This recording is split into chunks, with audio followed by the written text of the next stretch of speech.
Radio, your home of cricket.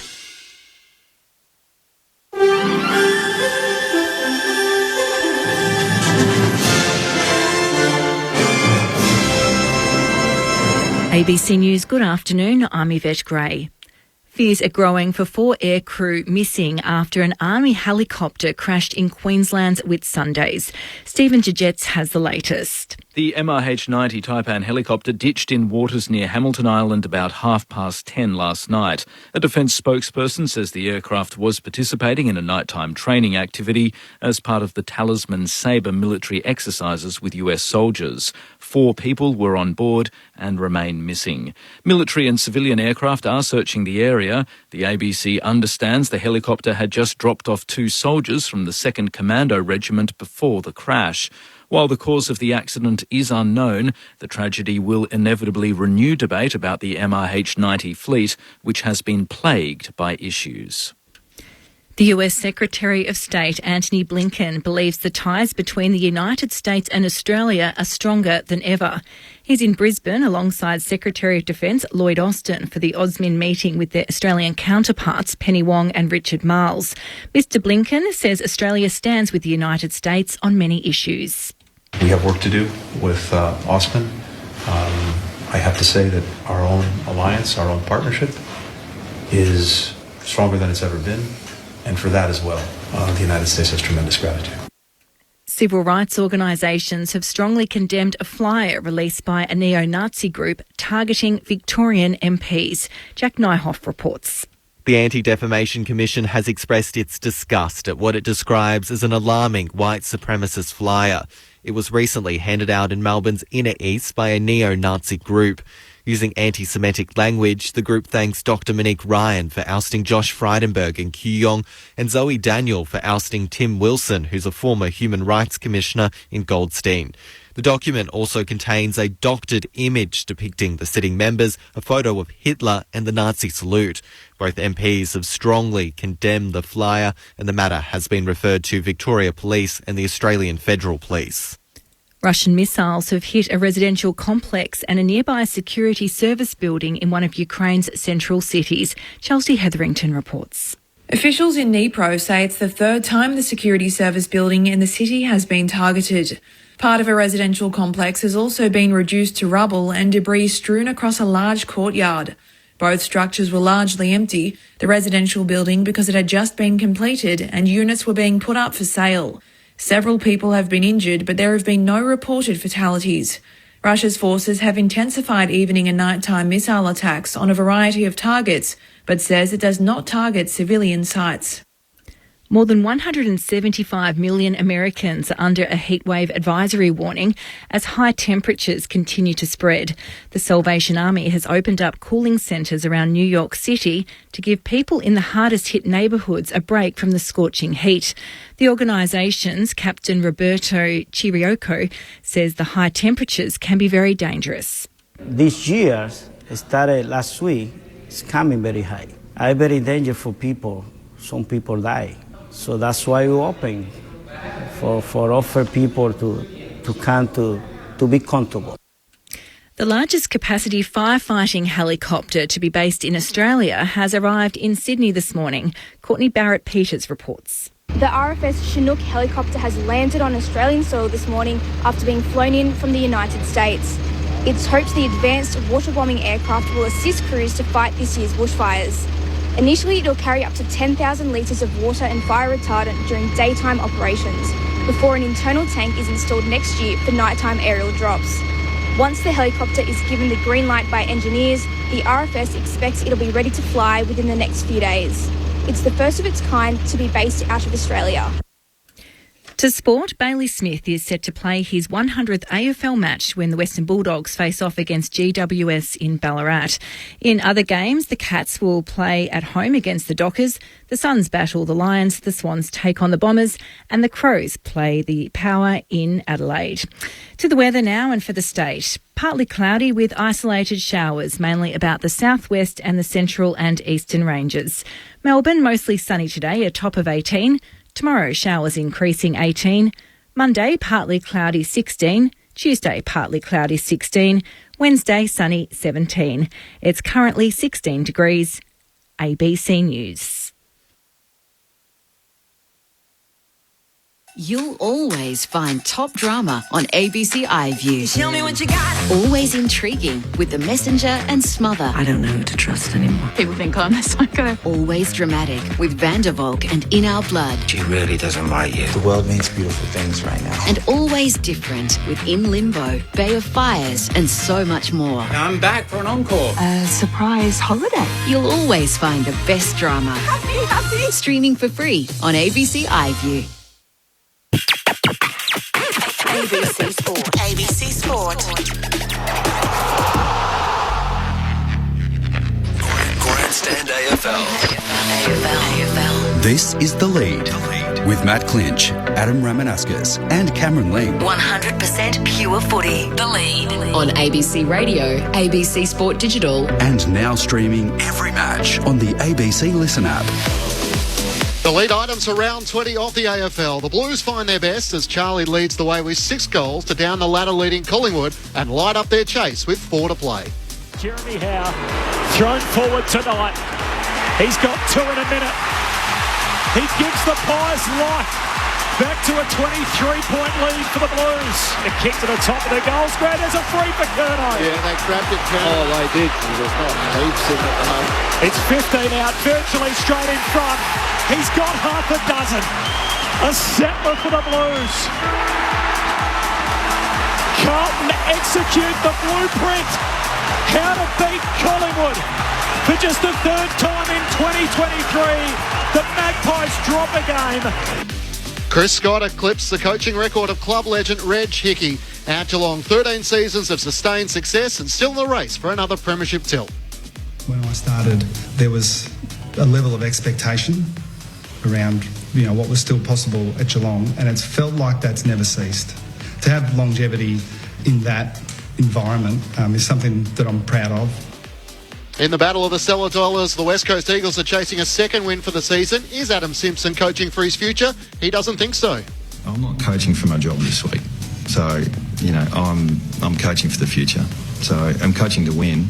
But if I was to pull out all stops and play every player that's ready and start, players in different positions just to try and get a win to save my job, I'm not doing that. So whatever we're doing now is for the future.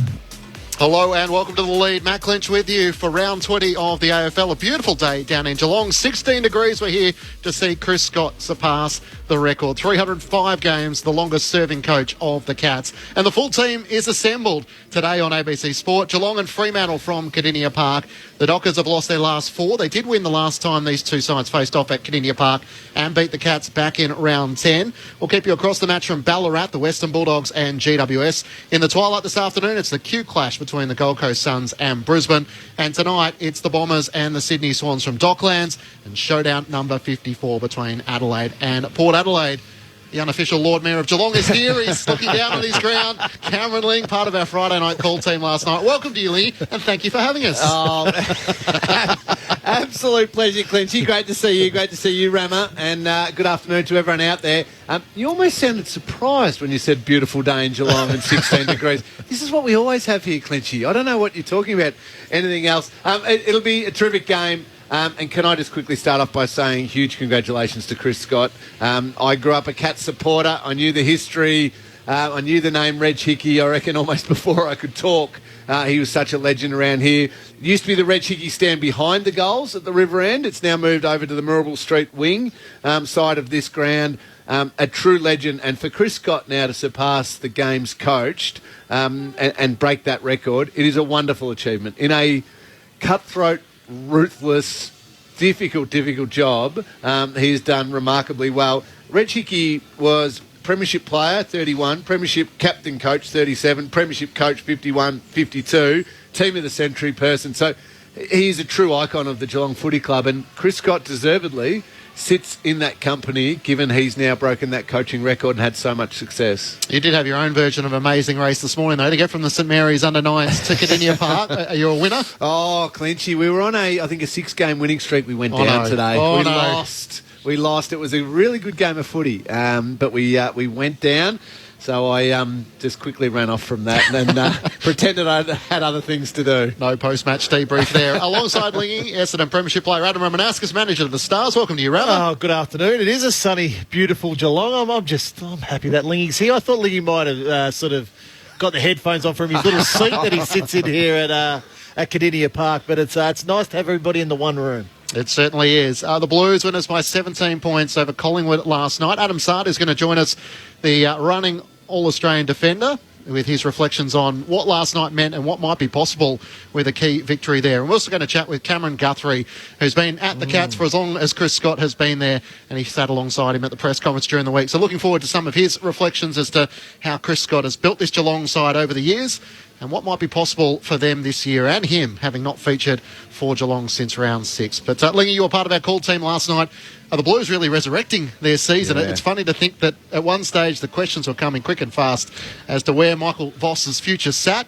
All of a sudden now Carlton fans are on cloud nine. What a morning it must be to be wandering down Lygon Street. Yeah, and deservedly so, sitting on cloud nine. They were superb last night, and they have been over the last 5, 6, 7 weeks, and the results are flowing now.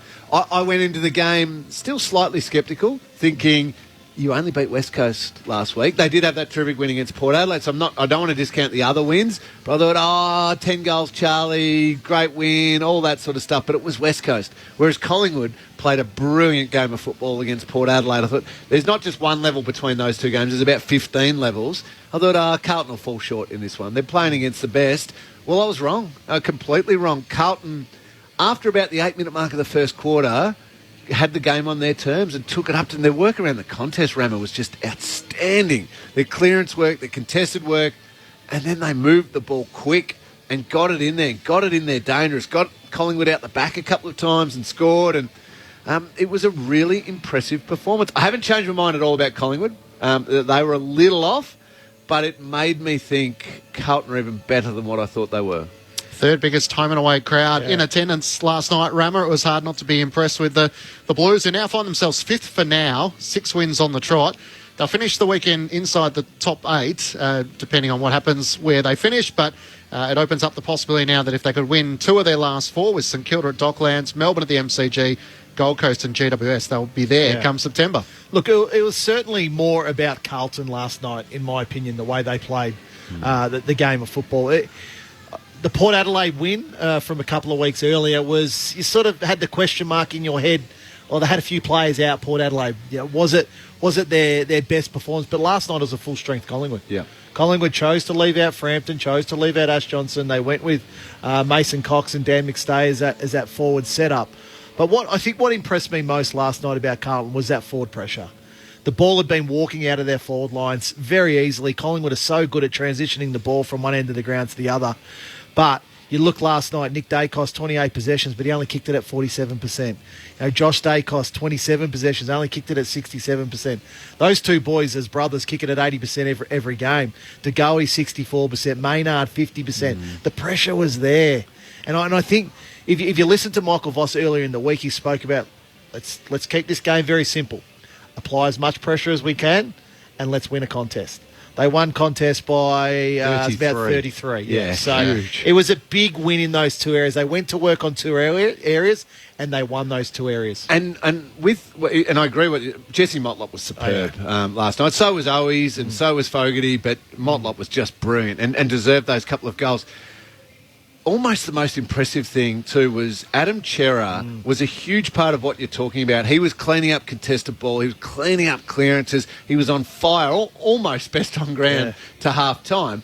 Then he goes off, and you think, okay, they just won't have the depth. Here come Collingwood. Their big surge will come and they'll win again. So I doubted them again. And they stepped up. They kept doing the things that you were talking about that Michael Voss wanted them to focus on, and I was wrapped for Paddy Dow in that last quarter. He gets 4 clearances, 9 touches in a hot game against the best opposition, and showed that he still has a future in this game and can play an important role. That's impressive when you lose your best player or playing the best in the game midway through a game, and you can adapt. Yeah. What was fascinating that last quarter, it was set up for Collingwood. Yeah. We've seen it so many times. No great escape this time. Yeah, 19 points the margin was, I think, at 3/4 time.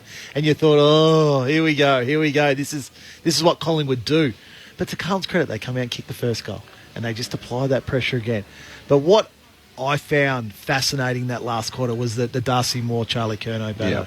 So there was 4 key contests in that last quarter, and there were 4 free kicks. The first one, I think, went to Darcy Moore, then the next 3 free kicks went to Charlie Curnow. So Charlie Curnow kicked 6 goals. Yeah. He kicks 3 in the final term. They're all from free kicks, Leanne. And you made the reference in the call that the majority of them seemed like they were there. No doubt. Yep, no, they were. And it was because he fought so hard in the contest to keep his position, didn't concede to Darcy Moore, and he kept just battling to get that front position, and it forced a great defender in Darcy Moore to just slip over a shoulder or just grab a little bit.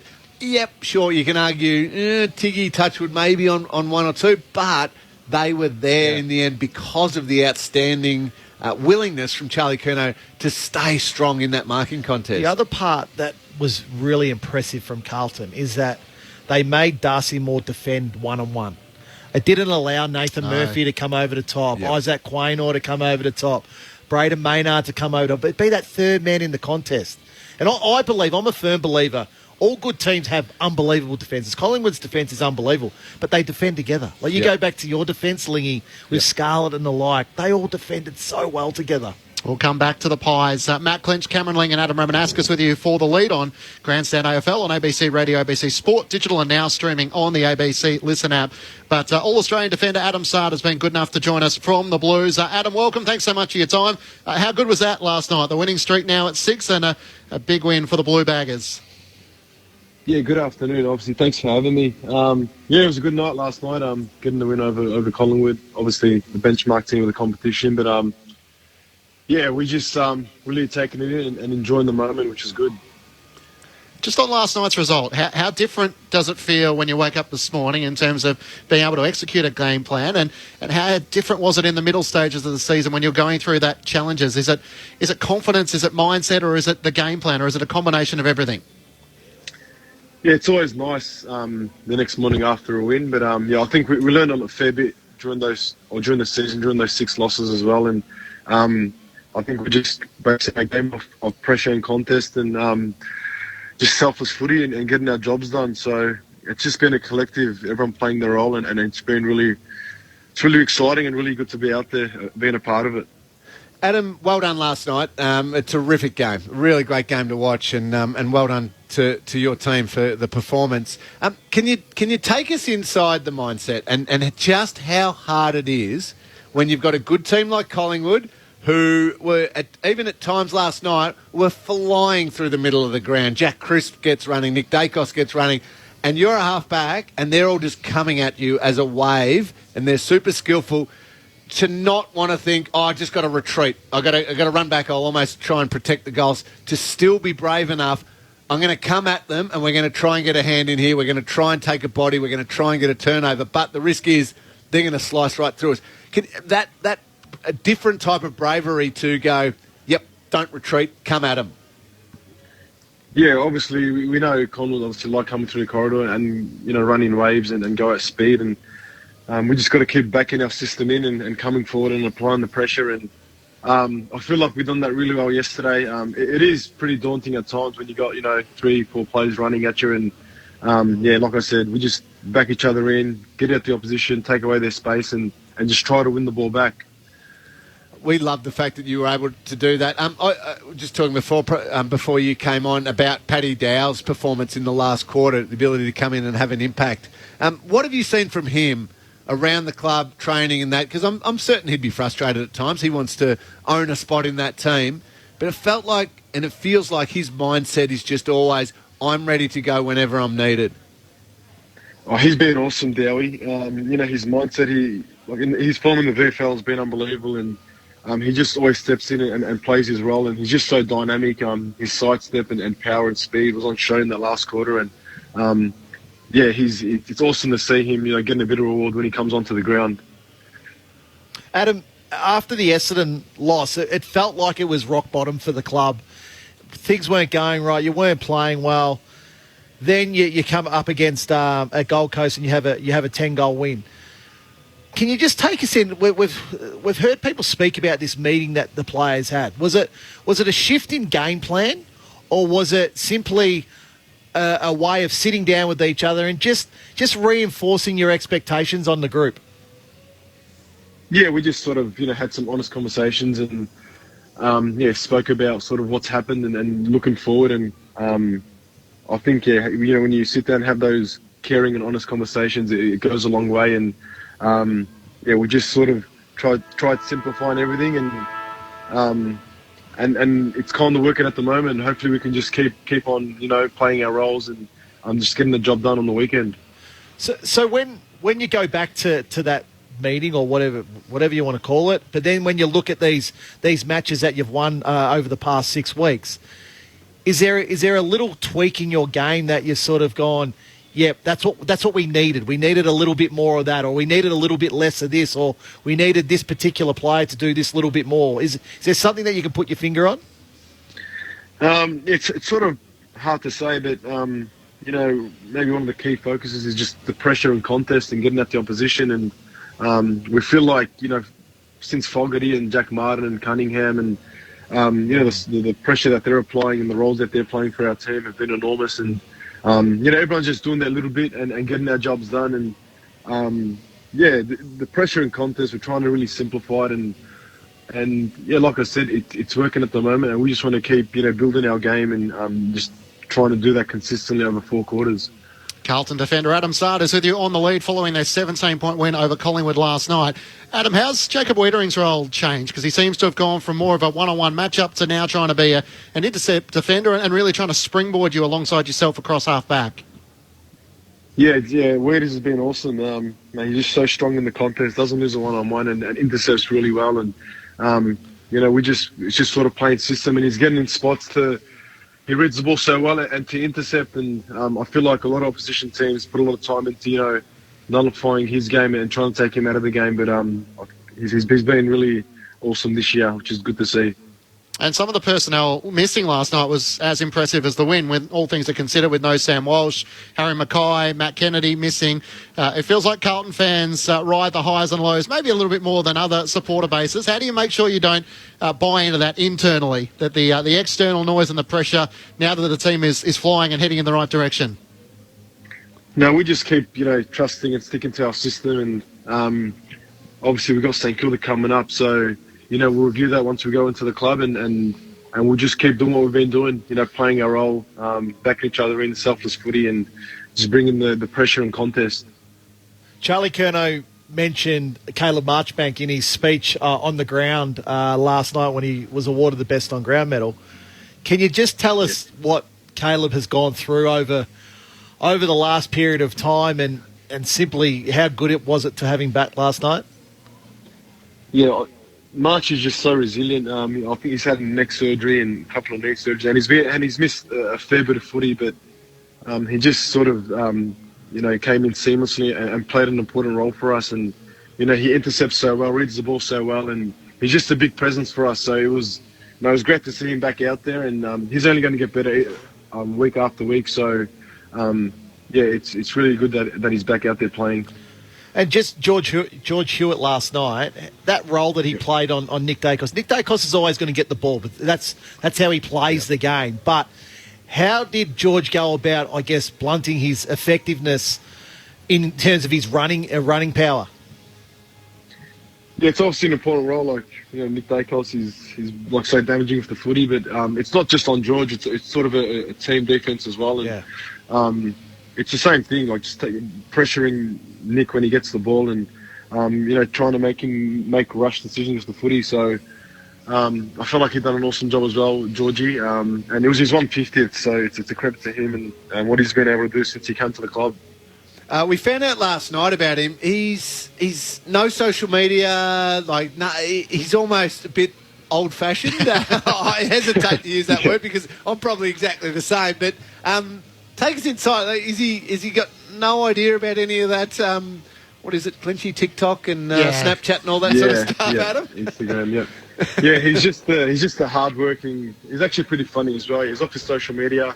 He just gets the job done, and it's actually he's got a little boy, he's a little son as well, and he's a family man. So he's very quiet, but we just love how he goes about it, and he's just so hardworking and just so reliable as well. Obviously, last year, Adam, it didn't quite go the way you wanted in round 23 against Collingwood to feature in finals. What do you feel like are the biggest learnings from that experience to this year being in a different set of circumstances, but a familiar sort of opportunity that if you can find your best in the last 4 rounds, you'll be there come September? Yeah, like I mentioned, and it's cliche, but it's taking it week by week and just playing our system for 4 quarters, and we feel like our game and our system stands up and can beat any team. So we just keep doing that and keep bringing the contest and the pressure, and hopefully we'll see where that takes us. And as we let you go, what's planned for the rest of the weekend, having played on Friday night? Yeah, a couple of days off. Not too much. I'm a boring person. I'll just spend a lot of time with my family.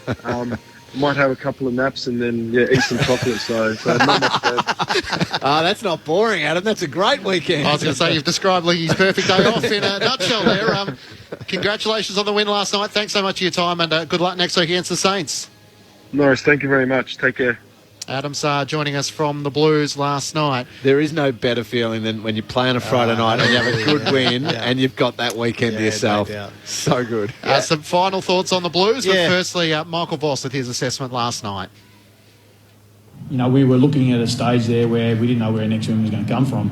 We were in a pretty bad place in terms of trying to get our game together, and players were just lacking enormous amount of confidence. And then when it was able, through just being able to believe in what we were doing, and I guess believing a little bit in each other, and sort of stuck together through that to sort of find what our identity looked like. And when that became clearer, the players have got more in behind it, and they've thrived off the back of it. And we're still growing what that looks like out.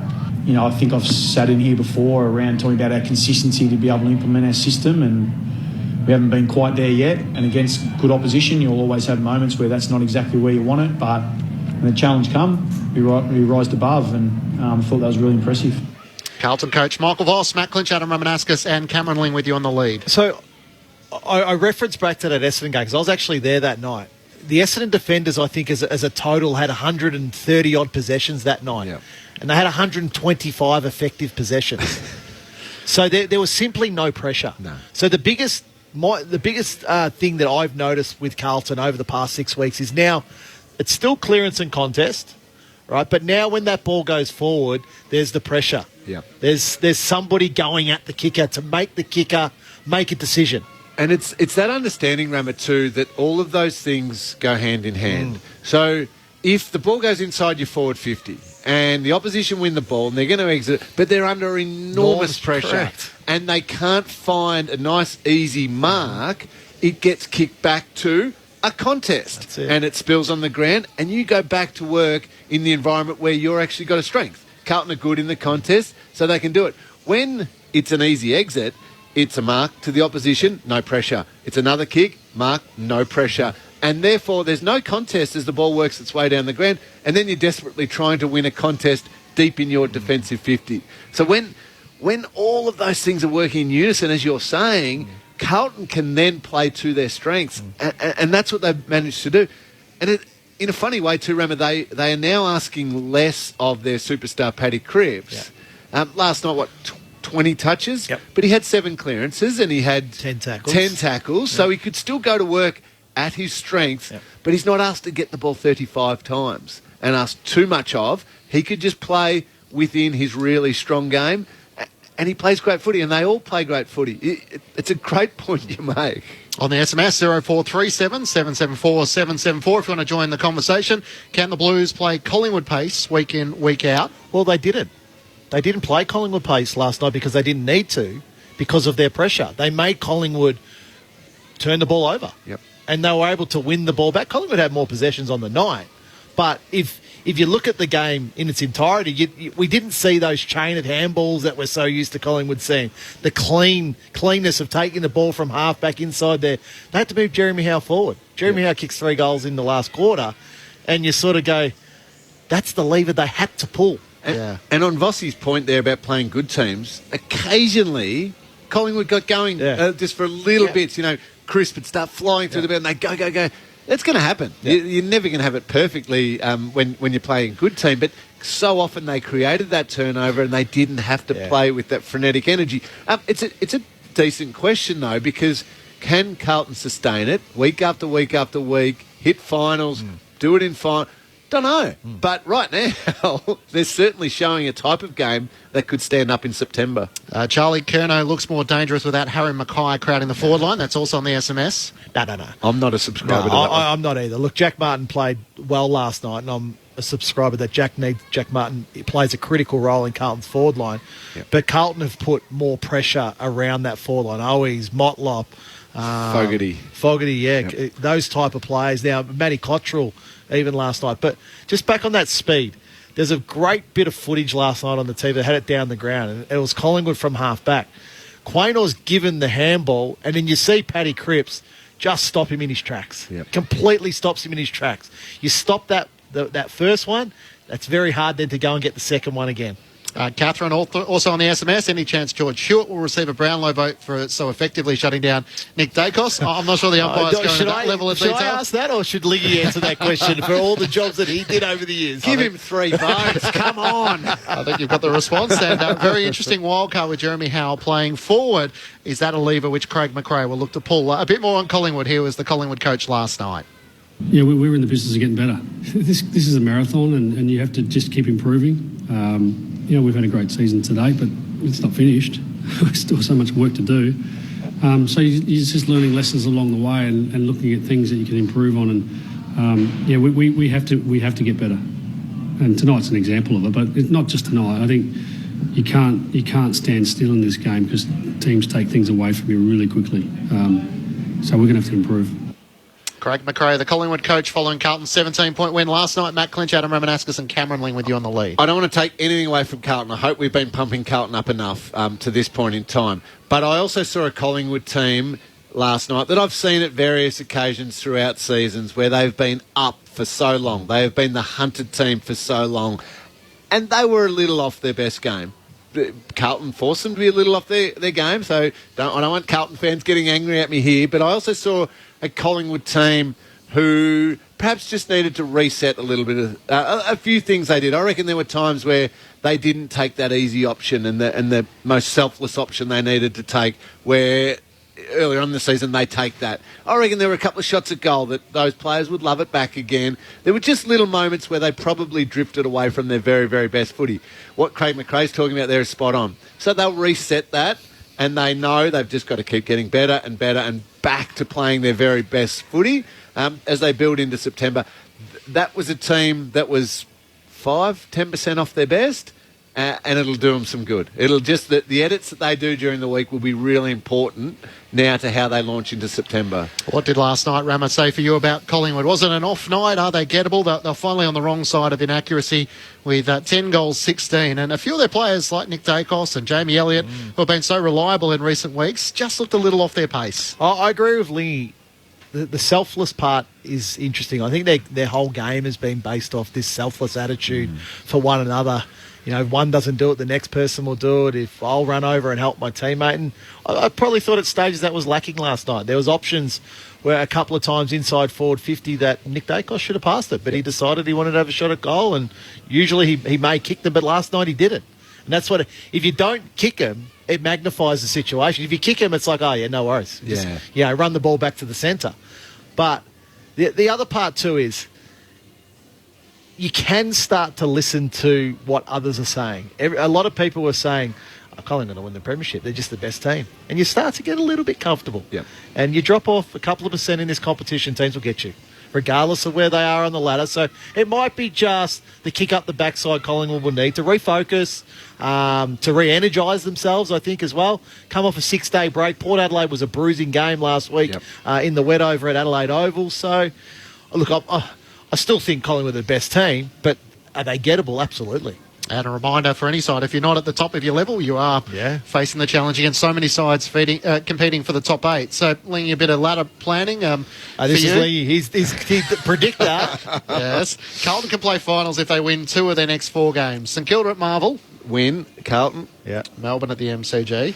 That's a 50-50. Yeah. The way they're playing at the moment, they're not without a chance. Gold Coast on the Gold Coast. On the Gold Coast. On the Gold Coast. And GWS at Docklands. Oh, that's a big one. Isn't it? Yeah, like you could make a case for each of those last three that they're tough games for Carlton. Yeah. They play like they did last night. They win 3 out of those last 4. They play like they did last night. But again, that's a question. Can you do it every single week? They're questions, but they're questions that can be answered. The Gold Coast game feels like it'll almost depend on if Gold Coast win today. Yeah.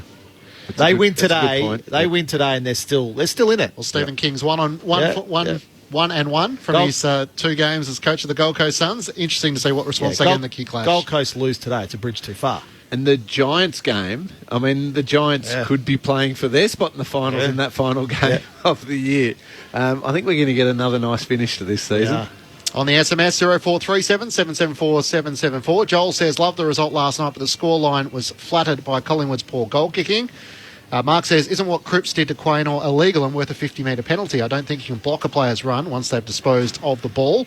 That has been one that... No. You can block, you can't hold. You can't hold a player. Yeah. You're allowed to make body contact. Yeah. Absolutely, you're allowed to make body contact. Yeah. You're just not allowed to hold it. You've also got to be smart about it. You can't pick him off. You've just got to just get in his way. Yeah, I didn't think he picked him off. Yeah. No, I don't think so either. Jeremy from Richmond, settle down, guys. Curnow got 4 goals from dodgy free kicks, couple others from dodgy 50s, and the Pies had more scoring shots. You won't see Nick Dacos miss everything too often. Is Mason Cox in Collingwood's best 22? That's from Brendan, and my favourite one came through around the fact that 9 versus 15th, 6th versus 8th. And you're in Geelong. Congrats, Rama. That's from Dog Jaw from Central Victoria. Yeah, you've picked it out nicely. Rama pulls the schedule for us, and we're here in Geelong. More than happy to come down Geelong. He looks after me down here, so we're all good. Did you say from Central Victoria? Central Victoria. Dog Jaws? I knew a Dog Jaws from... he was Maxie Rook's mate from Casterton. Okay. I wonder if that's Dog Jaws. He's a great fella. Cheerio to him, and thanks for listening to The Lead on ABC Radio. And, of course, it's on the ABC Listen app, like the cricket, like the Bledisloe Cup tonight, the Wallabies in action. So you can find that. It's under the ABC Listen app. And, of course, the Women's World Cup. We're going to chat with Cam Guthrie in a few moments' time, the Geelong midfielder who's been out since round 6. It's obviously a great week of celebration around Chris Scott, 305 games. The longest-serving Geelong coach, surpassing Reg Hickey. And the comparisons always take place with, obviously, Elsa Clarkson having won 4 premierships, Damien Hardwick having won 3, Chris Scott now having won 2. But the interesting part is that they've always been in contention under Chris. Yeah, they have. Well, they missed finals once. His entire career. Yeah. And I think he almost, very wrongly, was copying it left, right and centre for not winning the premiership and almost suffering because he'd get them to the top 4. Or get them to a preliminary final and they'd fall over as though that was some giant failure. I mean, there's a lot of clubs would be happy to be in the top 4 nearly every single year. So he is a terrific coach. He is a really smart modern coach, I think. He delegates a lot to his assistant coaches. He trusts them. He gives the players the space. You hear from Jeremy Cameron and players that have moved here thinking, well, we've got so much trust from Chris that we are going to turn up, be super professional, train at a really high intensity, but also get away from the club. And Jeremy bought a farm and loves that time. Paddy Dangerfield loves being down the coast. He gives them the space they need to be their own person and then trusts when they turn up, they are ready to go and play at a super high level. And you see players thrive in that environment, and that's driven a lot by Chris. I might need you to pull a few strings, Lee. We're trying to catch up with Chris. He doesn't love talking about himself, so he hates it. Unfortunately, it couldn't happen this week, but we're told it might happen in the future. So we might pop down during the week, Lee, and try and chat with him one-on-one. But I love how expansive he is, Rama, with some of these milestones or occasions where he spoke about a lot of his senior and older players being consulted around player management when they're trying to target key signings, especially those over the age of 30. And also the expectation around Geelong when he took over following Mark Thompson, and the fact that there's always been an air of expectation around this Geelong side as to when are they finally going to be over the cliff and have to rebuild? Well, that hasn't been part of the modern Geelong under him. Well, it's amazing when you treat players like adults, they'll act like adults. And I think that's what Chris has been very good at. Yep. He's always treated his players exceptionally well. We've heard Mark Blitzarves talk a couple of times, Clinchy, to us after games about having a bottle of red wine ready after the game, and sitting down and having just a nice glass of wine. But the thing with Chris, he puts his teams in a position to play finals every year. You can't ask any more of a coach. And it's a terrific record. Missed one final series. It's a fantastic record. Joining us down on the boundary is injured Cats midfielder Cam Guthrie. Cam, welcome. If you just look up from where Lee would normally sit, we can wave to you. I can see you. Thanks very much for your time, especially ahead of a game. We're just trying to summarise Chris Scott and his contribution to the Geelong Football Club, a man which you played the majority of your career under. How would you try and add your words to ours? Yeah, it's been immense, and I was lucky enough to sit on his press conference kind of celebrating Scotty's achievement this week. Where do I kind of start? He's over the last 13 years, he's been, I guess, the real cornerstone of what we've been trying to do at Geelong. He leads from the front. I admire his passion, but at the same time, being able to rein that passion in and think kind of logically. I think he's a really informed man, not just coach, a man, and that's, I guess, a pleasure to be led by. So, really pumped for Scotty this week. Well said, Guthers, and really appreciate your time. Geelong fans are listening right now. All they want to know from you is when you're going to be out there running around in those blue and white hoops. I believe training stepped up a little bit in this last week and heading in the right direction. Good to hear from you, Lingy. Yeah, it's feeling good, mate. I've been able to get back out on the park a little bit. There was a long period there where I was doing a lot in the gym and not much out on the track, so that's kind of switched back the other way, which is always nice as a player, and being able to get some good runs in and put boots on and change direction, have a kick, which is what you want to be doing as a player, obviously. So kind of building towards a return late in the season and hoping I can come back and give something to the team. Well, I love the comment you did say the other day. I think you said something, I'm paraphrasing here, but you want to really contribute rather than just get back. What's the other process needed, not just physically and injury-wise, so that you are ready to just completely hit the ground running? That's exactly right, Lingy. I do want to come back and give something positive to the team. Mentally, I'm fresh and ready to go, and I guess there's a fair bit that goes into being able to be a good contributor on the field as a player. So we've kind of been doing things like looking back at game vision, going through GPS data, kind of not just looking at distance with that, but time spent at different speeds and all that type of stuff to make sure that I'm ready. So we feel like we're ticking a lot of boxes from that kind of perspective, which is great. And I think when I get back, I'll be prepared.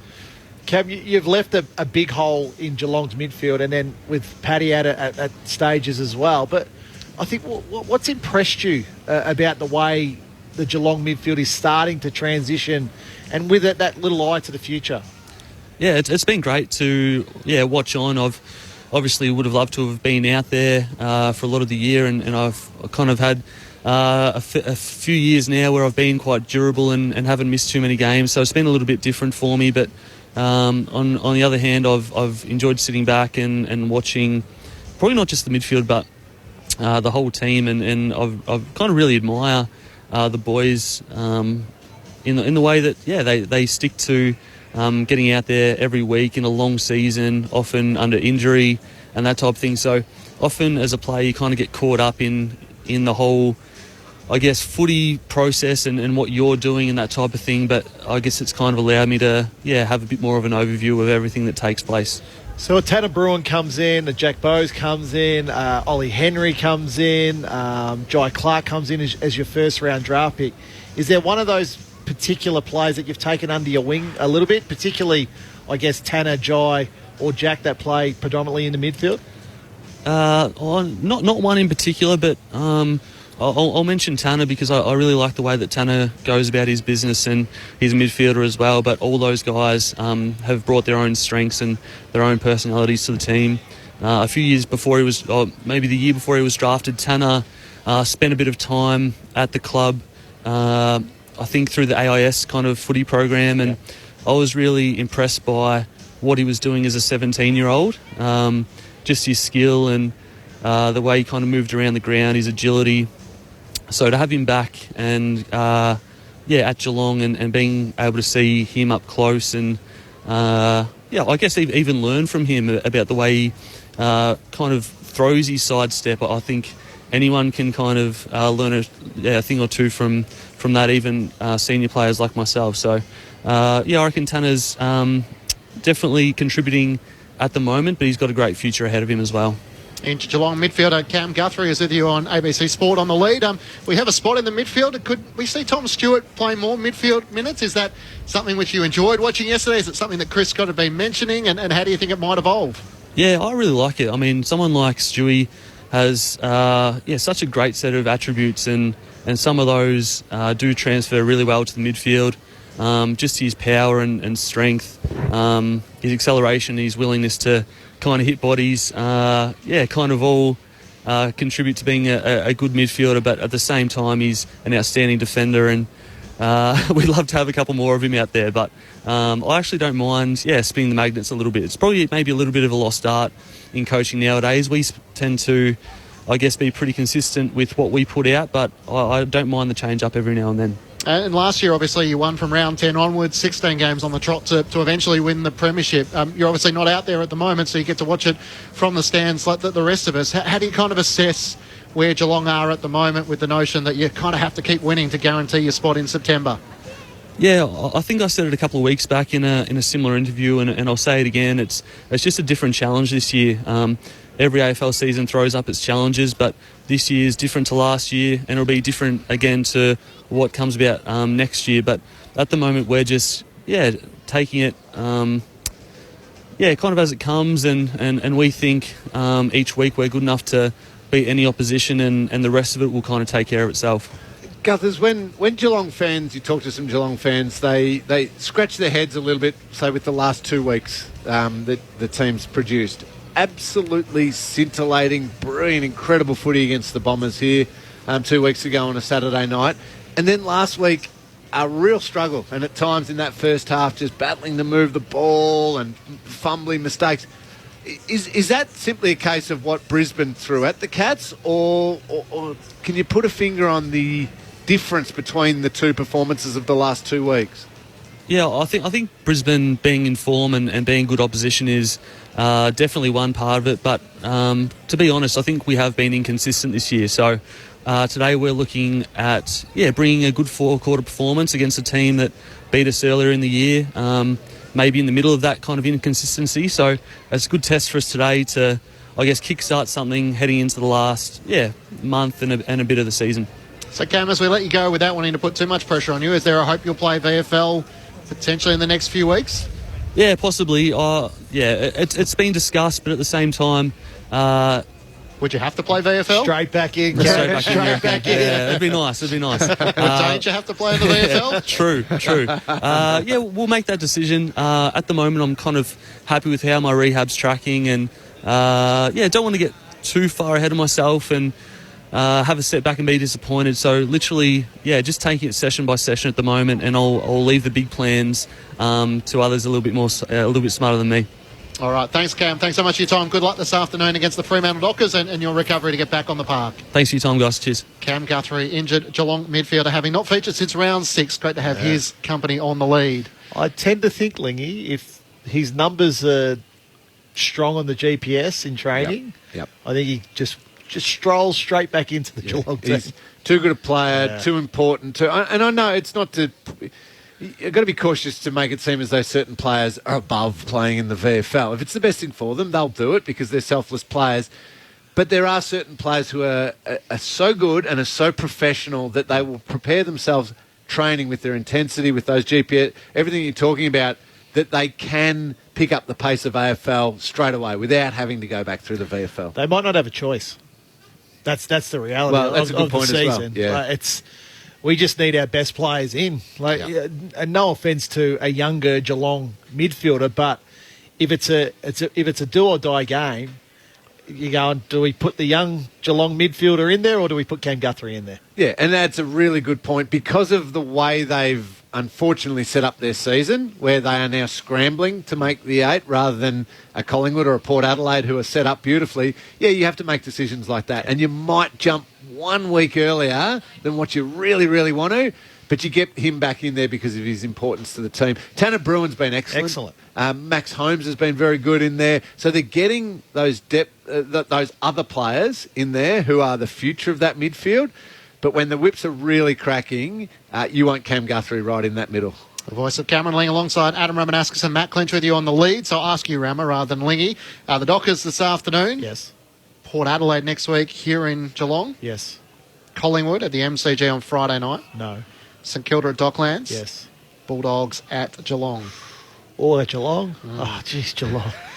Yes. Oh, heaven forbid a team should get home games. So they're not at the moment. They probably need to win 3 of their 4. How many games they played down here for the remainder of the year? Wow.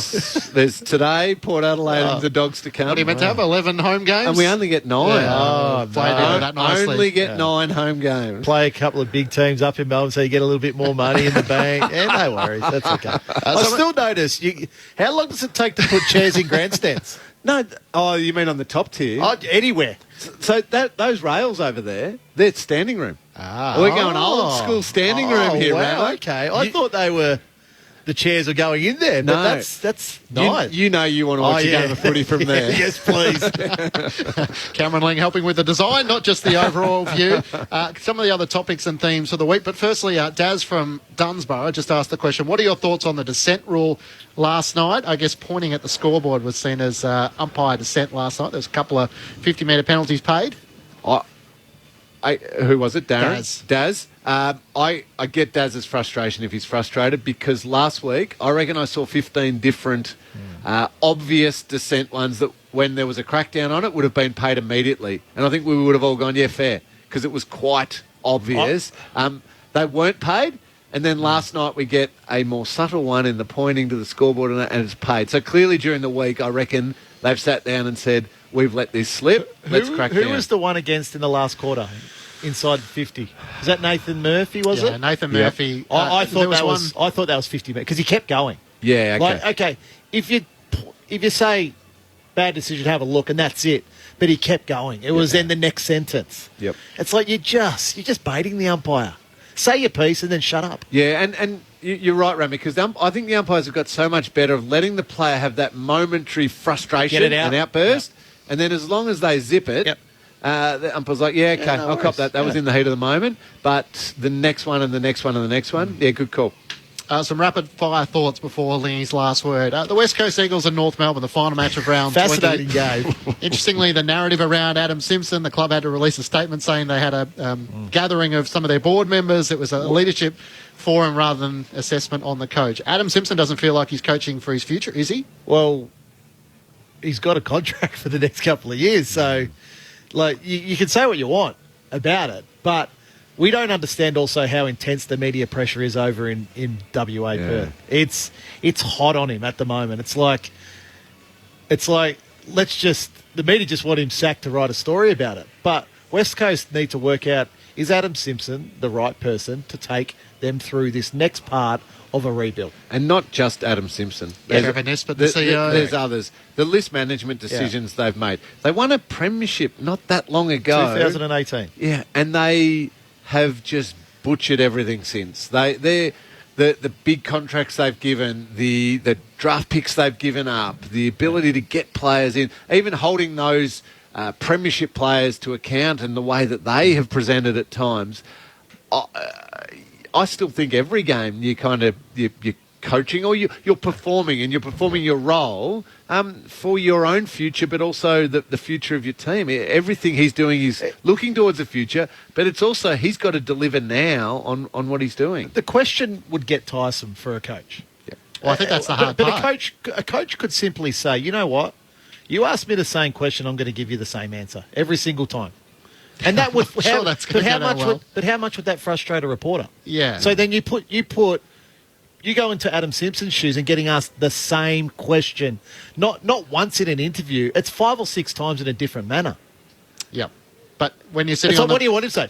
Yeah, I think I am. Oh, then there's this big headline. Well, I think when you're sitting on the bottom of the ladder with one win for the season, the question comes: do you need fresh ideas and fresh thoughts? You can't be upset at Adam Simpson for answering the question he did yesterday. And West Coast fans have been loyal, so they continue to rock up despite the sufferings of the side, which I'm not sure a whole heap of other supporter bases would be in the same camp. Around North Melbourne, does their case for the AFL assistants suffer if they beat the West Coast Eagles? And we might get you to expand on another day, Rama, but they're obviously needing some assistance from the AFL, having been unsuccessful now for 4 or 5 years. They're asking for assistance. That doesn't necessarily mean they're going to get the assistance. So would you give them the assistance? I think I'd give it in some form, not all what they're asking at the moment. If they lose Ben Mackay, I think somebody said if they lose Ben Mackay, the compensation might be pick 3. Well, I'd say they deserve that. That's fair compensation for one of the best defenders. Now they may or may not lose Ben. I'm not saying I have no idea there, but John Iski's manager. I don't have any idea either at the moment. Adam Ramanauskas is the manager of Ben Mackay. I didn't know that. No, I don't know. That's being totally honest at the moment. When do you think Ben would make a decision? I don't think until after the season. There's no need to beforehand.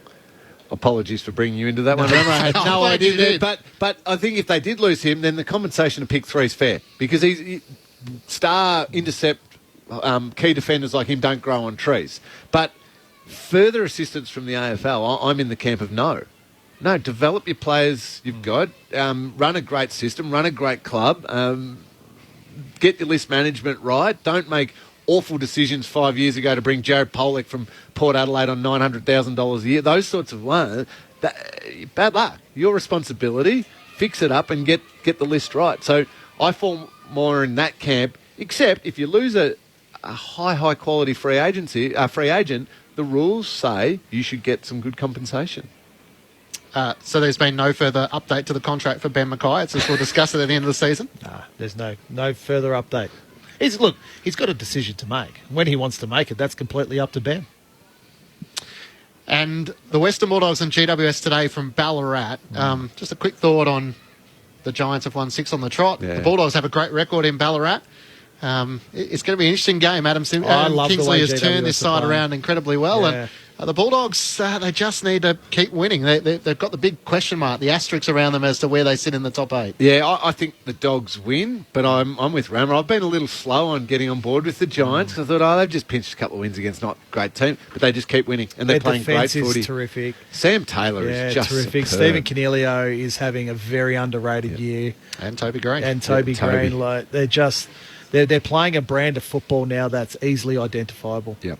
They have got an identity, haven't they? Great call. No Ed Richards, Jason Johannesson returns. That call is available on the ABC Listen app. Just click on the AFL Extra button if you want to listen to the Bulldogs and the Giants this afternoon. Have you got a Lee's last word for us? Oh, I do. A really, really quick one, Clinchy, and it's pretty much stating the obvious. But I reckon the most entertaining game of football that we get for the entire year, excluding finals, because they're always entertaining usually, is going to occur at 7:40 at the Adelaide Oval tonight.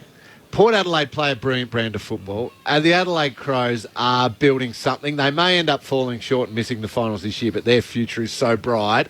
That brand of football between those two clubs tonight in a showdown with so much on the line. Port Adelaide top 2. Adelaide Crows, if they do win this one and then they keep winning, could play in the finals. It is going to be the game of the year. This will be a feisty encounter tonight. They were sort of baited, the coaches, during the week as to whether they hated each other. Yeah. Showdown number 54. There's some serious outs for both sides with Travis Boat, the sub, and Rankin and Rochelle out for the Adelaide Crows. And Butts, don't forget about him. Their defence is underrated. Yep, and Scott Lysette out. Vincentini comes in. I can't wait. It probably should be a standalone game on a Saturday night. No, I agree. But, I'm looking forward to it. Showdown number 54 is going to be well I'm surprised Lee knows where Adelaide is. Fighting words. I know when the test's on there. Did he come over to gather around? Or no, he didn't want to come to just that beautiful round of football that we all attended. Well, he didn't come to gather round and you didn't come to Ballarat, so we're all sort of level pegging in my eyes. Lee, are you wandering down to your seats for this afternoon? I am. I'm going to go and meet my kids. I'm going to go and cheer on the Cats. Is there a pot waiting at the little bar that you? I certainly hope so. Yes. I'll be disappointed if there's not. So we're on level 4. Just for the listeners, whereabouts is the Cameron Ling Memorial seats? Level 3, just to we're facing the ground to our left, just there in the front row. Who's the bloke here behind? He's eating the pie high, just with the glasses on. I know you know him. Oh, no, he sits next to my sister. Yeah, he's a great fella. He's a great bloke. Beauty of Geelong. Everyone knows the name of the people sitting alongside him. Any chance of the Dockers? Oh, huge chance. They got a good record against the Cats. And here... No chance. No chance. But... No, I'm thinking the Cats should win. Yeah, I just thought I'd pose it there for you. Thank you, Lingy. Thanks for joining us down here in Geelong. Adam Ramanauskas will be joined by Nathan Burke. The full pre-match to come, Geelong and the Fremantle Dockers. We'll work you through some of the other key issues of the week and talking points with so much still to work through in round 20 of the AFL. Don't forget, if you missed the lead, it's available wherever you get your podcast from. Just search for the best of ABC Sport, as is Grandstand AFL Sunday with Corbin Middlemass. Round 20 of the AFL, the Blues on the winners list over the Pies. We'll see who will join them for the rest of round 20.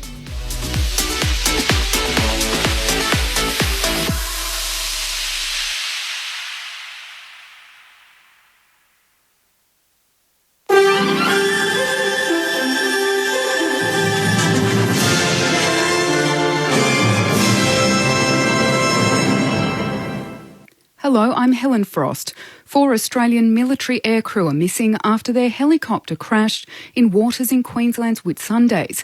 Kira Jones reports. The MRH-90 Taipan helicopter ditched into the ocean south of Hamilton Island last night with 4 Australian military personnel on board. A major search and rescue operation is continuing, but there's been no sign of the missing crew members. The chopper was participating in a nighttime training activity as part of Exercise Talisman Sabre involving US military and Australian soldiers. The crash isn't the first involving the MRH-90 helicopter, which has been plagued by difficulties. 10 ADF personnel had to be rescued from waters off the New South Wales south coast earlier this year after their Taipan chopper ditched into the water during a training exercise. Australia's Foreign Minister Penny Wong believes the nation's alliance with the United States is more important than ever before.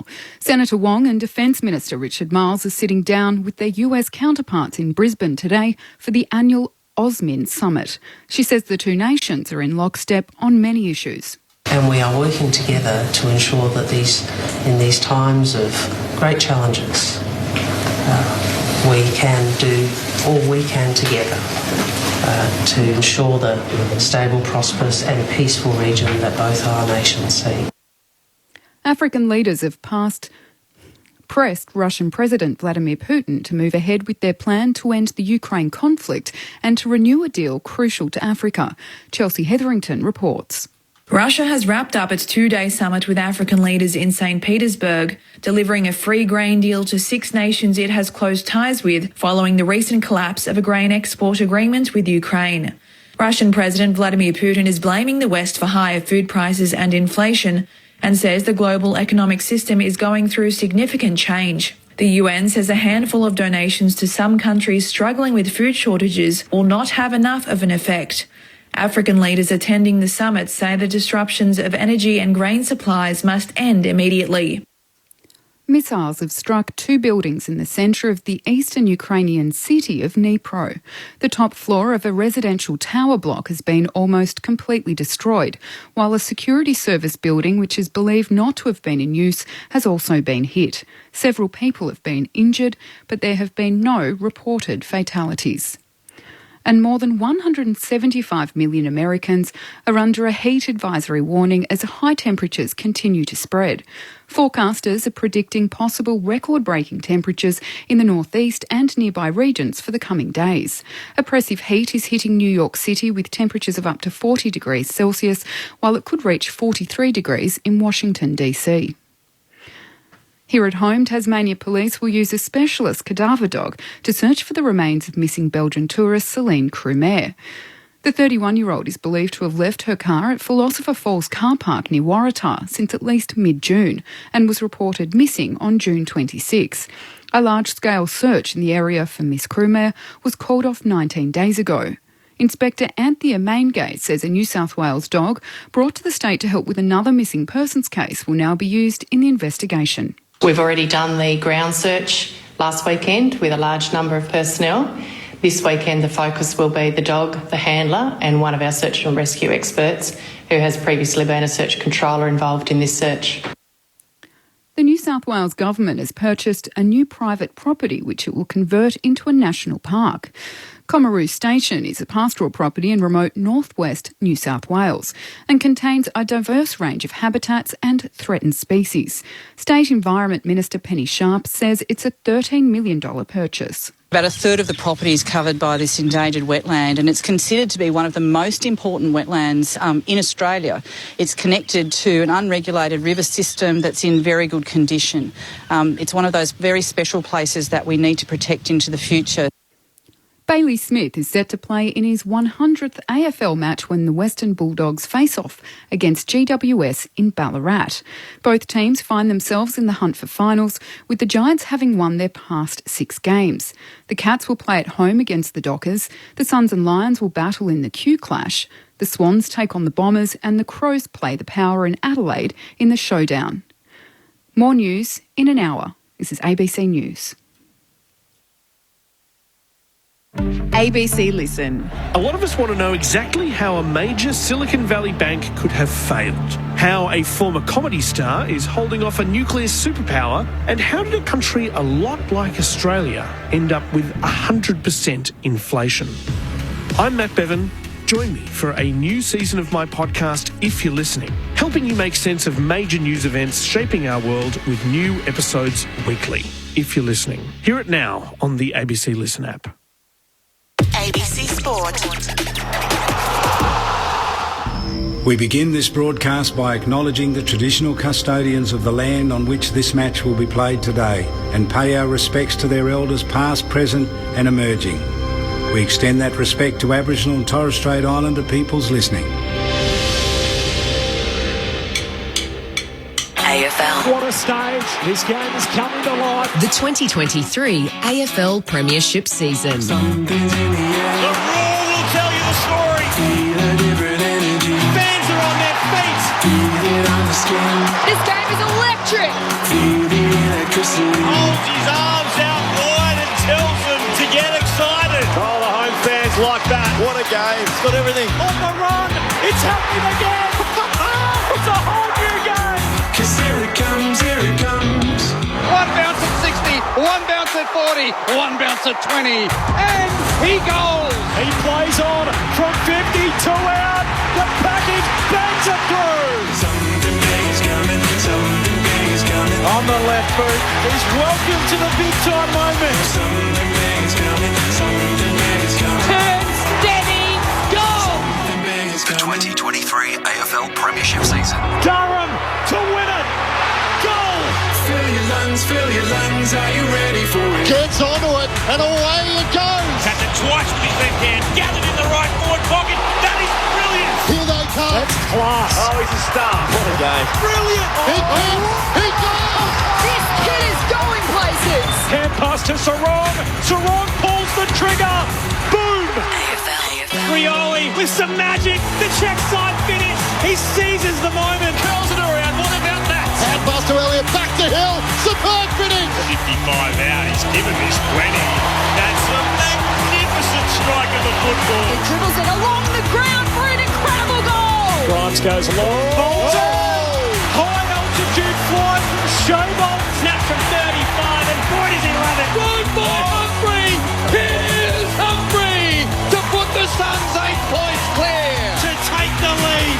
It never looked like missing. Grandstand AFL on ABC Radio, Sport Digital, and now streaming every match on the ABC Listen app. Just look for the AFL button. Something big is coming, I know.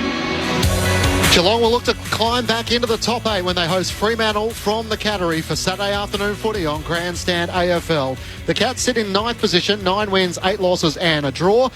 And their strong recent form was belted last week with a loss to the Brisbane Lions, their first defeat since round 14. They do welcome back one of their key forwards in Gary Rowan and looking to atone from the loss to the Fremantle Dockers at Geelong last season, having also lost to them in the West in round 10. Great day for your company on Saturday afternoon footy. Matt Clinch with you. It's a beautiful 16 degrees down in Geelong this afternoon with the sun beating down. We'll also keep you across the match in Ballarat with the Western Bulldogs hosting GWS. Ben Cameron is alongside me for the call. Welcome to you, Benny. Yeah, thank you, Clinchy. Great to be here. We know that Fremantle were able to come here and win last year against The Cats, 2 seasons, probably in slightly different positions, at least Fremantle, far more disappointing this time around, trying to get something out of the remainder of the season. And as you mentioned, Geelong desperate to bounce back. Probably Fremantle's most famous ever victory, I reckon, came down here at this ground. The qualifying final back in 2013, it left with an indelible moment when Stephen Hill came off the interchange gate, or came off the bench and through the gates, and was able to gather the ball on the wing and bound inside 50 and kick the winning goal that sent Fremantle through to a home prelim and consequently their first grand final. And Adam Ramanuskis is still with us. For those listeners that were with us on the lead, Rama, we touched on it a bit, this intriguing season, not so much for the top 3, but for those 4 downwards. And the Cats are a type of side that can't really afford to lose matches in which we're expecting them to win, which is what makes this afternoon so intriguing from their point of view. Yeah, good afternoon. That's right. It's sort of they've left their run late, Geelong, but they're certainly good enough to do that in the back end of the season. Fremantle today, Port Adelaide here again next week, Collingwood, St Kilda, then the Bulldogs to finish off here at Cardinia Park again. So they're a fascinating watch, Geelong, at the moment. Their best is clearly still good enough to win a grand final, and but just teams. It's a bit like I'll do the work when I have to, not because I want to.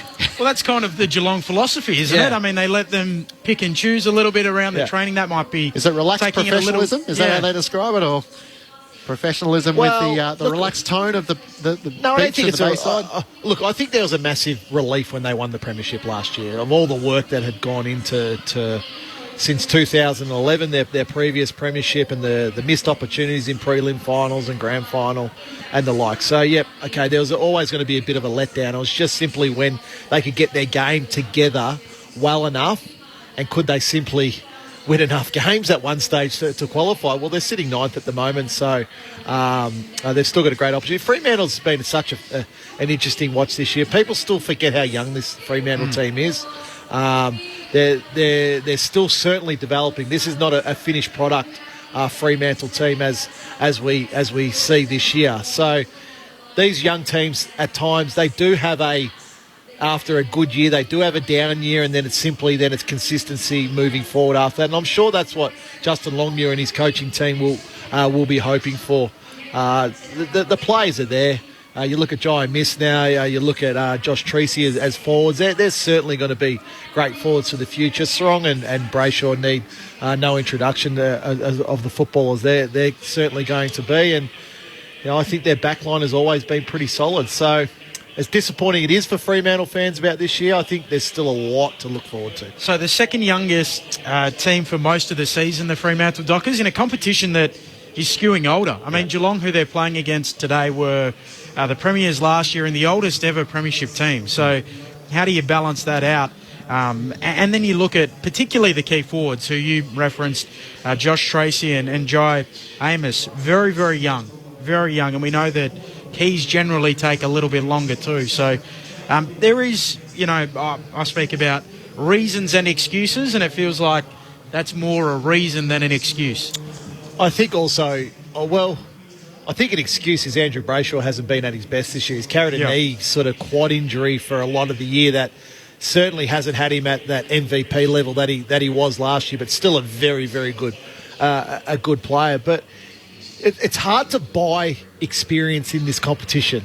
It's simply either you've got to put the games into players, or you go and get a couple of older players, but then does that hold back a couple of the younger players? And I'm sure that will be something that Justin Longmuir and David Walls, Fremantle's list manager, will be wrestling with after the season. Do we go and get one or two players that have played, 150-odd games and can really just add to the team, be really terrific role players?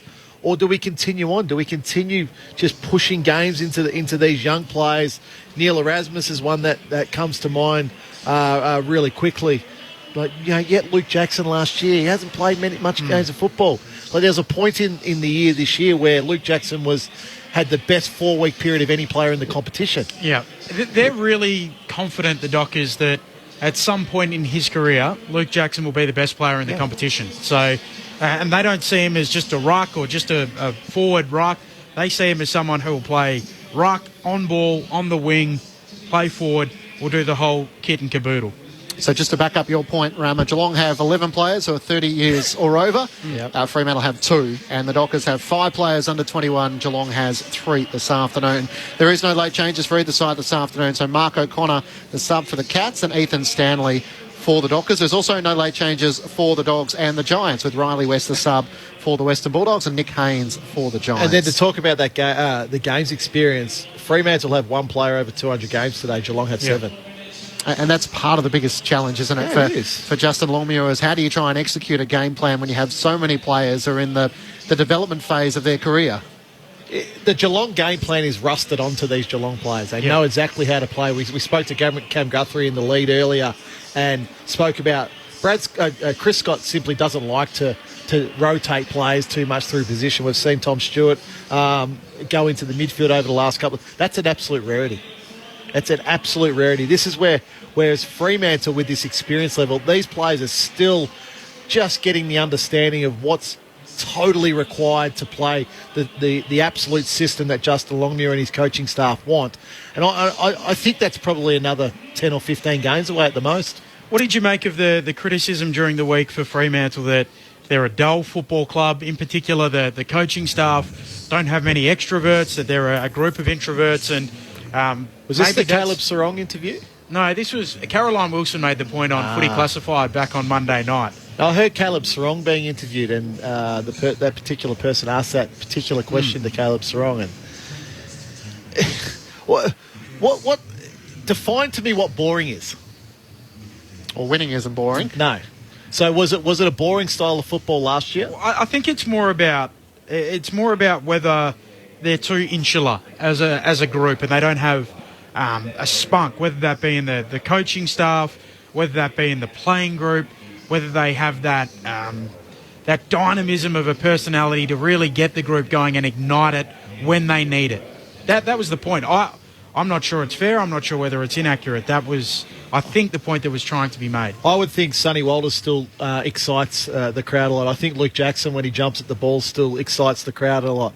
Caleb Sarong, when he just lays a bone-crunching tackle, still excites the crowd, still excites Liam Henry, what he's been able to do in the second part of the season. I thought it was a little bit unfair because why are you not asking the question last year? Well, I think the examination comes from finals to bottom four. The examination comes from losing. Yeah. Well, then that's what happens. I think the introvert-extrovert part actually started. Nathan Buckley sat in the coach's box earlier on in the year, and he made the point that, look, they're quite a quiet group in the way they go through their pre-match warm-up. The coaching staff is very quiet and calm, and generally it's an introverted group, coaching staff, playing group. And it was almost a compliment at that point in time that, look, they don't get too high, they don't get too low, they're very level, they're calm. And then it's sort of gone full circle to, well, what about when things aren't going so well? Part of the problem. Yeah, it's funny how these things work, isn't it? No Sean Darcy, no Nat Fyfe out for the rest of the season. And the biggest criticism has been around whether they picked the right guy as captain, Alex Pearce. And his form has fluctuated a little bit this season, and as a result, the questions have sharply focused on the leadership of the group. So the reality of that conversation is they simply didn't think Brayshaw and or Sarong were ready. No. At that time. Now, I think anybody can see clearly those two players are going to be the leaders of this football club moving into the future.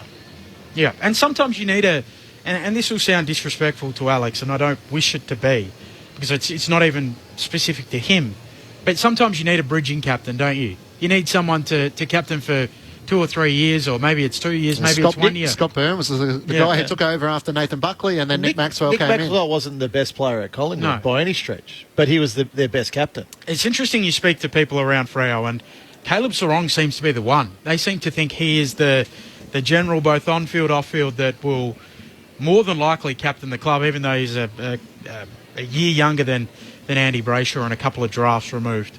Well, he's the player whose numbers have been through the roof this season, averaging over 30 disposal. Ramiro, ABC Ballarat listeners will depart in around 12 minutes. They'll take you to the match of the Western Bulldogs taking on GWS. It's such an intriguing match. You look at the Bulldogs, who are very much flying at the moment through Marcus Bontempelli and Tom Liberatore. The Giants are flying at the moment through the likes of Toby Green, Sam Taylor, who's in All-Australian form, and Steve Coniglio. So Adam Kingsley all of a sudden has the Giants winning 6 wins on the trot, and it feels like the pressure is completely removed because nobody saw them really as a top 8 side this year, and yet the Western Bulldogs are the complete contrast to that. Everyone wonders why they're not a top 4 side. Who do you see more at stake this afternoon? Because for the Giants, Bulldogs. The opportunity is golden to win in Ballarat, and yet for the Bulldogs, it feels like the spotlight has been sharply focused on them for a while now. No, it's certainly the Bulldogs, because it's basically expectation versus no expectation. I think a lot of people thought with the Giants this year was a transition year with Adam Kingsley coming in and going from there, but he's transformed this team, one, into an attacking force again, the way they move the ball. But then secondly, they're just this dour, hungry team around contests. That ball goes in there, into the GWS's defence. You referenced Sam Taylor earlier. The ball just gets killed. I haven't seen a key forward this year get a hold of the Giants really at any stage. Maybe when Sam Taylor was out for a few of those weeks. The Bulldogs last week against Essendon, Libber and Bont were absolutely terrific, but they got their best game out of Bailey Smith. They got their best game out of Adam Treloar. So their midfield impact, and I'm very careful when I talk about the Bulldogs midfield, and Lee, my partner in crime on the lead, we both want them to have less of the ball in the midfield, but impact and less of the ball are two different things, and I thought their impact as midfielders last week was terrific. Sorry, Clinchy. The game today, that match is enthralling. I did the Boomer Harvey ladder predictor during the week. So Brent Harvey told us a couple of weeks ago he does it on Wednesday nights and does it for hours. But I did it. And that game, if you flip the result, all things remaining equal, it virtually or likely is the difference between a 5th or 6th finish for either of those teams or a 7th and 8th finish. So a home final week 1. Yeah, and likewise for St Kilda and Essendon next week, which is going to be such a key matchup in the race to September. So a call of that game for our listeners through ABC Ballarat. You'll be going to the Western Bulldogs and GWS from Ballarat with Joel Peterson, Lauren Borden and Mick Moldhouse. If you're searching for that, that's on the ABC Listen app. Just click on the AFL Extra button. I wanted to tap into your player management side of things, Rama, because we had the Carlton president, Luke Sayers, join us in the pre-game last night. Ken Hinkley is still unsigned. Port Adelaide haven't really moved around that decision that it won't happen until August. We were joined by the Crows CEO Tim Silvers last week. He said that there's no plan really at this stage to advance Matthew Nix's contract, so the likelihood is that he'll go into 2024 with the last year of his contract. He said he'll consult the board heading towards the off-season as to whether they look to change that. But Michael Voss is out of contract at the end of next season. Corbin Middlemass asked Luke Sayers about that. Michael Voss is the other interesting one. So when Brian Cook sat here a few weeks ago, the club was obviously struggling at that particular stage. You're on a losing skid where you lost 8 of a possible 9 games, and he completely backed in Michael Voss that his contract is through to the end of 2024. It is rare in footy nowadays that clubs let coaches go into the final year of their deal without any guarantee beyond that. Are you prepared as a club to let Michael Voss coach next year without any assurances beyond the end of 2024? Look, Vossi, the relationship between Vossi, Brian, Brad Lloyd, myself, the board, could not be better. There's 100% trust, great transparency, and that is absolutely as tight as you would want and hope at a football club. So, whether it's next week, whether it's in 3 months' time, whether it's in 9 months' time, to be honest, we'll just work through that with Vossi. Vossi's not at all concerned. We're not at all concerned. We think we've got a great one in Michael, and we'll continue to work that going forward. So Carlton President Luke Sayers is part of the pre-match last night. Interestingly, he, Brian Cook, Michael Voss's, all contracts are linked to 2024, but it feels like there's a bit of a shift, Rammer, and I know there's only one job available at the moment, and that's, 2, the Gold Coast Suns and the Tigers. So the question is do you want to lock it in without the media speculation, decide that you're invested for the near future, definitely in the next year or two, or do you decide we're going to run the contract to the very end, such as Port Adelaide has this year? Well, if you're going to run the contract to the very end, you better have an alternative. And that's the hard part for these football clubs is what's the alternative to what you've actually got. Now,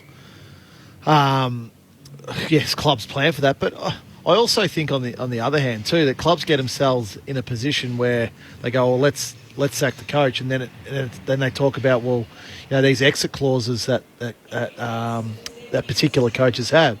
They get clubs into trouble because they simply They're simply working under a soft cap at the moment. So just let Michael Voss's contract run its course. It does bring pressure, though, doesn't it? Yeah, but why do we need it to bring pressure? Why does Carlton right now need to go and give Michael Voss a contract?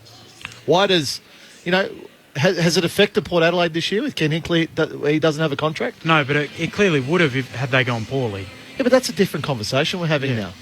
But we've seen it with innumerable other coaches when they do go poorly. Yeah, but they're going well. Yeah. So I guess the question is around stability. Does it help for stability when all the questions being asked by Michael Voss? He's out of contract. A player would not even know. A player simply would not even know what the contract status of a coach is. Yeah, but they would during next year when the media starts asking Ask the question every single week. Yeah. No, I disagree with that. I don't think, do you reckon every player's knocking on Ken's door and saying, are you coaching us next season? Well, I think there would be some who would be, yeah. I think there would be some players, like the reports were that Miles Bergman was keen to. Yeah, but that's probably because it looks like Ken's going to be there. Zach Butters supposedly. What happens if Ken Hinkley signs at Gold Coast? Well, I think he might be disappointed. Miles Bergman. That's the question. I mean, are you breaking a bond with your players? Looking at a couple of the key signings during the week, Mason Redman and Tom De Koning both decided. Yeah, but of course you are. Yeah. Yeah. If Ken was to walk away, yeah, of course. But at the same time, if he can get a long-term agreement locked in at another football club, and then his tenure within being a head coach is longer than what it would be at Port Adelaide, of course that's something he's got to consider. That's what anybody in life would consider. Why is the Richmond process taking so long? Because I don't think they're in any rush and they want to make the right decision. So has the panel been appointed yet? Yep. The panel was appointed during the week. Interestingly, some of the names associated with that. So Tim Livingston, Blair Hartley. Yep. Paddy Steinford is coming in. Steinford is coming in. Side of things. And then the vice president is also in there as well. So my understanding is I think there'll be 5 people that I think will be a part of the process. And Frank Panisi, the Melbourne Storm general manager. Yep. So Andrew McQualter, obviously. I think that Josh Carr will be a part of it. Hayden Skipworth might be a left field part of the process. Justin Leppich says he isn't really interested at this stage. Yeah, Adam Uze and possibly Troy Chaplin as well. When do you think it will be done by? Well, they haven't even started talking to applicants yet. Yeah. So this would be... You want your coach locked in before the trade and free agency period really starts. Okay? Yeah. So you want that coach to have the ability to be sitting in on those conversations and giving opinion. This is how I want to play. Is this player going to help the way I want to play, et cetera, et cetera. Okay? So we've seen it in the past where clubs haven't been able to do that. Now, North Melbourne, I think when they appointed David Noble, trade and free agency period was over and the like, and it does make things tricky. So right now we're all in the belief that Gold Coast is going to employ Damien Hardwick. So there's one job available as we sit here right now, and that's Richmond, and they can basically have the pick of anybody and they don't have to rush it because they've got all of August and potentially all of September if they want it. So there's that's 8 weeks of interviews and finding the right person if they need be. Why should they be confident that the caretaker glow or halo effect isn't the case with Minnie McQualter, do you think? Well, I think you get that really quick spike. Okay, but with Andrew McQualter, because he's had such a long period of time in the chair now, the week-to-week becomes a lot different under his regime. And players then will go, yeah, this is really good, or I'm not too sure about that. But is it far enough away from the previous regime under Damien Hardwick? Obviously, their philosophy and game style are going to be somewhat similar. I think Dimmer and Andrew McQualter are very different personalities. Extremely different personalities. So, yeah, okay, Andrew McQualter's been a disciple of Damien Hardwick, but he's also had a lot of other experiences within football. Yep. So, which he made that point to us. And incredibly high EQ from anyone who will speak to around him. The other one, obviously, who you look after is Benny Mackay. reports around meetings with Essendon. Where's that at the moment? No, he's got a decision to make at the end of the year when he wants to make it. But right now, his focus is really to play football and play good football. It's simply a matter of, well, let's get all the information and you make the right decision when you're ready to make it. I'm not putting any pressure on him, and he's not putting any pressure on himself. So meeting other clubs and the like, may that come at some stage? Maybe. But right now it's about playing football. Adam Romanascus, Ben Cameron, Matt Clinch, Nathan Burke about to join us. For our listeners through ABC Ballarat, you're going to head to the Western Bulldogs and GWS. There is some breaking news coming through around the Matildas, and the news is that Sam Kerr has said she'll be available for the match against Canada on Monday night. Strap that calf up so tight. Boy, do we need her after the loss to Nigeria. So Australia need to win if they're advanced through the pool stages. What about the other girl, Fowler? Mary Fowler. Hers was a concussion, so she should be right to return. We're going to chat all things Matildas. There's a bit to work through with the cricket as well. No protocol in the World Cup. Some of our audience joining us. Farewell to those heading the Dogs and the Giants. For exclusive access to extraordinary people, stream great chats on ABC iView. There's always two parts to every story. With intimate interviews from Louis Theroux and ABCO. You can't afford to show weakness. Emotional insights on Take 5 with Zan Rowe. Music was always my way out. And probing questions in Stuff the British Stole. This is like art as a detective novel. Great chats and fascinating facts whenever you like. Stream it all for free on ABC iView. ABC Sport. This is ABC Sports coverage of the 2023 AFL Premiership season. Marks out to the right, steps on goal, superb finish. Turns, whacks it straight through the middle. Pulls the trigger on goal, and goes bang! 'Cause here it comes, here it comes. On ABC Radio, ABC Sport Digital, and now streaming on the ABC Listen app. Look for the AFL button. Something big is coming, I know. Geelong are looking to keep their finals hopes alive at round 20 of the AFL. The Cats with the likelihood to jump back inside the top 8 with victory this afternoon against the Fremantle Dockers. A big warm welcome to our listeners through South Australia and Western Australia for the first time. It's a beautiful 16 degrees down at Cardinia Park, with the Dockers trying to break a 4-game losing streak as they make their way out onto Cardinia Park and through their banner. They were successful here at Cardinia Park last year, and they beat the Cats back in round 10 in Perth. They'll need their best this afternoon, having sat in the bottom 4 in recent weeks, having last year featured in finals. Ben Cameron to call the action alongside me, Adam Romanascus and Nathan Burke, your experts. There's no late changes for either side this afternoon, and we'll also keep you across the Western Bulldogs and the Giants from Ballarat. But a chance to head straight inside the Fremantle camp, and Ben Cameron is down on the boundary. He's with Matthew Boyd. Thanks, Clinchy. Matthew Boyd is one of the Fremantle Dockers assistant coaches. We know it's been a disappointing season for the Dockers, but what's left to get out of the year?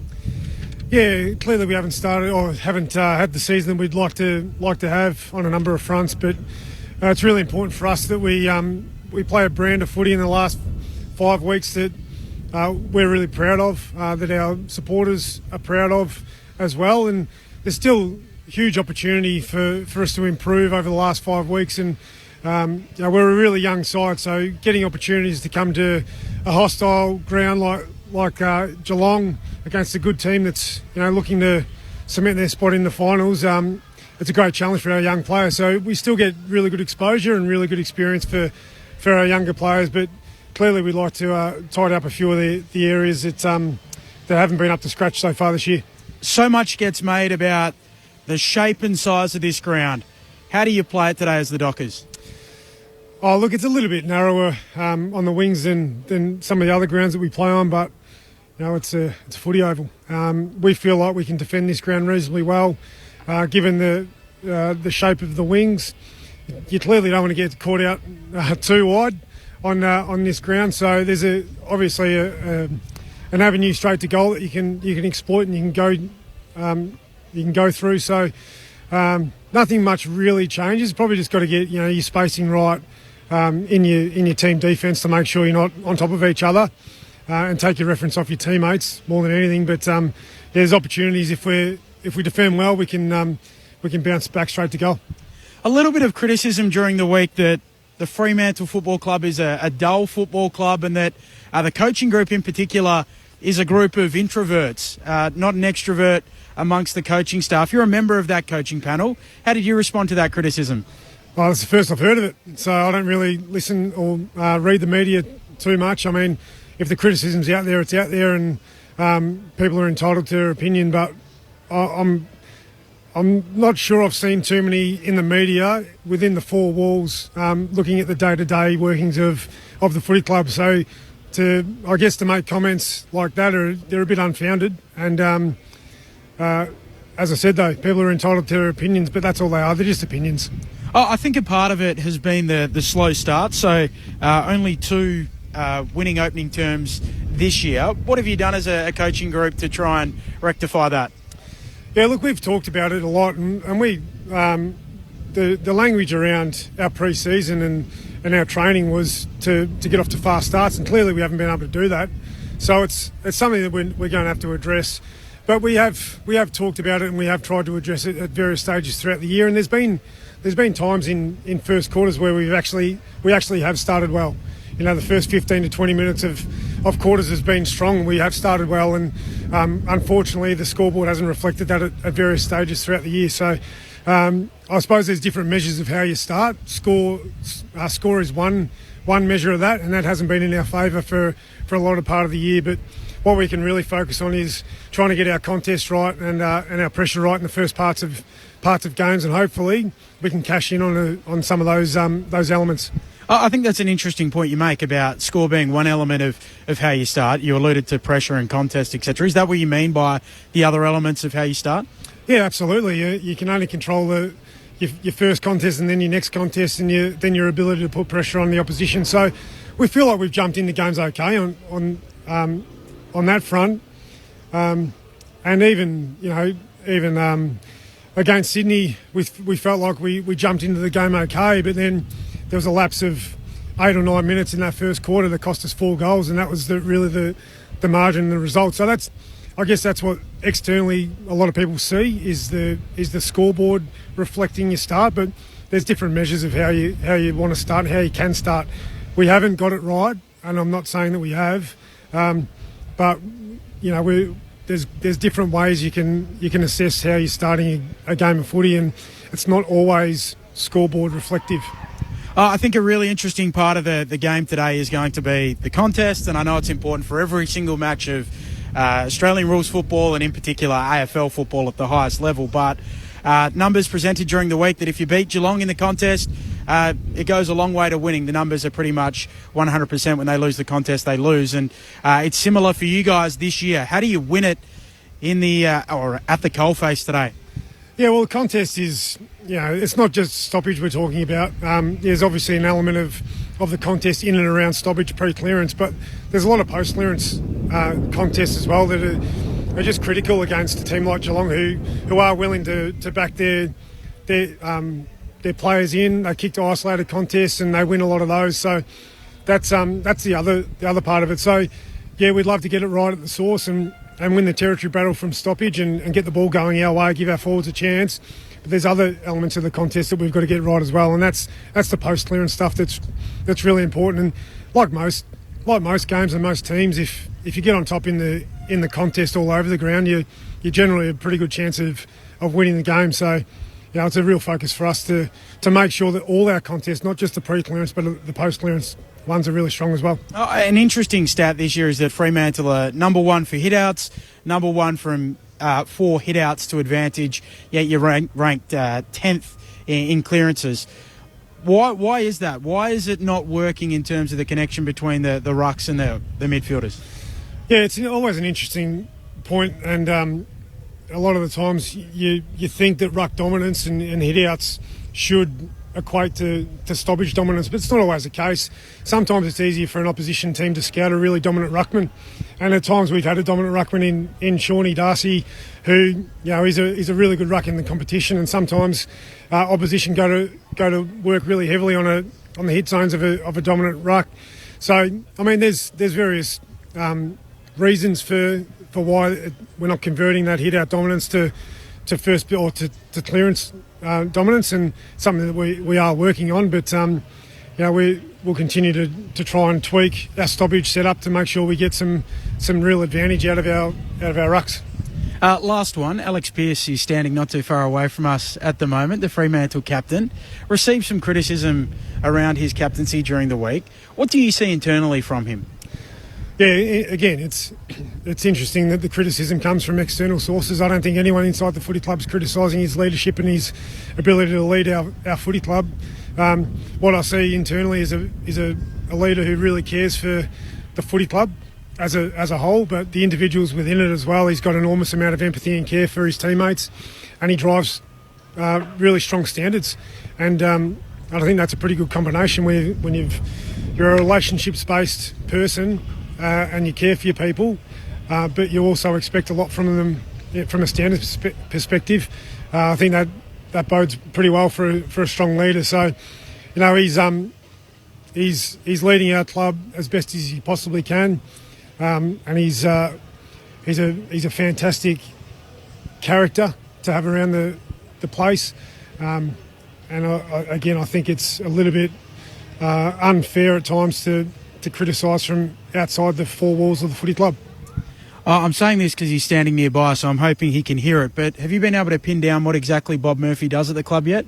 That's a joke. You don't have to answer that. Thanks for your time, Boydie. Yeah, I'm not quite sure either, but no, he's a great. Thanks for having me. Appreciate it. Your boy Johnny Bent Cameron there. The joke didn't quite land, but we're all with him. Oh, it landed. No one knows what Bob's role is at Fremantle. A few people down there told me he's got the Neil Balm role, the Godfather role. I think he's just vibes manager. Just keeps the vibes up around Fremantle. So it was good to see Bob down there too. Matthew Boyd chatting with Ben Cameron there. Great to hear some of Boydie's insights in around Freo for this afternoon and for the season. Matt Glitcher, Ben Cameron to call the action. Ian Cohen's down the boundary. Adam Ramanaskas and Nathan Burke, your experts. Burke, welcome to you. We've dragged you from the Whitten Oval all the way out to Geelong, so just around the corner. Nice to have your company for a Saturday afternoon. Hello, gentlemen. Yes, I thought I was sort of halfway here from my house, but it still took me quite a while. And then the good lady attendant refused to let me into the normal gate that was coming in, and I tried to pull the little bit of, I didn't know the who am I. I went, I'm late for on air, and she had none of that. So I was back out again and all the way around, a couple of laps, and here I am. Had to get out the Hall of Fame certificate to get through, and then they let him through. We'll send all our complaints via Cameron Ling as to how the category has been run. The AFLW season starting to heat up. We've got our fixture now set and ready. Did you have a practice game this morning or just training? Training with a 4 by 10 minute match sim towards the end, so we're ramping that up. We'll have another one of them next week, and then we're into the official practice match period. So we play the Hawks on the 12th and then North on the 19th, a weekend off, and then we're into it. So it'll be here before we know it. Yeah, before you know it, the season will be upon us. We can't wait to bring that to you on ABC Radio and ABC Sport. The breaking news for listeners in WA and South Australia who just joined us before is that Sam Kerr will be right to go for the Matildas in their match against Canada on Monday night. It's taking place in Melbourne. I think we can bring you a bit of what Sam Kerr had to say when she fronted the media. I mean, I would love to tell you guys everything, but you know yourself, being in sport a long time, that's a massive thing that the opposition wants to know. And like Tony said yesterday, it's going to go down to the wire. I'm definitely going to be available, but how we decide to use that is, not to be given to the opposition, I think is the main thing. So Sam Kerr, good to go for Australia's crucial clash against Canada. They need to win. It's available on the ABC Listen app on Monday night with Ned Hall, as will be the Wallabies in action tonight. You just need to search for that one. It's on ABC Brisbane on the ABC Listen app because we have so many sports taking place. We've got the Ashes. Australia lead by 12 runs, Berkey. Yep. We've got the AFL. We've got the NRL. Bledisloe Cup tonight. Bledisloe Cup tonight, where Australia, let's not delve too deep into their record against the All Blacks, but hope is eternal, and wonder what crowd they'll get at the MCG, hoping for over 60,000. Geelong and Fremantle, not too many spare seats down at the Cattery this afternoon. A beautiful, pleasant 15 degrees down here.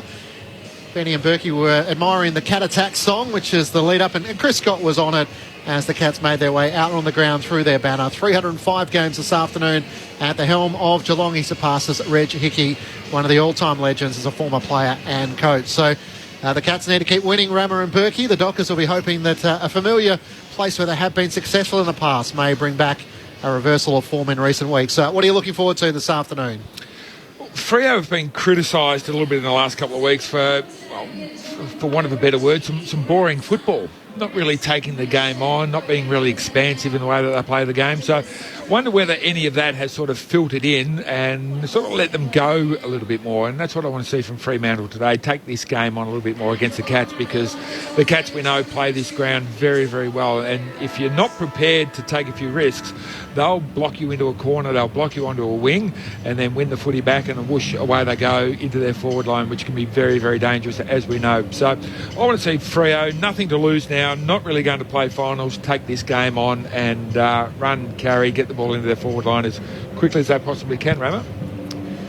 Yeah, I think for the Cats, you sort of want to see now their best week in, week out. So a couple of weeks ago against Essendon here, it was absolutely terrific. Then last week against Brisbane, it's up and down again. So it's now, we're 5 weeks remaining. It's basically, let's win the next 5 games, let's play finals, and let's see what we can do. It can't be this sort of start, stop, stuttering football that they've played all year. With Fremantle, it's all about momentum into an off-season. Can they play some good football to excite themselves, excite the fans that the future is bright, which I absolutely think it is. They've got a number of good young players that are developing nicely, but you want to finish the season strongly. So just about set to go. Which way are you tipping, gents? Cats for you, Berkey. I love a bit of an upset. Oh. So Freo in front, 3/4 time. Cats coming home. How about that? Cats for me as well. Just about set to go. Saturday afternoon down at Cardinia Park. Jackson and Stanley. Up they go. Jackson wins the tap down. Dangerfield hacks it out of the air. Out towards the Hickey stand wing. On this record-breaking afternoon, Stengel comes out after it. Right there too. Getting involved is Tui. Henry steals it. Kicks the Dockers to the wing. And Stanley marks just backward of the logo. Ian Cohen downstairs as well. He's with us. Koza. Yes, hello Ben, hello everyone. Conditions are beautiful here, which is great if you are a boundary rider. There's a bit of cloud in the sky, but it's basically blue. Strong wind though to the river end. That's where Paddy Dangerfield has made the Cats kick. He won the toss and they're away. And here are the Cats winning it at half forward again. Rowan giving it off to Stewart, putting it out in front of Cameron. A lateral lead in the right forward pocket. He takes it 35 metres out on a 45-degree angle right side for a left footer. Just trying to look who his matchup is, Berkey. Is that Luke Ryan? Yep. He'll wheel around and kick the banana and bend it. Not quite enough. A behind to start for the Cats. That worries me. If Luke Ryan's a terrific footballer, but you need a lockdown player on Jeremy Cameron going with him everywhere. Luke Ryan's an interceptor, wants to use the ball. Jordan Clark looks to bring the Fremantle Dockers back into play. Sends it long towards half-back. Unable to get there, Tracy. It spills down to the front. Duncan's hand pass away to Jack Henry to Smith to the top of 50. Myers all on his own. Marks out to the right. He veers onto his right into the pocket for Hawkins. Clears him and also Hamling. And goes out of play up against the right behind post. Geelong deep in attack through the opening 90 seconds. A window open today, Rammer? Bit of breeze coming in? Why not? Yeah, it's a lovely day down in Geelong. Lingy's turned it on for us. That's a bit heavier than what I expected that window. Throw back in. Jackson wins down the tap against Hawkins. Pearce's hand pass boundary side. Erasmus keeps it alive. Hand pass away to Chapman. Searching kick out of defence for the Dockers. Tom Stewart flies in from the side. Spoils it down away from Amos. It trickles towards the boundary line. To Koning's after it. Trying to keep it alive with Tracy, but it goes out in front of the two benches. And right there, that contest, Tracy, on the boundary line, De Koning should have picked up that ball, but just that physical pressure and presence by Tracy, terrific. Just going to be a really good player in the future for the Dockers. Umpires Williamson, Dorr, T and Jones in charge of this contest. Throwing on the wing, Jackson and Stanley. Stanley straight down. Atkins loses it under pressure. Erasmus trying to get involved for Freo. Umpire wants it, will come in and ball it up. Geelong in their white with the blue hoops, white shorts. Fremantle in their purple and purple shorts. They got the white chevrons on the front. Sarong going after it. Atkins right there with him. Young getting involved over the boundary line and a throw in. Still neutral territory, western side of the ground here at Cardinia Park. Your experts Adam Ramanauskas and Nathan Burke. Throwing back into play. Jackson takes front position against Stanley. They tangle. Stanley eventually works his way to the front, down to Atkins. Can't get a disposal away. Jackson links up the hand pass. Gets it away to Wagner. Searching kick to half-back. Put the pressure on. Underneath at Hamling. He might have been taken when not in possession. Free kick against Rowan. And Hamling will take it inside the defensive 50. Goes short to Hayden Young. Young looks out to left half-back and Erasmus has space. He can gather. Looks down the line. Not a lot of options other than Tracy. Now he spots Schultz hard against the boundary. Gains 15 metres and he marks at left half back. No score after just a behind scored for Geelong through 3.5 minutes. And Schultz veers out to the right, sends it as long as he can. Amos the target in front. Duncan juggles the mark, almost not paid. Stewart tackled, got a hand pass forward. On the bounce to Myers. He's brought down by Sarong. Great tackle. Holding the ball. Fremantle will win it back in the middle of Cardinia Park. Yeah, good tackle by Sarong. Sarong wants to switch it immediately. Out to Ryan, who marks in the middle of the ground. Handball to Wagner. He'll look direct. Drives it long inside 50, looking for a marker. Roving there is Corbett. Gets it off to Swikowski. Spinning, twisting, kicking. Mark taken in the goal square by Stewart. His kick a little dicey. There to mop it up. Zach Guthrie back to Tui. Free kick. Advantage paid. And the Cats at left half back. Sends it out to Myers, who marks at left half back. He stands side. Inboard to Duncan. Through the middle to Hawkins. He marks down low in front of Alex Pearce. Looks towards centre half forward. Blitzhouse pushing forward. Missed him. Clark comes in from the side. Tackled when he didn't have the footy. Ball spills clear. Sarong spins out of traffic. Hand pass looking for Brayshaw. Worked off it in the end by Stengel. And over the top comes Pearce on Hawkins. The footy eventually comes clear. Brayshaw with the hand pass to Henry. Sends it out wide where the mark is taken by Corbett. A former Sun, now a Docker, moved over in the off-season. Has it beneath the Reg Hickey stand. Of course, Chris Scott going past him in games coach for the Cats here today. Corbett's kick to half forward. Roved there by Zach Guthrie. A kick for the Cats to the wing. Pearce gets a hand on it. Follows up at ground level. Spits out to Andy Brayshaw. Handball away to Henry. Runs himself into trouble. Has to retreat with the kick. Back to the former Cadden Clark, who's harassed by Atkins. And taken out. A throw in on the wing beneath that Hickey stand. It still amazes me, Berkey. Teams just continue to leave Tom Stewart free. They get themselves too high up the ground. Tom Stewart just drops back. For the first 5 minutes of this game, he's had no opponent. Adam Ramanauskas with you on ABC Sports. Stanley wins down the tap against Jackson. Spills out in front of Sarong and Atkins for a boundary throw in under the Reg Hickey stand. Lockie Schultz has primarily been his opponent, but he's thinking, I'll get up the ground and that'll suck him up the ground as well. But because Geelong puts so much pressure around the ball carrier, they can't actually find Lockie Schultz up the field when he's free. Throw in cleared. Stanley and Jackson, a chance for Sikowski, couldn't get a clean hand pass away. Duncan through traffic to close under pressure. Tackled and lost the footy and then trying to lay the tackle. Locking things up with Wagner on the Hickey stand wing. Geelong leading by a point. Jackson and Stanley again, neither decisive. Ball just bumbles away or bobbles away from a few of them. Picked up there by Tui. Handball away towards Stewart. He'll kick forward of the wing. Mark taken here by Smith.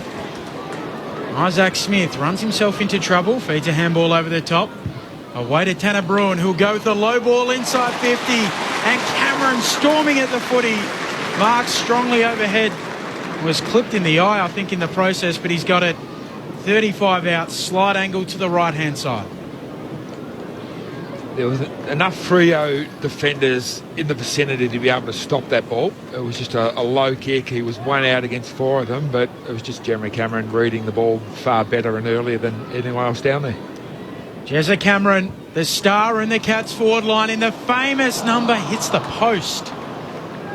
The left-hand goalpost had a nice little bit of draw on it, but not quite enough. Two behinds to start for the Cats. Fremantle yet to score. Played 7.5 in the opening term. Luke Ryan brings the Dockers back into play, kicks as long as he can towards Amos and Jackson. Stanley in front, can't mark, charging onto it, Frederick for the Dockers. Hand pass away, they work it to left half back. Erasmus looking for options, hand pass missed Sarong, charging in, Jeremy Cameron can't take it. Sarong has another go at it, somehow got the hand pass out under enormous pressure. Hamling's tackle by Ollie Henry. And the umpire will ball it up just inside the 50 for the Cats. 8 minutes gone, Geelong two behinds, all the way of Jeremy Cameron. Fremantle yet to score. They've only been inside 50 on one occasion. Is that right, Rammer? So Mira can't break clear, and Holmes 2. and Myers lays the tackle. 4 inside 50s to 2, Geelong's way. Cats just inside their attacking 50 as Blitzab slaps it towards the boundary line, looking for Isaac Smith, can't quite gather it. In front of O'Meara and Hamlin, there's a bit going on off the ball with Tanner Bruin having a chat to Jager O'Meara. The umpire will throw it in. Worth mentioning, Geelong have won 13 opening terms and Fremantle have won just 2. So opposite ends of the spectrum in terms of how they've started games this year. Stanley in front, double palms it down. Erasmus bursting through for Freo, gets it on the boot, tumbles a kick towards the wing, close to the line, trying to keep it in Sturt. He can't, Stewart sees it out. Throw in just forward of the wing, western side of the ground for Freo. Again, Tom Stewart is still just sitting behind the ball. If he doesn't get it, he just disrupts the play. Like his short's getting far too high up the ground for my liking. Stanley and Jackson again. They go for a little wrestle. Stanley brings it down, then soccers it forward. Clark able to get a hand on it, then runs onto the footy for the Dockers. He's tackled, just gets a handball away into the middle of the ground. Rowan, big bump on Wagner, and now Geelong come away with it. Isaac Smith with a high ball to half forward. It's in front of Alex Pearce. Hawkins offering chase. Pearce will get there first in the right back pocket. Sends it back up the wing, but who's there for Fremantle? Zach Guthrie takes the intercepting mark. Between wing and half forward, Hickey stands side. Looks inside 50, sends it towards Ollie Henry. Can't get to the front. And Alex Pearce takes the mark. Did he play on? He did. He's tackled. He's under pressure. And Stengel lays the tackle. Pearce thought it was within the restricted zone. No, but he stepped off the line. But he did. As soon as the umpire sees the player step off line, even if he goes to fake the kick or fake the handball, they call play on now. So he had to wait for Stengel to get out of that zone. Tyson Stengel awake, alert, snapping on his right and kicking the opening goal of the match. Creating something for the Geelong small forwards, and the Cats are the opening goal of the match. They're 1-2-8 to the Dockers yet to score. 10 minutes gone, opening term on ABC Sport. And Berkey, Stengel's probably the player in this next 5 weeks that Geelong really want to get going. He's played the 14 games this year. That was only his 22nd goal. He has 50-plus goals last year. So, yep, he had a little injury with that arm in gather round when he broke that arm. But other than that, he hasn't been as dynamic as he was last year. So this next month of football is really critical for Stengel, but also Geelong's chances. That's my belief. And what he did just then, just lay a tackle in the forward line. I think that's the thing that he needs to focus on the most, not getting crumbs and leads and all that sort of stuff. Get your hands dirty. Takes you to the ball, doesn't it, Berkey? Absolutely, as Ben. You always tell us, as Jackson wins the tap down to O'Meara, handball away, and the Dockers quickly wrapped up in there. Switkowski. You can't tackle anyone who hasn't got the ball, Ben, so you've got to actually go to where the ball is. From the restart, Atkins picks it up for the Cats, gives it back to Blitzarves, dumps it on his right boot, high ball to half forward, Cameron tracking it, can't mark it, sees it out off his hands, and a throw in right half forward. Geelong 1-8, Fremantle yet to score. We've played 11.5 in the opening term. Opening goal for the Dogs, the way of Bailey Smith. They're 1-1-7. The Giants 3 behind, so keep you across that game this afternoon. Thrown back in, Hawkins and Jackson. It spills down the way of O'Meara. He's tackled by Dangerfield. And the umpire will ball it up. Right forward pocket for the Cats, 45 metres out from goal. So this a forward 50 stoppage in Geelong's half of the ground. Lockie Schultz is right up at this contest. Tom Stewart just standing back by himself. Hawkins over the back, looking for Stengel. Dangerfield gathers, hand pass to Holmes, tackled by Schultz, forces the kick out on the full, and Freo will take it in the left back pocket. Ian Cohen's down on the boundary. Yeah, to the boys in the back row's point, Tom Stewart really is almost like a rugby league fullback, like Billy Slater style. He's organising his troops. He's just got free carte blanche. He's about to hit the pack now. Kick up to that pack, no one can mark it. Down in front, going after it, Frederick. He's tackled strongly by Atkins. The tackling cat that he is. Third in the competition for the most tackles this year is Atkins. Umpire puts it up, Blitzarves down. Erasmus gets it for the Dockers. High kick into the middle. Schultz coming late. Onto it though neatly as Bruin comes away with it. Tanner Bruin gives it off to Atkins, who will kick laterally, and Dangerfield marks just in the field of play beneath the western wing here at Cardinia Park. Missed 4 games with a hamstring injury. Paddy Dangerfield leading the charge for the Cats. Inside 50 towards Henry. Alex Pearce in front. Juggles the mark. Well positioned, the key defender. And he marks in the left back pocket. 8-2, the inside 50 is Geelong's way through the opening 13 minutes The Cats 1-2-8 to Fremantle yet to score. Pearce long up the wing, flying in from the side. Unable to take the mark was Tracy. Spills down the way of Schultz. Hand pass turned over. Blitzabs. The hand pass to Bruin. Through traffic to Dangerfield. Almost brought down. Got the hand pass to De Koning. Now to Atkins. Hacks the kick inside 50. Awkward bounce to Pearce. It gets to the back. Oleg Henry trying to gather. Hamling laying him up.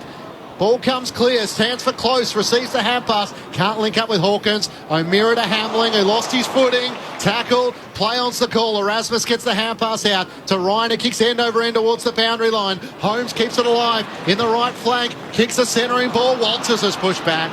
Marks of the Fremantle Dockers 40 metres out from his defensive goal. In the purple long sleeve today, Michael Walters kicks laterally. Able to find Ethan Hughes in game 100. He kicks to the wing. Tracy goes to ground over the back. Kolajasny there for the Cats. Handball away to Jack Henry. Look out, Liam Henry coming. Gets a handball back to Kolajasny. Gets it off to Tui. Cats under a little bit of pressure here around half-back from the Dockers. Eventually Tui will chip it back and find De Koning, who marks inside defensive 50. Goes all the way back to Tom Stewart, who works it by foot to the right back pocket, and Holmes takes the mark. Feigns a kick around Schultz and gains 15 metres. Takes a bounce at right half back, up the wing. Mark dropped by Zach Guthrie. Trying onto it as Walters can't spin out of the tackle. Good intent from Guthrie. Erasmus gathers. Hand pass to Wagner for the Dockers. Kicks towards Schultz. Hard against the boundary at left half forward. Squeezes every millimetre into the pocket and finds Sturt. Hard against the boundary. 40 metres out from goal. The Dockers work the angles well there. He's terrific play by the Dogs, but Sturt's got to give that ball over to Michael Walters. He's pushed so hard, worked so hard, took the intercepting mark in defensive 50, then worked his way forward. It's just a little chip over the top to Walters. A goal in 4 of his last 5 matches, the 50-year Docker. Hard out to the left, looking for Fremantle's first. It's not a bad effort. It drifts left to right and just across the face. And the Dockers' first scorers are behind to Geelong 1-2-8. Meanwhile, in Ballarat, it's the Western Bulldogs 1-2-8, leading GWS 3 behinds. Similar game style there midway through the opening term. Mitch Duncan, a native Sandgroper, to take the kick in. Runs to the pocket. Kicks up towards the wing. Tracy contesting it alongside Blitzarves at ground level. Tanner Bruin gets it. He's tackled strongly. And a ball up short of the logo, and Fremantle's attacking half on the western wing. I'd like to see a few more tackles from Freo. It's 20-9 at the moment in favour of the... sorry, that's not tackles. That's... ground ball gets 20-9. Atkins nearly decapitated in a tackle. He takes the advantage, gets it off to Bruin. Handball into the middle of the ground for Ollie Henry, stripped of it. Frederick picks it up for Freo. Sweeps a handball out to the wing. Young, usually lethal by foot. This kick, commentators curse a turnover. Kolajasny marks at halfback for the Cats. His kick, though, is over the head of Jack Henry. Got onto it in the end despite Walters' chase and goes short to De Koning. Marks in front of Amos. Works at the left halfback. Mitch Duncan marks. So reliable for the Cats. That kick in the middle set Myers a challenge. Spoiled down. Sarong couldn't get a hand pass away. Myers fell in his back, and Fremantle get the free kick in the middle of Cardinia Park, just as Geelong were about to take control. Sarong looks right, looks left. In the end, decides to give off the hand pass to Clark. Had to get around Rowan. Hand pass out to right half forward. Hughes with a searching kick inside 50. Walters has to get past Stanley. He can't. And the big ruckman's frame was right in front of him. He probably only got 3/4 of the way up the back. And Reece Stanley takes the intercepting mark for Geelong. He'll kick laterally to Izzy Smith. Kicked the first goal the last time these two teams met. Dyson Stengel has kicked the only goal in the game so far. The Cats by 7. Smith kicks up towards the wing. Tracy crashing the pack, brings it down in front. Young following up, so too Dangerfield. And Young tackling the big bull that is Patrick Dangerfield over the boundary line. You were right, Berkey. Tackle count is 11-20 in Geelong's favour. So that's 17 and a half minutes of football. So 31 tackles laid to open this game. From the throw-in, Tracy and Stanley. Stanley fumbles it, just slaps it on off the deck. Out towards the logo. Aish is there for Freo. Picks it up, away to Switkowski. He'll retrieve with the handball back to Pearce. Defensive edge of the square in trouble. Gets it away to Switkowski. And he'll send a kick out towards the wing for Henry. This is Liam Henry. Can't mark. Schultz is able to rove. And he'll now kick to half forward for Amos. He marks down low at right half forward. Had O'Meara free. Missed him. Still free. Jai Amos hasn't spotted him.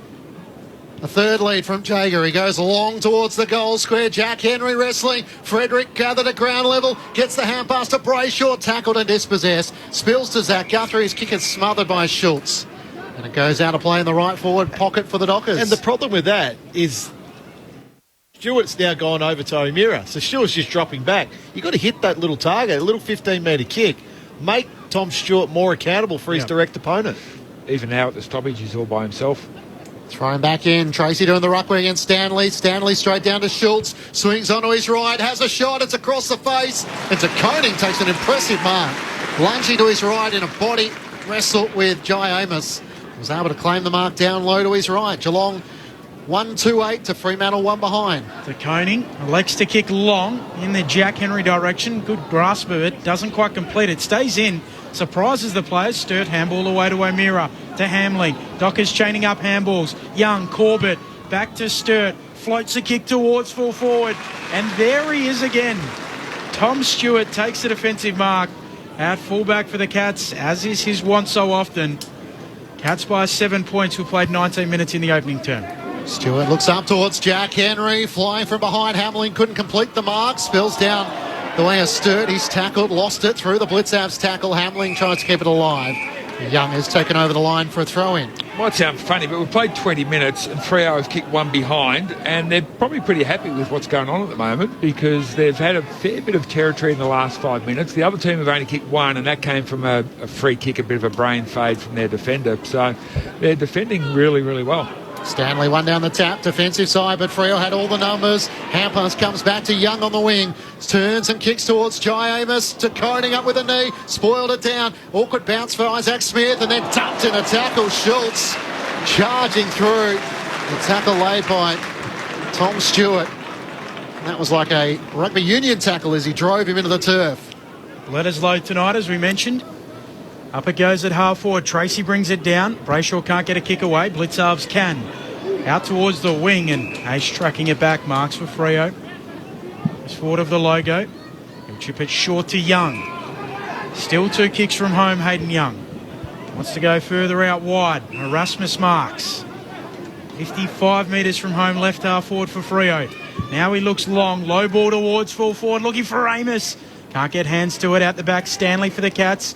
Away to Koning, away to Duncan. And a kick short to Izzy Smith in the left back pocket. Cats by 7. Inside 50s 10-9 now, so evened it up a bit. Dockers with only one behind for their entries. Geelong 1-2-8. Smith goes short to Tom Stewart. Down the Melbourne end of Kardinia Park where the new stands have been constructed. The long kick towards half back in front position. Zach Guthrie can't complete the mark. It's spoiled down. As Wagner's able to see it out of play. Just to pick up on your point, Berkey, when I spoke to Matty Boyd pre-game, I said about the fact they've only won 2 first terms, and he said the scoreboard is just one part of starting a game well. And I think it's a little bit, I'm not sure I necessarily agree, but it's a part of what you were speaking about. Round 8 against Hawthorn and round 15 against the Bombers. The only 2 first quarters the Dockers have won in 2023.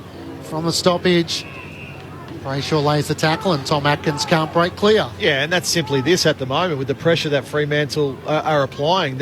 You can't say Geelong have had a better quarter than Fremantle as it stands right now. So they're right in this game early, the Dockers. Here come Geelong away with the footy though. Tanner Bruin tackled strongly and caught holding the ball, Sukowski. And he's been dumped by Duncan after the whistle.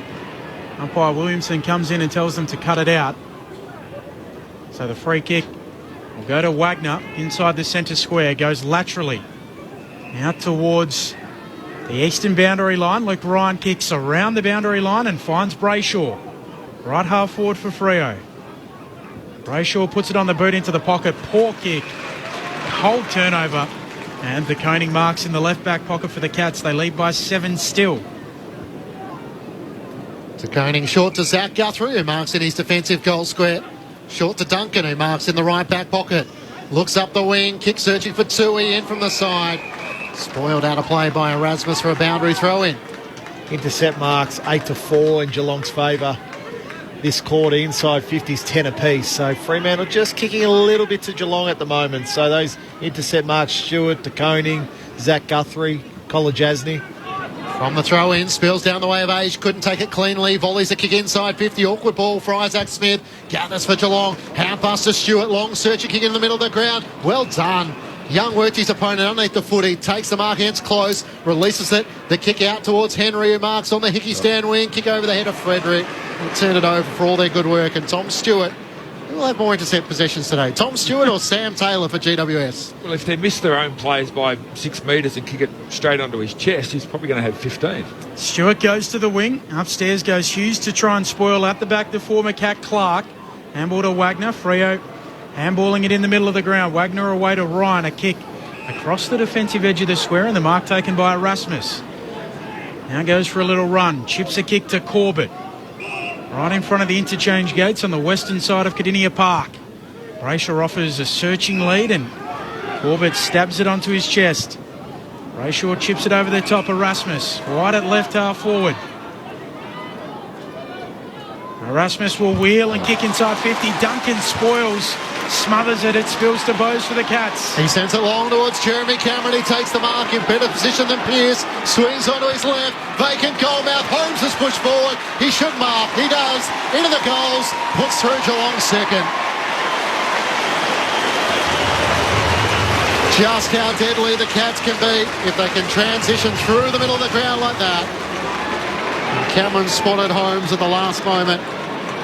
And Geelong have 2 goals to Fremantle's none. 2-2-14 to the Dockers, 1 behind. 24 minutes gone opening term. Meanwhile in Ballarat, it's the Western Bulldogs 3-4-22 to the Giants, 3 behinds. Goals through Bailey Smith, Johannesson and Tim English. Couple of things. One, Erasmus with the ball down here. You've got to realise when players are going to obviously smother the ball off your boot like they did. And can anyone tell me why Luke Ryan, who was running next to Holmes as they ran inside forward 50, he decided to veer off into the corridor onto no one and leave Max Holmes all by himself? I've got no idea where he was running and what he was thinking he was doing, but in the end there's 2 blues from Freo that have cost them goals. Back in the middle. Jackson and Stanley again, fighting after it. Blitzarves gives the handball out to Stengel, releases him, kicks towards full forward Hawkins, double teamed by the Dockers. Hughes puts his fist through it, out towards the boundary line. Ryan's there, picks up at half forward. He was held on to by Tanner Bruin. He'll get the free kick at left half back. Stabs it short to Aish. The Dockers still at left half back. Stengel and Holmes, the goal kickers. The Cats leading by 13 points late in the first. Aish short to O'Meara. O'Meara will look around the western wing in the Jackson direction. Tracy there, so too Stanley. Stanley spoiling it and then carrying it out in the tackle from Stewart is Schultz. And a throw in on the wing. As I mentioned, Fremantle just 2 opening terms they've won all year. Been a real problem. The men in purple.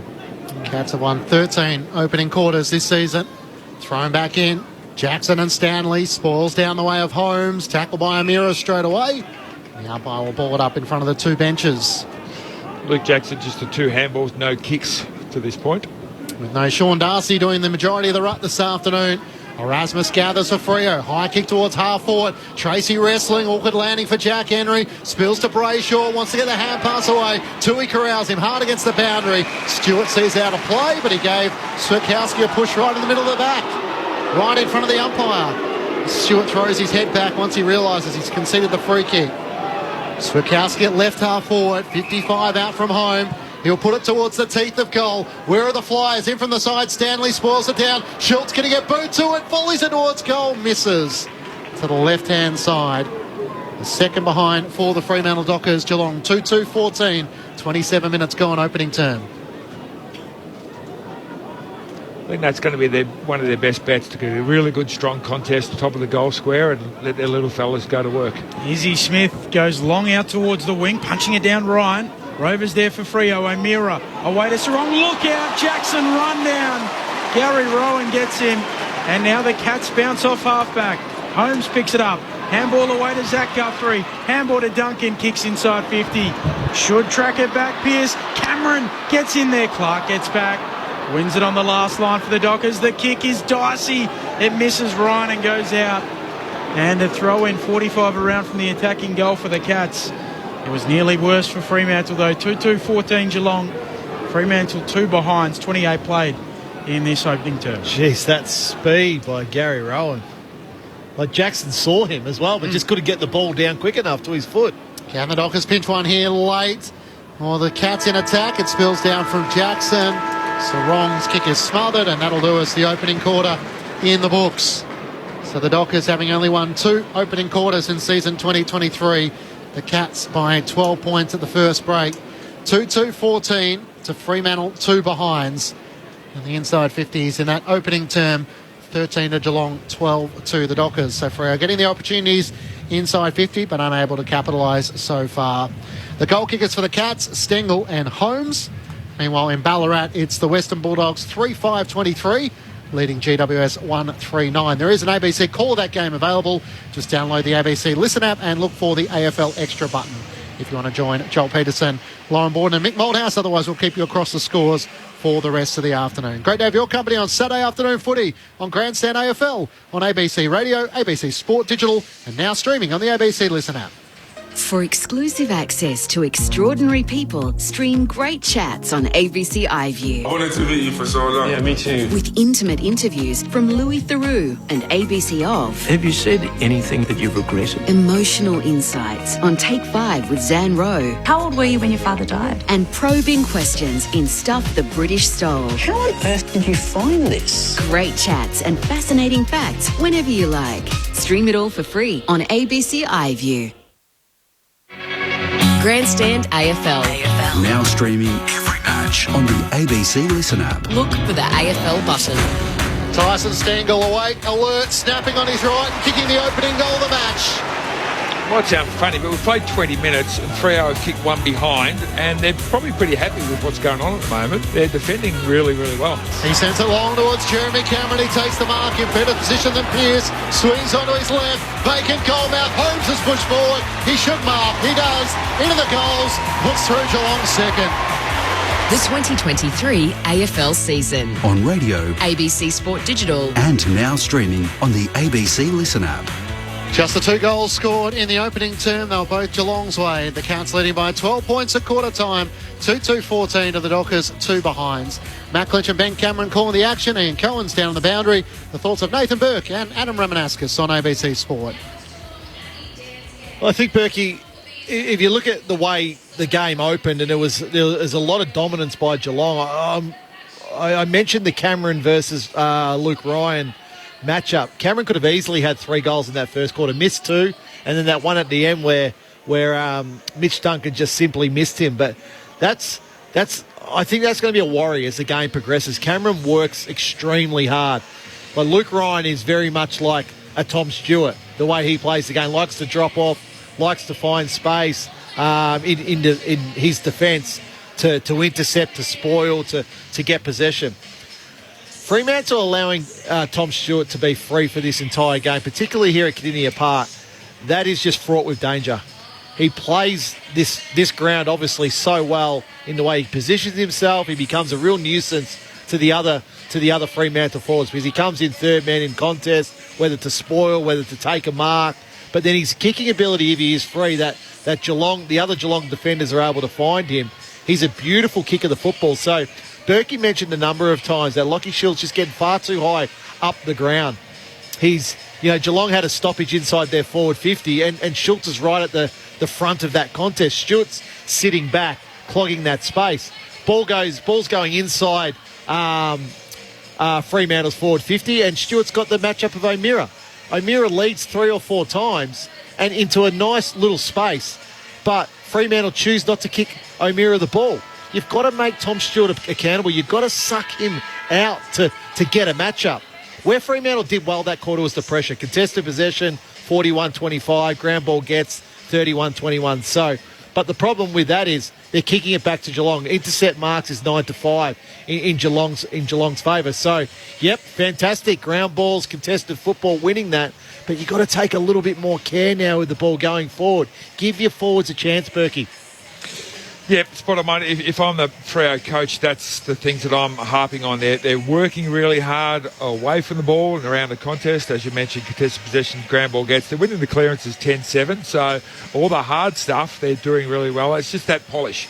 And Geelong make it hard for you to have that polish because they defend this ground extremely well. From sitting in the real high advantage that we've got here, it's like military exercise, the way that they zone, they squash it in. There's really hardly any gaps. Normally when you sit this high, you can see a whole bunch of gaps around the field and you're going, why isn't he running into that gap, running into that gap? But Geelong don't give you those sort of gaps. So when they do actually turn the footy over and go at them quickly before Geelong get a chance to set up, that's when they look most dangerous. And that's why we were a little bit concerned of, like, they're going, okay, Walters has pushed back inside 50, just kick it in there, let him go one-on-one with his defender, because if you wait and try and be perfect against Geelong, they won't let you because they will have so many players around the footy. So for Freo, they've got to clean that up, but I don't want to see them try and be so perfect and get the ball to a one-on-one contest inside forward 50. For me, the Cats are... The 2 goals have come from Freo mistakes, and they'll keep forcing them into mistakes. On the SMS, 0437 774 774. Paul from Yarrawonga says, I know it's early, but the Dockers have brought their A game. And Mark in Adelaide asked the question, is Brandon Parford playing today for Geelong? He's one who's found his way out of the side. He's not even listed as an emergency today. So VFL for him. Ian Cohen on the boundary. Yeah, to Nathan Burke's point, this has to be recognised as the biggest home ground advantage in the AFL, and Geelong know how to play this game so very well. Just quickly, Mark O'Connor is the sub for Geelong and Ethan Stanley the sub for Fremantle. Neither have been activated at this stage. Thanks, Koza. The Bulldogs 3-5-23 to the Giants 1-3-9. Quarter time at Ballarat there. Into the second quarter we go. Stanley wins down the tap against Jackson for the Cats. Atkins trying to charge his way forward. Good tackle, Jackson. Holding the ball. Freo will take it back. Luke Jackson with some good follow-up work. Hand pass to the right to Brayshaw. Looks inside 50. A laser pick that was almost picked off by Duncan. He then lays the bump on Sturt. Hand pass to Jack Henry. Kick into the middle of the ground. Stengel can't take the mark. Wagner gathers for the Dockers. Hand pass to Clark. Gets it away to Henry on the outer side. Hand pass inboard to Luke Jackson. At full flight to the back edge of the centre square. He looks through the middle. Duncan got a hand to it. Knocked it away from Sukowski. Hand pass to De Koning. Back to Duncan. Stationary. Shovels a hand pass boundary side. Stays in for a moment as it pitched on its point. Back to Tom Stewart, who takes it over the boundary line. Between wing and half forward for the Fremantle Dockers. Cats leading by 12 points a minute into the second quarter.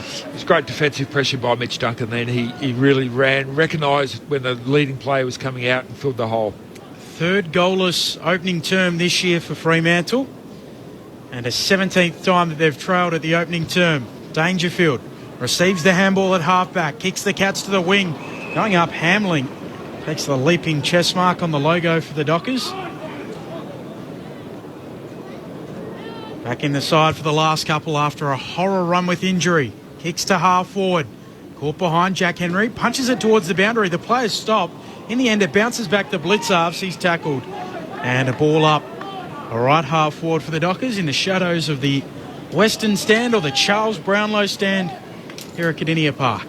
Thrown up in the air, Jackson and Stanley. Stanley wins it down through traffic. Holmes couldn't get a clean hand pass away. Tui's hand pass stays in. Dangerfield volleys it forward. Aish was held. He didn't quite juggle the mark, but the free kick going against Close. James Aish has it between wing and half forward. Could you give me Neil Erasmus's numbers, Berkey? He's probably been the most impressive Docker so far. Yeah, 7 and 5, so 12 possessions in that first quarter.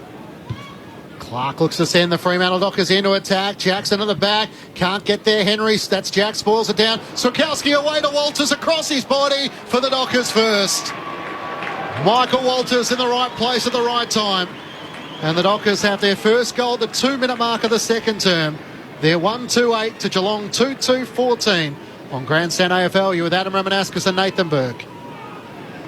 Sharp play there, really, around that stoppage by Fremantle. Walters just sucked away from that pack just really nicely there. Guthrie was his direct opponent. He went to the ball, and then Walters just moved into that space, onto that left foot. Beautiful goal. You mentioned Erasmus. The other impressive thing with him, Berg, is the 3 clearances. He's one of those. He's one of those Fremantle young midfielders that needs time to develop, and he's getting that in the latter parts of the season.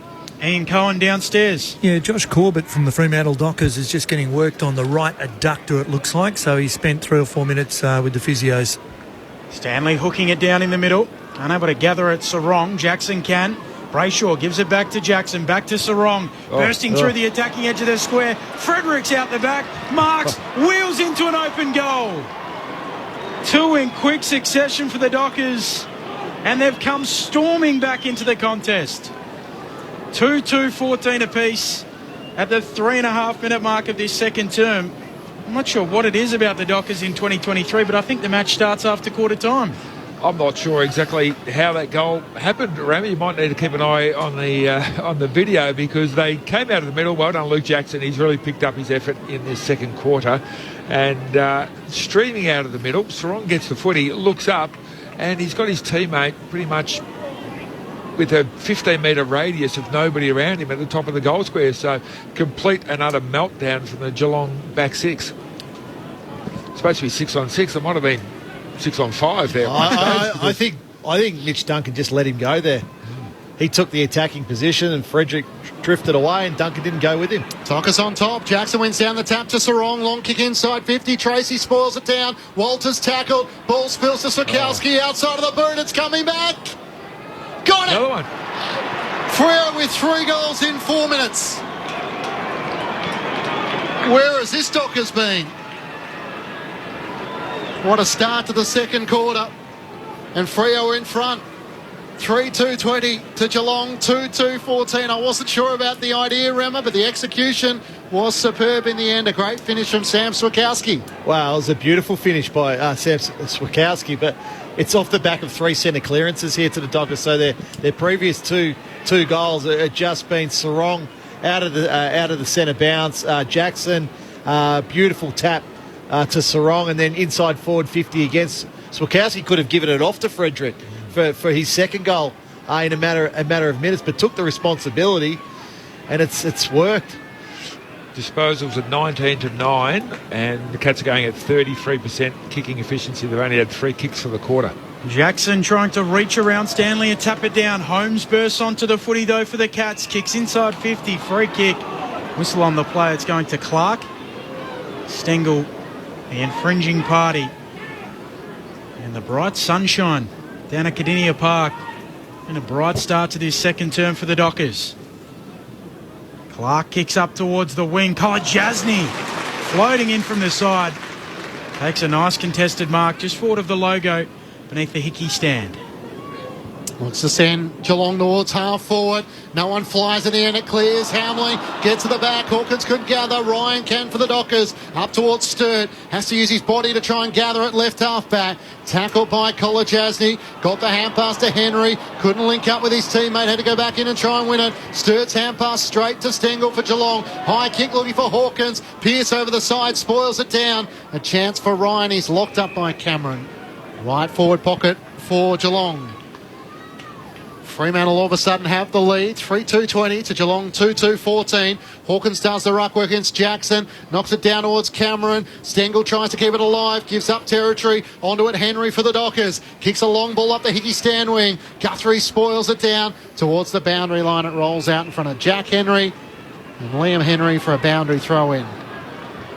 7 minutes gone. Second term. Dockers leading by 6 points. Freo on top. Umpire flings it back in. Jackson palming it down in front. Ball bounces around. Wagner can't control it. Blitzarv's getting involved too. He stands up in a tackle. And a ball up, half forward for the Cats. Umpire puts it aloft. Stanley laying it down for Dangerfield. Tackled by Young. Holding the ball. Well, that was the young buck in the old bull. He's a very good player, Hayden Young. So playing across half-back now, but he could be a midfielder in the future if he wants to. If he stays as a half-back flanker, I think he'll be one of the best half-back flankers in the game in the next few years. Kicks laterally away to Clark, who waits a kick up to Frederick, close to the boundary line on the eastern side of the ground. Turns and looks inboard. A little fumble from Young. Gets the hand pass away to Wagner. Shovels it forward to Walters. Can't get it to Swakowski. Did get shoved in the back though. Now Frederick wants to take the advantage. He kicks inside 50 for Schultz. Can't mark two. He spoils it down. Sturt, hand pass away to Schultz. Trying to get it to Tracy. He's dumped. It's only about 15 metres out from the Dockers goal, but the umpire will throw it up. Now the players stand in. Fremantle inside 50, leading by 6 points. Umpire puts it up. Knocking it down. A clearing kick coming from Jack Henry out towards halfback. There is Myers. He's able to gather in front of Walters. On his left, he chips short. Good kick to Stengel. Handball releases the run of Izzy Smith. Long left foot kick out in front of Cameron. Bouncing ball half forward. Ryan right there with him. Does well. Wins the battle and runs away from Cameron. His kick is out of bounds on the full. But still clears the imminent danger for the Dockers. Cats free kick. Neutral territory on the wing. And Geelong look to find avenues forward as Blitzavs goes short. Graham Myers marks between wing and half forward on the Hickey stand side. Looks through the middle of the 50. Hawkins in front. Takes the mark with a vice-like grip. Despite the lunging effort of Alex Pearce, he's a hard man to move. Tom Hawkins directly in front, 45 metres out. He's so smart, Tom Hawkins, at just finding that little pocket. So it's a 5 metre lead or a 10 metre lead. They're just these little short leads where his direct defender in Alex Pearce has always got to be aware. Can't turn his head. As soon as he turns his head, Hawkins leads. That's all it takes for Tom Hawkins now. 35-year-old, 11-time leading goal kicker for the Cats. Looking for his first from just inside 50. Sets flight. Straight over the goal umpire's head it goes. Hawkins is on the board. And Geelong draw level once more. 3-2, 20 apiece. After 10 minutes in the second term here at Cardinia Park. Meanwhile at Ballarat, it's the Western Bulldogs 3-6-24, leading GWS 1-4-10 with 13 minutes remaining in the second quarter there. Graham Myers, when he gets it, if you're a defender anywhere around that particular part of the ground when he's got the football, you've got to stay on your opponent, because when he goes to play on, defenders will normally go, well, that's my cue to sag off my opponent because he's not kicking it to me, but he just absolutely perfectly just placed that one into a hole, invited Tommy Hawkins to run onto it, and really good finish there against the win from Tommy Hawkins in difficult conditions. So I don't think we'll see many goals kicked from right on 50 today, so that was a ripper. Kicked 38 of his 46 goals this year against bottom 10 sides. Tom Hawkins, so he's cashed in against some of the also-rans, and a crooked bounce in the middle. Also kicked 3 goals, 2 in the last meeting between these sides in round 10. Fremantle winning on that occasion over at Perth Stadium. Umpire underarms it into the air. Blitzarv's decisive with the tap. Sarong comes away with it. Loses it in the tackle. Spills out to Jackson. Low ball inside 50. Walters can't mark. Follows up at ground level. Zach Guthrie there with him. And held in. All up. 45 out from the attacking goal for the Dockers. Umpire puts it up again. Jackson jumps early. Blitzarv's knocking it down. O'Meara eventually picking it up. Atkins. He'll shovel out a handball towards Zach Guthrie and away to Tui for the Cats. Hugs the boundary line with a kick up towards Stengel in front. Clark gathers. Didn't get the hand pass cleanly to Aish. And Hawkins gathers. Stengel almost run down. Just got it away as Henry laid the tackle. Aish gathers for the Dockers. Kick is smothered. Tanner Bruin sees it out of play. Centre of the Hickey stand wing for a boundary throw in. 3-2, 20 apiece through 12 minutes here at Cardinia Park. Most of the Cattery bathed in sunshine, a beautiful 16 degrees this afternoon. As it's thrown back into play, Jackson up against Stanley. In fact, it's Blitzavs. Blitzavs wins down the tap. Atkins tries to knock it forward, but O'Meara gathers for the Dockers around the wing. Unable to take the mark was Corbett. He tries to knock it on to Walters. He has to try and beat Duncan. Duncan knocks it out to Zach Guthrie. He's tackled. Brayshaw locked him up. Ball spills towards the boundary line. Holmes is onto it. Schultz is onto him. Sees him out of play, out in front of the passionate purple fans. In front of the scoreboard there, a boundary throw in just between wing and half forward for the Dockers. Really good pressure again by Fremantle. Scores level. 13 minutes into this second term. Jackson and Blitzarves. Blitzarves slapping it on. Liam Henry onto it for Freo. Little 1-2 with Brayshaw. Handball away to O'Meara. Tackled quickly by Holmes. Gets it off to Liam Henry. Kick inside 50 for the Dockers. Late arriving, bursting onto it, Sturt. It just fell into a hole and Sturt was there. Johnny on the spot, he marks. Well, it was really good play from that contest. Liam Henry, 3 possessions in that chain. He was under pressure, handball, got it back. Handball again, got it back. Then O'Meara was able to ride a tackle for as long as he could, then just flipped the ball to Henry again, who then found Sturt. 1 goal last week in a losing cause against Sydney to take back the lead for Fremantle. He does so, but by the smallest of possible margins, a miss to the left. 3-3-21 plays 3-2-20. Fremantle by a point. Again, Berkey, Fremantle on top contested football, ground ball gets and clearances. Tui to Zach Guthrie out of defence, feeds the hand pass to Isaac Smith, up the wing, Dangerfield can't take the mark, Hughes tapped it to his own advantage, cuts back inboard, Ollie Henry lays the tackle, got it to Brayshaw, enormous pressure, Bruin lays the tackle, Ollie Henry to Myers, hand pass to Rowan, between wing and half forward, inside 50, Cameron 1-on-1, Ryan spoils it down, onto it close, dribbles it end over end, racing back, Hamling will get there, he taps it through for a rush behind. It was all under enough pressure in the eyes of the umpire. Scores are locked at 21 apiece. Ian Cohen on the boundary. Yeah, Max Holmes has just come off in a fair bit of distress. Looks like a right ankle that the doctor is currently working on. He's on the stretcher table at the moment. Ryan with the kick in, out towards the wing. No one able to mark. Zach Guthrie picks up the ball off the deck, spirals it inside 50. Aish punches it away. And a throw in left half forward for the Cats.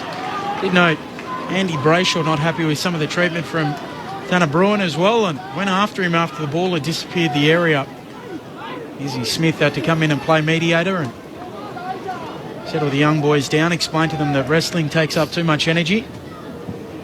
Slapping it down, Tracy. Coming through Bruin, diving over the top of it, O'Meara. Tracy picks it up, tries to bullock his way through. Dockers at halfback. Wagner zigging, zagging, handball to Sarong. Dangerfield closing, just gets rid of it. Now Brayshaw. Handball away to Tracy. Handball out in front here of Wagner, waiting for the bounce. Arriving Brayshaw, close puts his head over it, and it spills out to Braun for the Cats. They work it too wide though, looking for Hawkins. The kick is out of bounds on the full. And Alex Pearce will take the free kick. The Fremantle captain at right half back, Ian Cohen. Have a look at Blitzarves just coming off, holding that left hamstring now. We'll check out what he does with the physio, but he's holding the left hamstring, Mark Blitzarves. That looks immediately concerning. Pearce's kick up the wing. Sam De Koning takes the intercepting mark. Tracy's down, face down on the Cardinia Park turf and goes short to Bruin. So Mark Blitzarves there, Swiss Army knife, throw him wherever you need. That's a big story. That's a 4-week injury. Kick inside 50, Stanley spoils it down. Aish can't break clear. Ollie Henry lays the tackle and the umpire will ball it up. Left forward pocket for the Cats. O'Connor, the sub, instantly off the bench and warming up. That is big. Feels like he's probably Chris Scott's favourite, trying to take it out of the ruck, Stanley. Handball errant from Atkins and clearing Erasmus. Too close to the boundary line, out of bounds on the full. And Sam De Koning will get the free kick right in front of Ian Cohen. Yeah, Mark Blitzarves is explaining to the physio exactly. He's almost simulating a wrenching sort of motion, but the hamstring was certainly being clutched as he's made his way off. Mark O'Connor, the sub for the Cats, and Ethan Stanley for the Dockers. Stewart comes inboard and Zach Guthrie marks. Back edge of the centre square, middle of Cardinia Park, out wide to Duncan. Takes the mark on the Hickey stand wing. Looks wider still towards Tui. Sliding on his knees, he marks in front of Henry. He's at right half forward for the Cats, shielding his eyes from the sun as he looks for options inside 50. Hawkins is trying to get back inside the attacking arc. Ollie Henry's there as well. He sends it in the direction of Jack Henry. Can't take the mark. Rowan's hand pass too slick for close. Still a chance. Bruin through traffic to Jeremy Cameron. Hand pass to Koning, top of the 50 to Isaac Smith. The umpire got in the way. Hand pass over the top towards Dangerfield. Head over the footy going out of Bullet Gate. He's locked up by Wagner and Brayshaw for the moment. Spills to Erasmus. Hand pass to Brayshaw. Links up with O'Meara. Hand pass to Young at right half back. He sends it up the wing. Stewart's well set. Fists it down. Onto it Schultz. Written into the turf by De Koning. Can't knock it clear. Umpire will ball it up. In front of the passionate Cat fans and Ian Cohen. Yeah, have a look at Mark Blitzavs. He's hobbling around the boundary to the Geelong rooms, and Mark O'Connor is stripping off the shirt. The change will be made. Can barely walk. That is concerning for the Cats. Emerging with the footy on the wing, Jackson. Worried out of it by Stanley, who then gets the footy. Coming through to Koning. Getting involved, the Dockers again through Erasmus. Extracts it with the handball to Schultz. To Brayshaw. He's buffeted off it. There's players down everywhere. Free kick is going to the Cats. I didn't see what for. Atkins will get it. I was looking at the swarming defence from Fremantle, which is at a really, really high standard. Scores level. 3-3 apiece. 18 and a half into the second. Atkins, a high ball around the western wing. Up they go. Hamling brings it down. Young there for the Dockers. Away to Waish. Away to Schultz, and now Wagner through the middle of the ground. Wants to put it up towards half forward. It might work. Sturts on it to Brayshaw. Needs to get around College House. He half pass to Amos. Over the top. Frederick in the right forward pocket. Just to finish. And he misses to the right-hand side. Tight angle. Just couldn't quite work it back. And the Dockers lead by that point. 19 minutes gone, second term. It was a great play by Fremantle, winning the ball on the half-back line, zooming it forward. He did have Josh Corbett running into the goal square too, potentially a snap over his left shoulder. Might have been an easy goal. Here is the sub, O'Connor taking the mark, moving it to Rowan, who moves it to Braun, who kicks the Cats to half forward. Aish gets a hand on it, onto it Stengel, swiftly, now dancing. He's dancing on the spot, he kicks a high ball to full forward. No one able to mark, comes down towards Cameron, dribbles it towards goal. Ollie Henry picks it up and pokes it through. And the Cats are back in front. They're out by 5 points. 4-3-27 plays 3-4-22. 20 minutes into this second term on Grandstand AFL. Just a really good contest by the Geelong forwards, then bringing the ball to ground, just keeping it alive. I think it was Jeremy Cameron just getting tackled, got the ball moving towards the goal square, and that's what you need to do, just keep it going into that dangerous spot where Ollie Henry picked it up and snapped it through for the goal square. But keeping the ball alive inside the forward line, despite some really good Fremantle defence. So it's unfortunate that Frederick's down the other end missed that one, because they probably deserve the goal from the excellent work that they've had in the last 5 minutes before that. Turns 21 today. Ollie Henry, can you remember your 21st, Berkey? No. Okay, Rama? A long time ago. Yeah, I can. Hope it wasn't concussion, Yeah, Berkey. good night. Probably was. It was after a game. Stanley wins down the tap towards Young. Kicks inside 50. Stewart lunging forward. Takes the mark in front of Jager O'Meara. Waverley Golf Course, 2001. Right. I think you're going to have to go a fair way past to eclipse my mate Rod Jamieson to kick the winner on his 21st and then had the party of all parties to celebrate. Good on him. So the Crows, I think it was against Fitzroy. Jamo will remind me. At left half forward, Swikowski kicks inside 50. No mark claimed. It clears Corbett to the back of the pack. Schultz can't get boots of ball. Still a chance. Corbett's hand pass. Sarong around the body. Can't get 15 metres of purchase. It's soccer through. Corbett through a body of players. And something out of nothing for Fremantle. Just dangerous in the goal square. There was about 3 or 4 Cats in the vicinity. And in the end, Josh Corbett thought, you know what, I'll just stick a boot at this. Past everyone and threw into the back of the net. Matildas wouldn't mind that on Monday night. Exactly. The Dockers lead by a point, 4-4-28 to Geelong, 4-3-27. When the opposition kick a goal here at Geelong, it is deathly quiet. So quiet, isn't it? You kind of look around and you think, has something happened? Did I miss it? Because usually there's a boo or there's a couple of more supporters, but here at Geelong, it's just deathly quiet when the opposition score. And that was terrific by Freeman because they never gave up on the play. It looked like Geelong should have rushed that ball through easily for a behind or taken the mark, but Corbett just kept on going with the ball. And it's, again, Berkey, it's through their pressure that they're able to lead this game, Fremantle.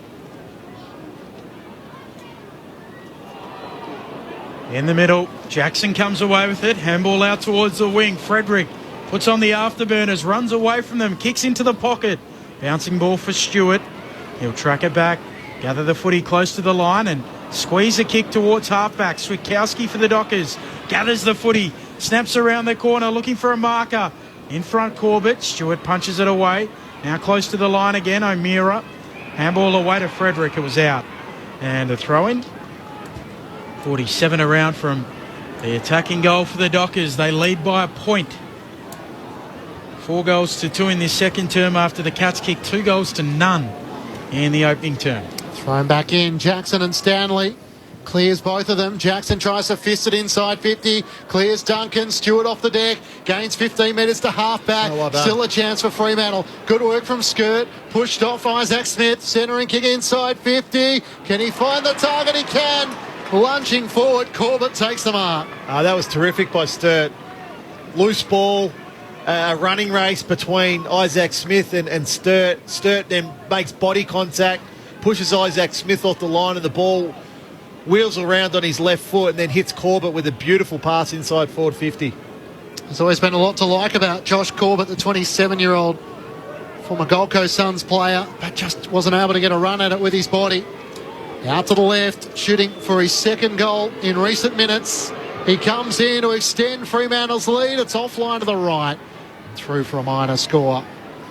The Dockers hold a 2-point advantage. 24 minutes gone, second term. Do you reckon his teammates call him Ronnie or Clinchy, or you and I are the only ones who are going to get that?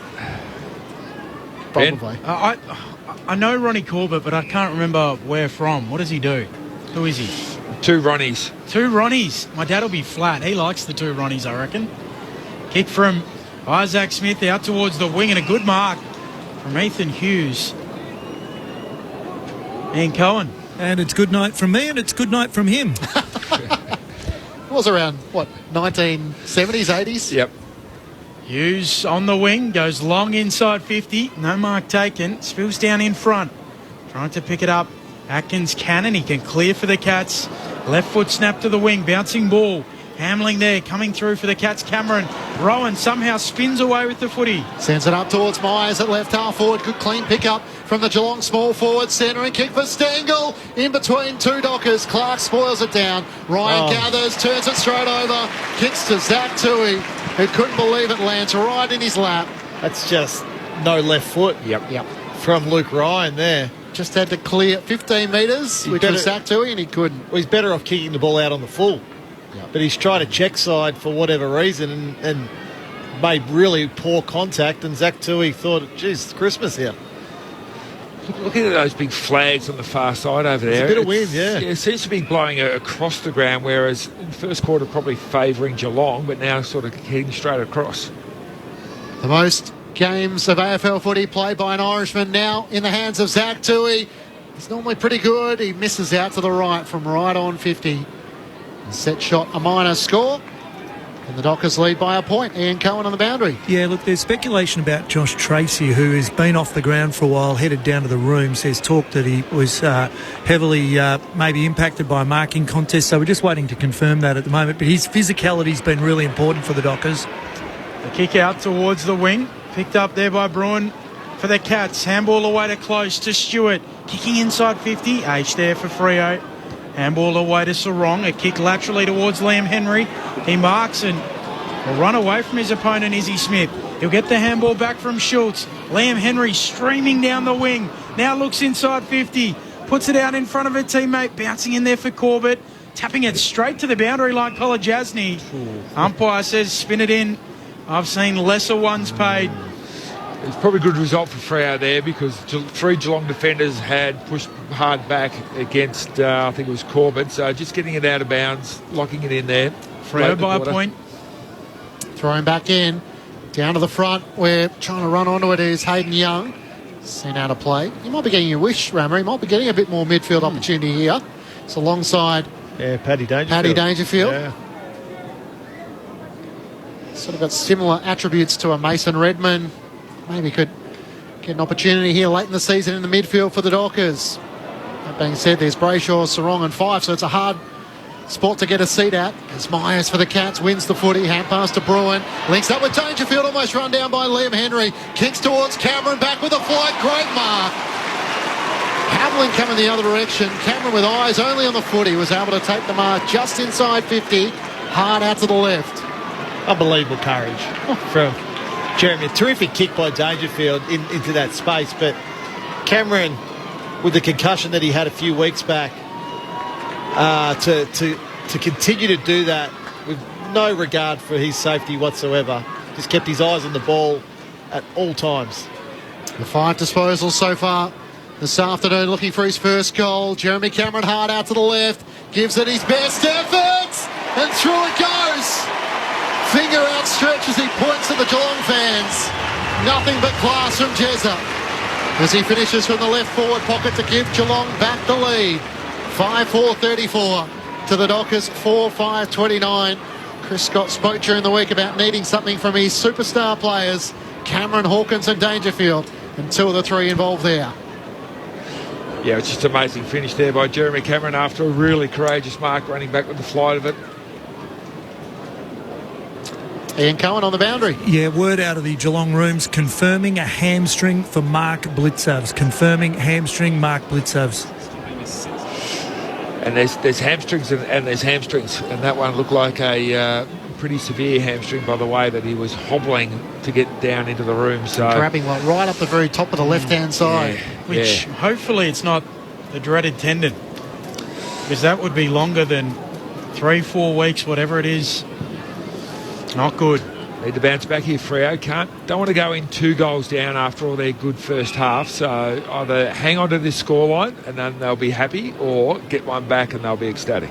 Jackson winning the tap, but quickly held up, so a secondary ball up, flicking it down Stanley, onto it O'Meara, runs straight into a Grind Myers tackle. Still another ball up, just outside the outer of the 2 circles in the middle of Cardinia Park. 5 points to the good of the Cats. Tanner Bruin onto it, handball knocked down, Sarong onto it, and he's taken high. Free kick for the Dockers. Sarong with it in the midfield.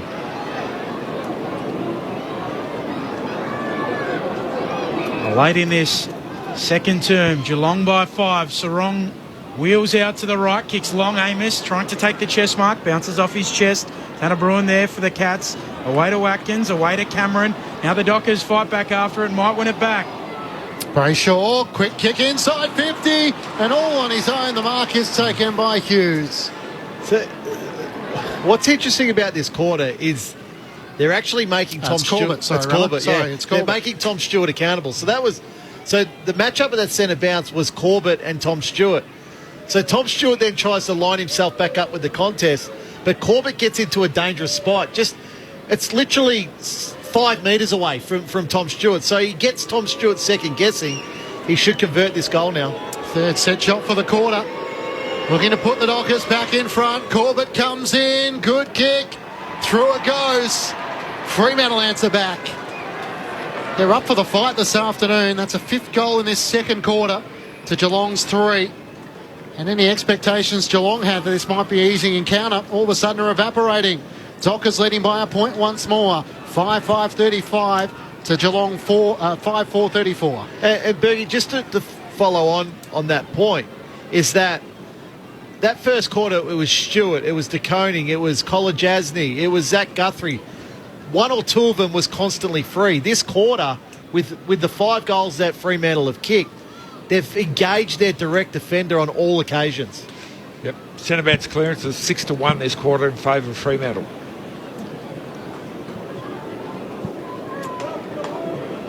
Fremantle leading by a point.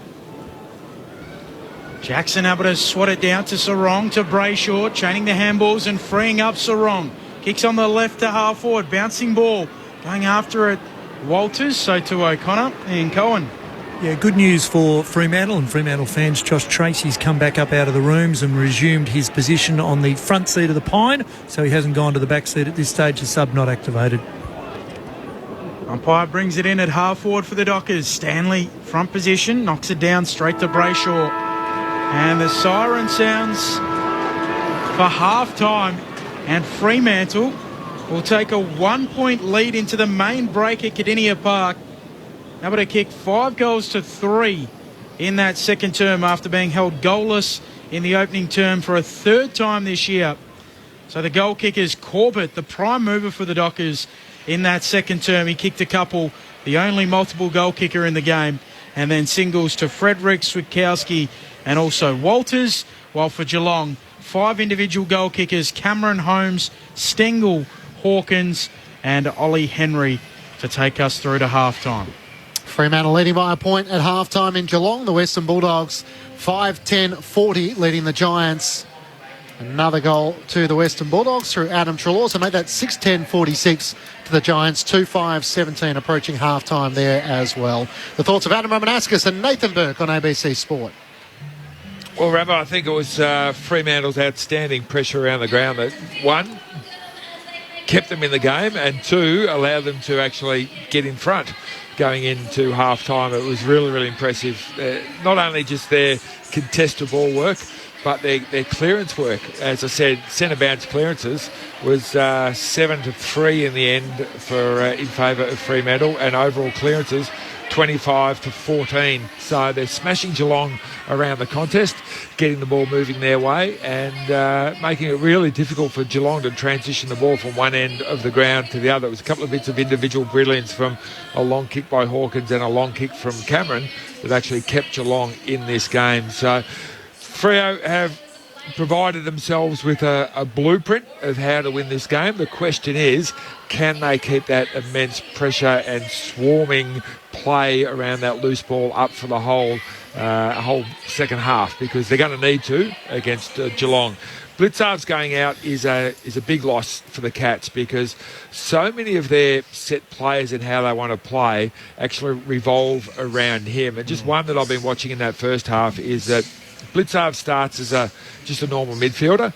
He will then go up and take the ruck, which allows Stanley to go and sit behind the play and just become that extra defender, or even Stanley picks up a defender, which allows Tom Stewart to get free. So without actually Blitzarve taking that ruck spot, Stanley has to come down and do it, and then suddenly you've got even numbers ahead and behind of the ball, which is not what Geelong want to play. They always want to try and manufacture that loose one, and a lot of that loose one comes from what Blitzarves does. So they've got some readjusting to do at halftime, so that's certainly a big advantage for Fremantle. But I like what they're doing. I like their forwards. Corbett has been really, really busy. Fredericks has been busy down there. They're just really competing well, and their back line, they've got a bit of run about them, but there's a bit of hardness about them too. They're two big fellas, don't mind a big physical contest, which is what I like from my big defenders, Rama. Well, I think there's hardness all around the ground for Fremantle at the moment. Contested football, they're plus 16. Ground ball gets, they're plus 11. Clearances, they're plus 11. So all the hard work indicators that a coaching group look at, Fremantle are comfortably leading those at half time. So the big change in Fremantle in that quarter was the Fremantle forwards engaging the Geelong's defenders. So that didn't allow Geelong just to drop off, take intercept marks, then start to use the ball up however they wanted up the ground. They've put a bit of a hold on Myers and Brad Close. So Myers has only had the 7 possessions, and Close has had 3 possessions. So clearly they've put a bit of work into those two players. They've been very good for Geelong over the many recent weeks, particularly Myers. Myers, I think he had 30 possessions the other week against Essendon out here. So putting the work into Myers when he has the ball in his hands, applying pressure, so he has to make a decision quicker. We know how good he is going inside forward 50, but just hasn't been able to do that today. And I mentioned the Luke Ryan matchup with Jeremy Cameron in that first quarter, but Jeremy Cameron's kicked 1 goal for the game. So Luke Ryan's done a pretty good job so far. I think Cameron's threatening still, but so far so good with that matchup. Tyler from South Perth asked the question on the SMS, 0437 774 774. Was there any extra attention put into Tom Stewart in the second quarter? I think the extra attention was Corbett that actually engaged him. O'Meara, when he went and swapped forward, was actually standing next to him. So that first quarter, Tom Stewart was just able to run around and do wherever he pleased. But we saw there late in that quarter where Corbett kicks a couple of goals. Stewart was his direct opponent. Half-time here at the Cattery. The Dockers leading by a point. In Ballarat, it's the Western Bulldogs leading by 29 points over the Giants. 6-10-46 to the Giants, 2-5-17. So 2 goals to Tim English. The downside for the Western Bulldogs is Alex Keith has been subbed out and Riley West is into the action. So no Jones and now no Keith for the rest of the afternoon. We'll pause for the moment from Geelong and get the latest from the ABC Newsroom.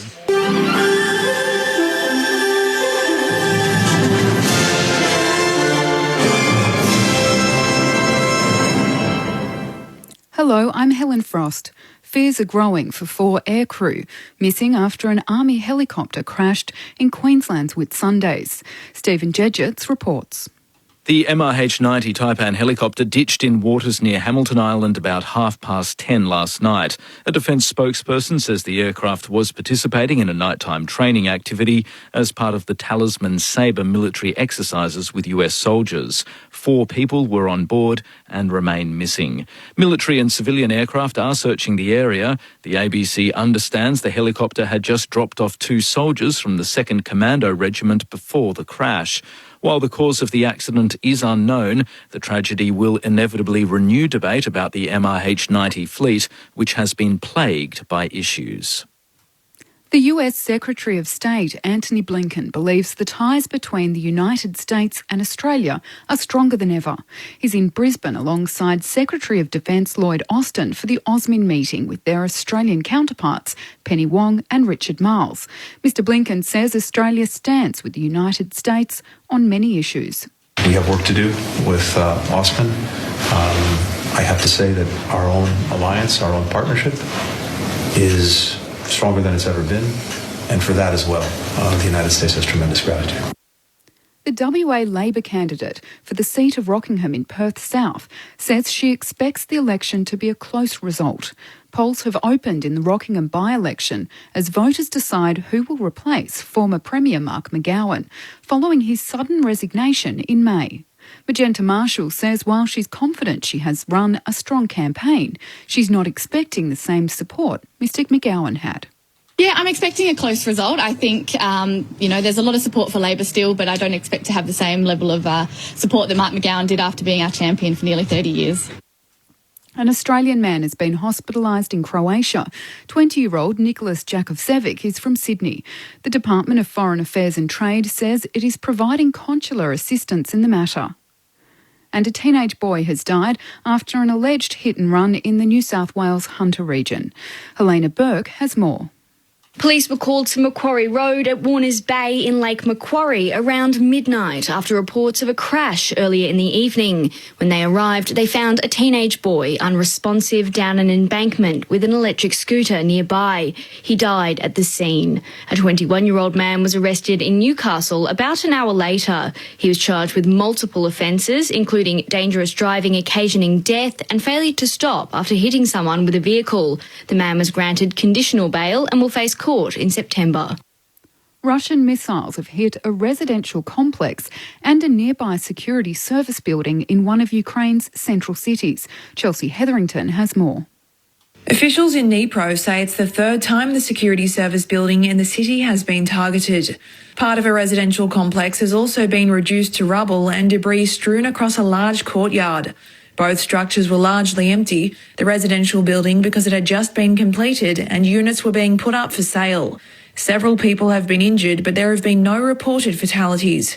Russia's forces have intensified evening and nighttime missile attacks on a variety of targets, but says it does not target civilian sites.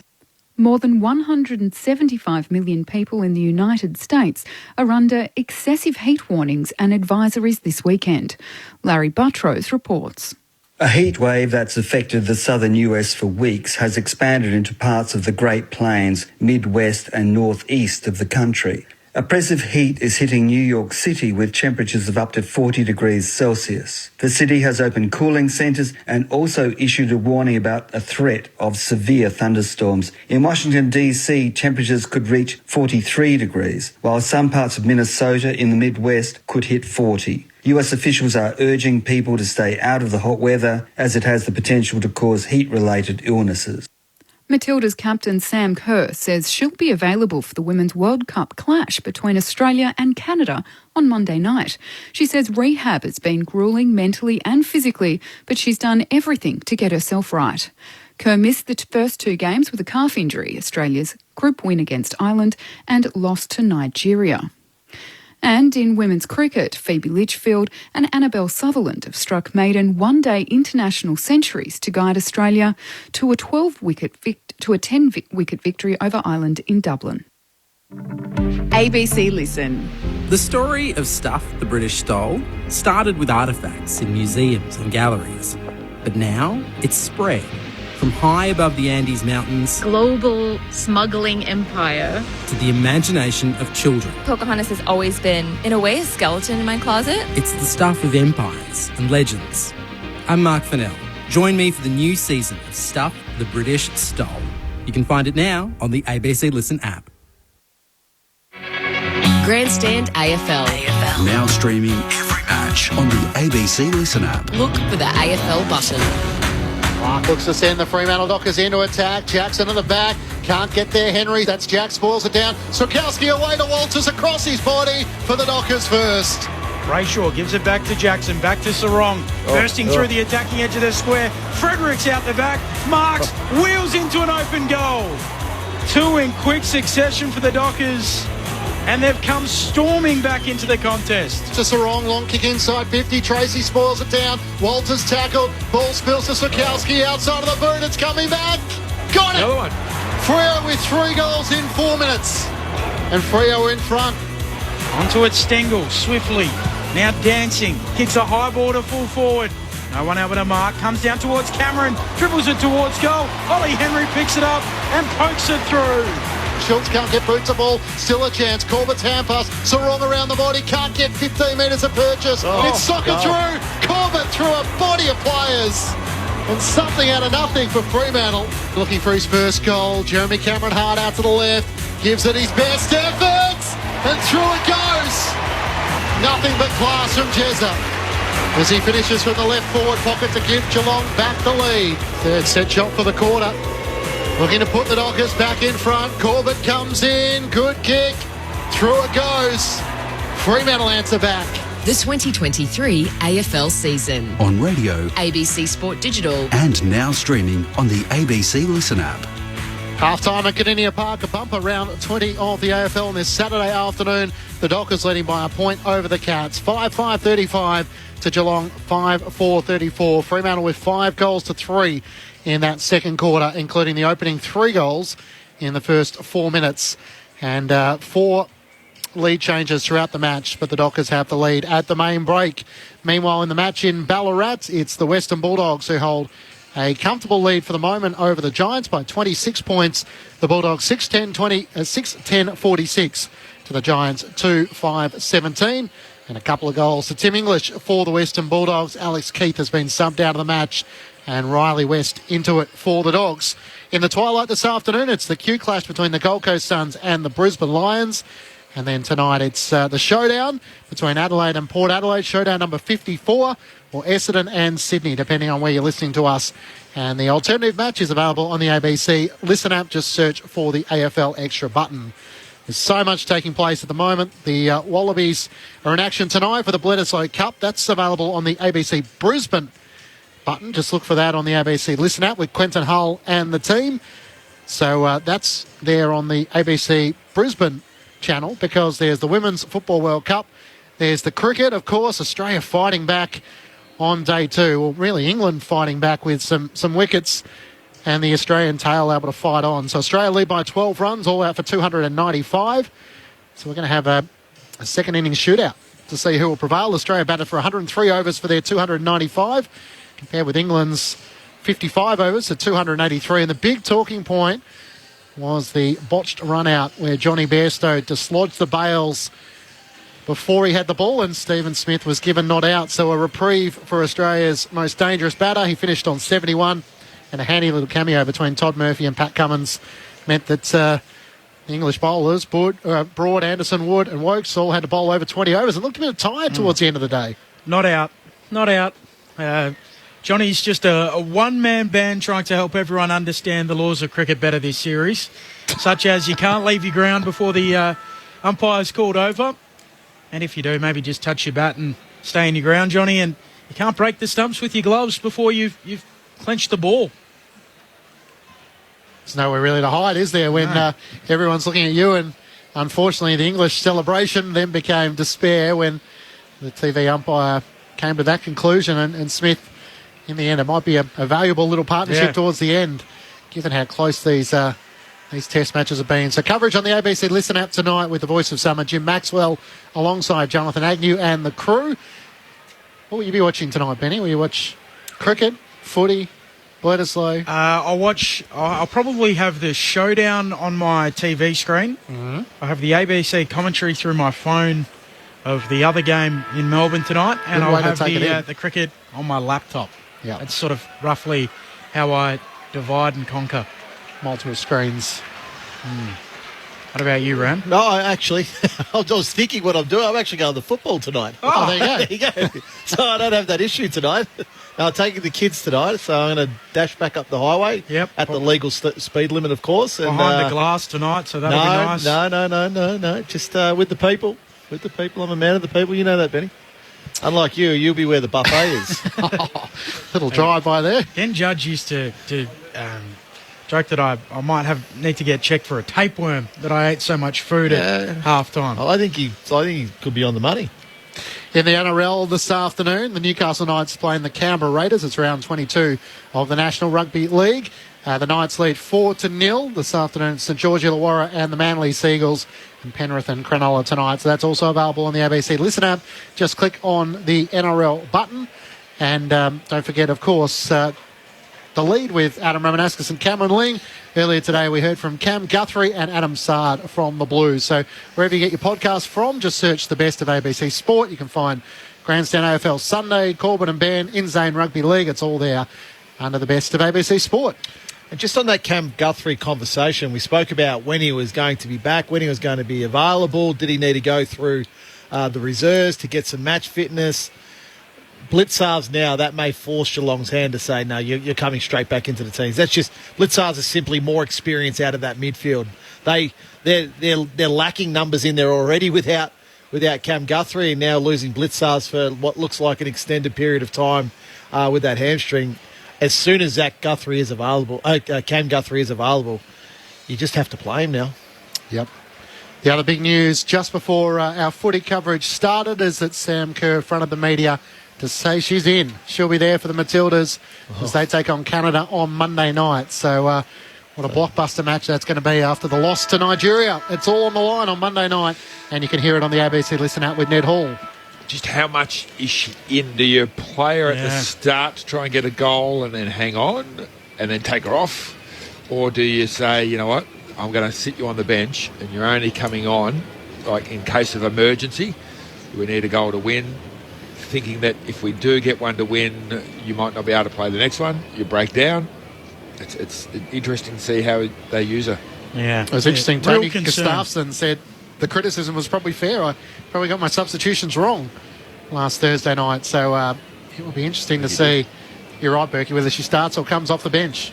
Just had some correspondence from the Fremantle Dockers as well. Josh Tracy had a concussion test. He passed it, so he'll continue in the game. Who wins, Rama? Dockers are giving Geelong everything they've got. No Mark Blitzavs. I still think Geelong win. So, but it's just how long Fremantle can sustain this pressure will determine how long they stay in this game. So, if it's another 2 quarters, yeah, okay. But if it's half this quarter, well, you sort of then to start to question it. And you mentioned Cam Guthrie. I think it was 7 centre bounce clearances. Fremantle's way to 3. Yeah. Dockers kicked 2 or 3 goals from those 7, I think. So that's one element of the game where the Cats are gettable. Yeah, and you look now like Tom Stewart's gone. He's into the centre bounce. So you got Dangerfield and Tanner Bruin in at this centre bounce. But Chris Scott loves that bigger midfielder. So usually that is Blitzarves in these centre bounce. But now, him out, Tom Stewart comes into this first centre bounce in the second half. So Mark O'Connor activated for the injury to Mark Blitzarves, a hamstring injury. And Ethan Stanley, the sub for the Dockers, not used as yet. That's a weird one. I don't know whether I've seen that too many times. Tom Stewart actually starting in the centre square. Yeah, did it last week against Brisbane a little bit. 35% of the centre bounce downs last week, but that was in the second half as a little bit of a rev up, I think, to his midfielders. Dockers leading by a point as we start the second quarter on Grandstand AFL. Stanley wins down the tap against Jackson. Jackson's first back onto it, though. Tackle by Dangerfield. Spills down. The way of Young, a whistle from the non-officiating umpire and a Geelong free kick. Going the way of Tanner Bruin. Feigns the hand pass a few times to the outside. Decides to kick it inside 50. Stengel the target. Clark worked his way to the front but dropped the mark. Stengel back onto it off the hands of Stanley. Chips it out to Cameron. He marks in the right forward pocket. Freo players complaining that it was a mark. They're standing around watching, but you've got to keep going till the whistle sounds. Jordan Clark thought he'd done a lot right, and Jeremy Cameron, he doesn't mind the tight angles. This is where the players often have shots at the end of training. He's out to the right. This wind's going to help him. Shooting from probably around 50 metres out. Jeremy Cameron looking for his second. He comes in, strikes it with his left boot. It's right all the way and through for a minor score. Scores locked at 35 apiece through the opening minute of the third term. So Chris Scott clearly again not happy with his midfield group. Throwing in their star defender Tom Stewart. Try and get something going in the midfield. Ryan with the kick in. Long towards Jackson. Up he goes. Stanley spoils it down. Swats it on. Dangerfield runs into Walters. Taken high, says the umpire. Free kick. We'll go to Dangerfield. Mark said attacking edge of the square. Fremantle by a point. Sorry, scores level. It was a point at half time. Dangerfield with a kick into the pocket. Tui drops it. Stengel roves. Snaps hard across the body towards the goal square. Getting back. Hamling marks defensively for the Dockers. Gary Rowan just 5 possessions for the Cats, and Jack Bowes just the 3. Yeah, I wonder if they get Rowan behind the ball as Duncan takes the intercepting mark from the clearing kick of Hamling at left half forward for Geelong. Heading to the players' stand in this third term. Duncan might give it everything he's got. 55 out, sends it long towards the teeth of goal. It's offline and in the end out of bounds on the full. Missing the left behind post and a free kick going the Dockers' way. And Ryan looks set to take it. Short pass around the boundary line to Aish. No one's on the mark so can play on. Looks up towards half-back on the Hickey stand wing. Jackson's out position. Amos takes the mark. Good mark at right half-back and he's onto his feet on the move. Goes for a little run, runs himself into trouble, hangs his kick in the air for Erasmus. Arriving as Holmes, he spoils it away. Onto it, Gary Rowan, showing us those wheels, runs away with it. Handball to close, back to Rowan, pulls the kick to a central location. Can't find its target, Cameron. Ryan gets involved. Sarong comes back to help out for the Dockers. Off the Brayshaw, clever little kick. Along the ground out to Liam Henry. He takes a bounce despite the chase of Tui into the middle of the ground. Good juggling mark taken, Swakowski. He looks up further afield. They've got players on the overlap. Walters out at right half forward. Coming at him, Jack Henry. Kicks inside 50 looking for Sturt. On the bounce, can't take it. And Collar Jasny for the Cats. Hand pass to Jack Henry. Back to Stewart, puts the block on Sturt, gives Stewart a few more moments to decide where to go. Up towards half-back, back with the flight, unable to mark was Tracy. Put down Zach Guthrie, Tui can't break clear. The umpire will ball it up at right half-forward for the Dockers. Scores locked at 35 apiece. Up it goes. Jackson knocking it down. Onto it quickly though, Tanner Bruin, handball to Tui. Cats away with the football. Myers releases Dangerfield, nearly run down. Handball away to Bowes. Cats handballing down the eastern wing. Stengel runs a little U-turn.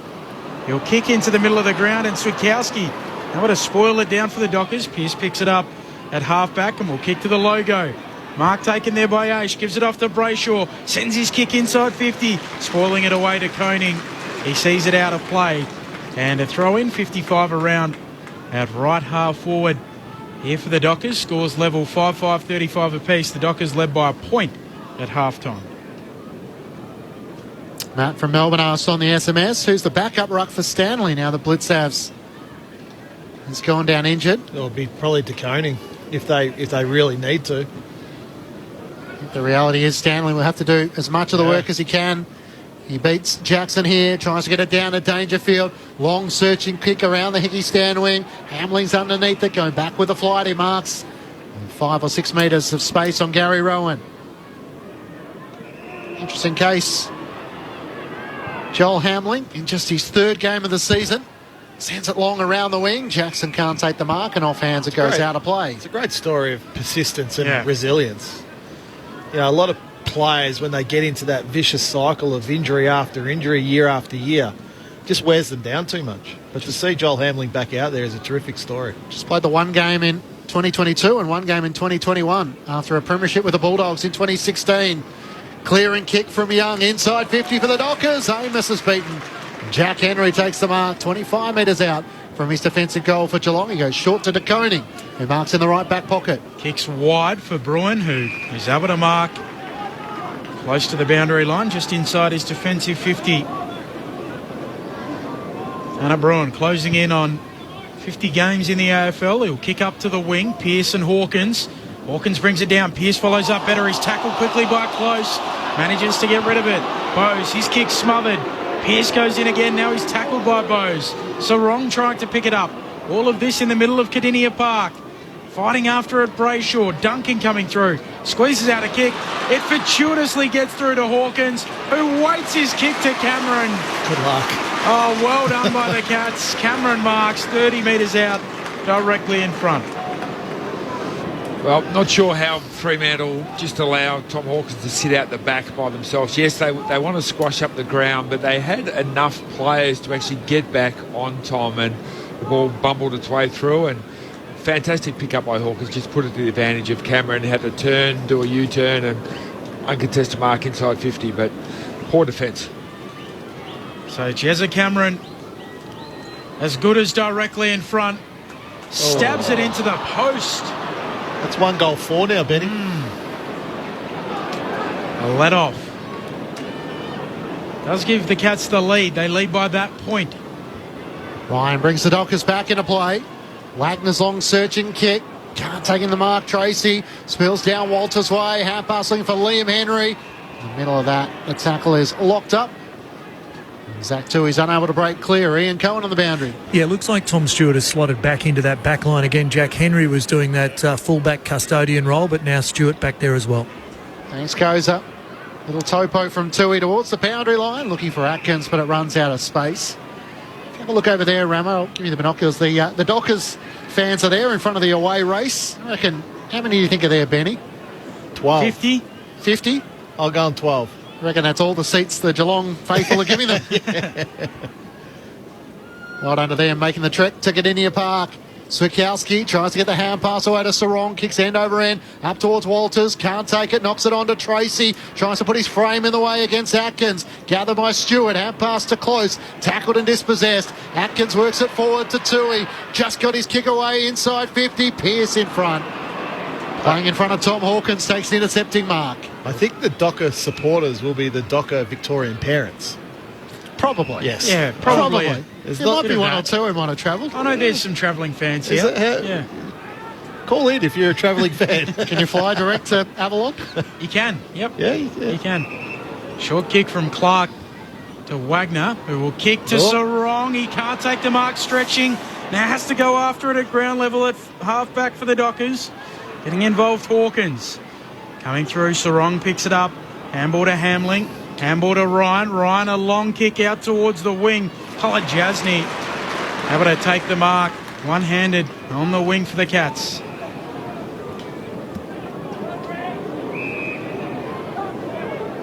Sorry, I was just looking at the Freo fans. There's a gentleman with the old Dockers jumper. You're not wearing that if you're friends and family, are you? DeConey's kick turns it over. Kick the goal. Here's Corbett from 50. Pokes it into the pocket, waited for the option to present. And the mark is taken directly in front.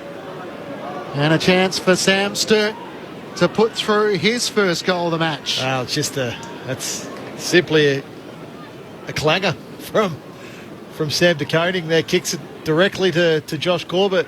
And then Berkey was right. Think your way through it. Because the easy option, Berkey, was just to blaze away and kick that goal. But he made Sam Sturt come back at the football. What should be a certain goal now. From Mount Eliza in Victoria, he might have some friends and family here. Sam Sturt, the 23-year-old, looking to return Fremantle in the lead. A slow build-up as he comes in from 45. A pump of the fist as through it goes. Fremantle with the opening goal of third term, which comes at the 10-minute mark, despite two misses from Jeremy Cameron at the other end. The Dockers 6-5-41 to Geelong 5-6-36. The margin is 5 points Fremantle's way. Meanwhile in Ballarat, the Bulldogs 6-10-46 to the Giants 2-5-17. But Alex Keith has been subbed out. I think Josh Bruce was hobbling to the bench as well. So the Dockers might have some, the Bulldogs might have some real problems in their back half. Yeah, it's not good for the tall Bulldogs, but well done by Fremantle there. That was a bit of a gift goal. De Koning just turned the ball over and kicked it straight to them, but it comes on the back of just relentless pressure. You keep that pressure up, and eventually you'll get lucky. You'll get an easy one or two, and they got an easy one there, and keeps them in this game, which is pretty exciting so far. Bounce in the middle, Tracy in the ruck, Stanley right over the top of him, slaps it down, Atkins keeps it moving forward with the soccer. Handball after the gather there from Ollie Henry, away to Gary Rowan, shows his fleet of foot, kicks to Myers who pulls the trigger and misses. The Cats fans getting a little restless. Yeah, they're grumbling, aren't they? There's a real grumble there. The blankets on the knees are starting to get ruffled. The knitting sticks have been thrown away. The little picnic bags they've got. Freo by 4 points. I think he's got the esky with him. Right into Wagner, back to Ryan. Kick missed, Hamling and intercepting Mark, taken by Mark O'Connor. The sub into the match. Mark Blitzhav's off with a hamstring injury in the second quarter. The Irishman O'Connor, long inside 50. Ollie Henry! That's a Luke Ryan Ryan in front. Yeah. And Luke Ryan's been paid the mark, holding his ground in front position despite the spring from Henry. So Ryan with it in the back pocket for the Dockers. They lead by 4 points. The last 2 goals of the game, the Dockers, either side of half-time. One of those kick to the wing, Corbett paid the mark. Yeah, don't know about that one. Had about 4 sets of hands going through it, and Corbett paid it. Gives it off to the dash of Wagner. Down the western wing, kicks forward of it. Kolajasny behind, punches it down, roving. There is Erasmus. And a throw-in.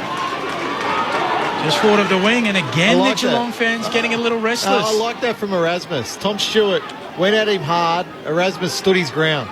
It's a really good sign from a young player. A superstar like Tom Stewart would try to be intimidating Erasmus, but Erasmus stood up to him then. I really like that by the young man. Umpire flings it in, Tracy in the ruck, slaps it down to the front. Rowan following up for the Cats, bursting through Brayshaw, picks it up, hooks a kick long towards Amos. Out the back off hands it goes. Foot races on O'Connor getting there. Soccers it on. Tui's able to gather in the left back pocket for Geelong. Dodging and weaving away from Sturt. Hand pass to O'Connor. Corralled by Liam Henry. Has to bang it up the Hickey stand wing. In front. Close juggles the mark. They done really well, O'Connor and Tui there. It was 3-on-2 in Fremantle's favour, but they were able just to work and think their way through it and wait for the Geelong players to get to that outer wing to get a releasing kick. Brad Close holding his body position in front of Wagner. Kicks around the Hickey stand wing. Ollie Henry marks. Just inside the field of play in front of Hamling. Quickly works it forward to Cameron. Left half forward. Isaac Smith's push forward. Can he get it past him? Racing back. Getting a hand on it was Tracy. Through for a minor score. Free kick. Dockers will get a free kick and the score doesn't count. Freo still by 4 points. Ian Cohen on the boundary. We're about to find out who's rucking for Geelong. Reece Stanley's having a spell on the bench, and in that last ruck contest in front of us near side wing, it was Gary Rowan who actually went up. Liam Henry for the Dockers off a step. High ball to the wing. Coming up, Zach Guthrie brings it down. Tui Rose. Handball back to Brad Close. Floats a kick off hands. Maybe not. The mark paid to Alex Pearce. He'll retreat laterally. Away towards Erasmus, who will kick to the wing and find the chest of Schultz for the Dockers. No one stands the mark, so he'll just run away with it. Kick forward of the wing in the Corbett direction. Jack Henry getting back. A desperate, a lunging, leaping spoil. Sees it away from Corbett. Throw in 55 around from the attacking goal for the Dockers. They lead by 4. Only goal of this second half. It came at the 10-minute mark and now at the quarter-hour mark. So it's going to be Gary Rowan. It continues. Matt, who posed the question, who will fill in when Reece Stanley's off the ground, up against Tracy here. Rowan follows up and breaks the tackle of Erasmus. Hand pass over the top to Smith, back to Rowan. The third involvement as he gets to the wing. Kicks to Jeremy Cameron. What a pass. At right half forward. Has Henry deep. Cameron swings around onto his left. He wants to centre it into the sun for Tui. Liam Henry flies. It spills Tui's way. Dodging and weaving. Drawed the tackle. Hand pass to O'Connor. Swings onto his right-hand side. Eyes the goals and misses. Offline to the right. Had a little bit more space, Mark O'Connor, than what he originally thought he would have. Freo's lead is 3 points. 15 minutes gone, third term. Well, it's a good idea probably put Gary Rowe in the ruck. He gives a different look once the ball hits the ground, and they've been well beaten in clearances so far, but he's been in there and won a couple himself. Oh, the geelong chant going up around Cardinia Park. Going up, Stewart from the kick in at half forward, brings it down. Smith able to chip it inside 50. And Bragg close. He takes the mark 40 metres out, 3 metres in from the boundary line. You know how they do the decibel levels at games of sporting events? I think in Seattle, I think was the loudest stadium in the NFL there. Not sure Geelong will be up there. My man Geno Smith, the quarterback of the Seattle Seahawks. Bragg close. Wide out at right half forward. The set shot from close is fisted through by the Dockers. Their lead is just being chipped away at by the Cats in singles. I'm sure they'd like a major. 2 points, Fremantle's lead. As Ryan brings the Dockers back in, short to Clark. Jones been in touch on the SMS rammer. Hi fellas, I'm sitting in the players stand. One lonely Freo fan right at the very top. Centering kick, almost picked off. Under pressure now, Pearce. Hand pass to Atkins. He pinches it for Geelong. Centering kick is at 15. It was, but playing on. And the Ambos took a step, played on, and is now penalised holding the ball. Now the Cats fans are making some noise. Finally. It's come to life with O'Meara's clearing kick, spoiled back. Clark, was he taken high? Hughes gathers for the Dockers, back to the last line. Ryan chips it over the top and Hamling in the right back pocket. He's able to just slow it down. The Cats fans let you know what they think of whether they're getting the rub of the lime green from the umpires today. The kick from Hamling out to the wing and Liam Henry able to take it. Just backward of the centre line beneath the red chickie stand. Ball to play on now. Corralled by Zach Guthrie. Runs away from him. Handballs. Young into trouble. Spills out. Bows onto it. Quick kick inside 50. It'll come back. Henry marked it inside 50. Free kick coming back. Young will get it. Holding the man, Berkey. Too long in the tackle. This game has come to life. Freo by a couple. There's the short pass to Hughes, and now around the boundary line. Liam Henry takes the mark. Fremantle refuse to really... They're going to do it now, but hardly ever kick the ball long out of the contest because... Well, good mark there by Swikowski in from the side, marks for the Dockers. Hand pass forward to Sturt. Wants to give it inboard. Back to Swikowski. Swings on his right. Shot on goal. Misses to the left. Almost Schultz on the behind line. Can't take the mark. And all of a sudden this theatre crowd has come to life. Freo holding a 3-point advantage. Is that a Freo chant? I think it is an attempt at a Freo chant. Oh, it's the start of the Geelong chant. They're trying to bring their team to life here, the Cats fans. Stewart a long kick to the wing. It's brought down by Tracy. Close rows for the Cats. Kicks forward to the wing. Myers paddling it on. Close to the boundary line. Squeezing a kick forward. Ollie Henry gathers neatly. Snaps inside 50. Pearce, good work. Out by Hawkins. He's having a good game, Alex Pearce. He is, very good. Marks in the left back pocket for the Dockers. Keeping Hawkins relatively quiet. Leading his team, Dockers by 3 points. He's taken the 4 intercept marks. Kicks up towards half back. Hamling was impeded. Free kick going the Dockers' way. As he hand passes around the back. Young, short to Ryan. Probably barely 15, and the Geelong faithful are letting the umpires know about that. Just the 1 goal scored in this third quarter so far through Sam Sturt. And the Dockers leading by 3 points. Ryan close to the boundary line. Intercepting mark taken by Holmes. In front of the Geelong bench. Fremantle 6-6-42. Geelong 5-9-39. 20 minutes gone, third term. For those who care, free kicks are 15-8 in favour of Fremantle. Tom Stewart at right half back. Long searching kick. Henry, that's Ollie, can't get a run at it. Unable to take it. Wagner. Myers knocked it forward to close. He gets to right half forward. Hawkins is short. He goes for him. It bounces in front of him and out of play. He wanted to kick more towards the goal mouth. Hawkins was in the pocket. Tried to poke it to him. It was a bit too cute. And out of play for a boundary throw in. 45 metres out. from Geelong's goal. The Dockers leading by 3. Inside 50s, 14-6 this quarter in Geelong's favour. But 0 goals, 5 for the Cats from those 14 inside 50s. Hawkins doing the ruck work. Jackson over the top, comes down. Stengel on the burst, right forward pocket, snaps to the goal square, and Ollie Henry marks. Oh, well, finally they'll get some reward, because this is a certainty. Ollie Henry, the boy from Geelong, first year in the hoops, to grab back the lead. He takes it for the Cats, kicks his second, their first multiple goal kicker.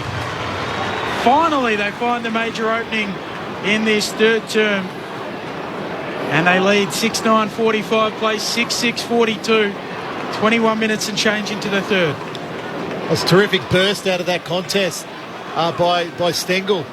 I've been wanting him to do more in this game, just try to ignite his teammates, ignite the crowd. That was terrific play. That was the run and dash and zip that we became so accustomed to last year with Tyson Stengel, and Ollie Henry playing in front as a forward should. Yep, albeit inside the goal square, but in front. Don't let your direct opponent in front of you to spoil that ball through the goals. 6th lead change of the match. Geelong back in front by 3 points. In Ballarat, the Bulldogs 7-10-52 to the Giants 3-7-25. Rory Lobb in defence with Josh Bruce off with a knee injury. Sarong trying to get the clearance, lays the tackle on Atkins. Ball locked up. Just Docker's way from the centre circles. So Keith and Josh Bruce both out of that match in Ballarat. Jackson wins down the tap towards Young. Pinch by Atkins. Gets a hand pass clear to Dangerfield. Going the wrong way. Hand pass. Tanner Bruin overran it, as did Schultz. Dangerfield dives back in on top. Locks the footy up. Just short of half forward for the Dockers, with Geelong leading by 3 points. Stanley and Jackson both with hands on it. Young trying to toe poke it forward for the Dockers. Atkins coming through. Stripped of it by Switkowski. Umpire lets them play. Schultz able to feed out a handball. Jackson's kick straight up and down. Arriving Erasmus goes up, doesn't take the mark. Schultz coming through. He's legged. Free kick to Lockie Schultz. Free kick, attacking edge of the square. Geelong by 3 points. Schultz will set it up to the pocket, looking for a marker. Corbett can only bring it to ground. Schultz, Sturt, handball away, straight towards Brayshaw. Going in, Zach Guthrie. Holmes is there too. And the umpire calls a ball up. 30 out from the Dockers' goal. 1 goal apiece in this third term. Thrown up. Jackson wins down the tap. Straight to Bruin. High centre and kick into the middle of the ground. Rowan underneath it. Ryan makes the spoil. Clark takes it to his chest. He's set upon. Henry comes diving in. That's Ollie Henry providing the support. Gary Rowan, who's had a pretty good third quarter, is the very last player to rise. Thrown in the air. Stanley and Jackson spills down the way of Sarong. Gets the hand pass away. Young kicks inside 50. It's over the head of Tracy and Corbett. Racing back Corbett. Forced the error. Hand pass came to Amos. He couldn't quite link up as Holmes intercepts the hand pass. Kicks up towards Bruin. Spoiled out of play by Wagner. In front of the Geelong race, the Cats leading by 3 points. 6-9-45 to the Dockers 6-6-42. 25 minutes gone, third term on ABC Sport. Freo haven't been able to lock the ball in their front half for any extended period. I think they need to give their defenders a bit of a rest and hopefully keep it up their end for 3 or 4 repeat efforts. Throw in half forward for the Dockers. Bruins handball errant might allow in the Dockers. Duncan fumbles. Big collision going after the footy. Just wanted it. Tanner Bruin came in like a cannonball.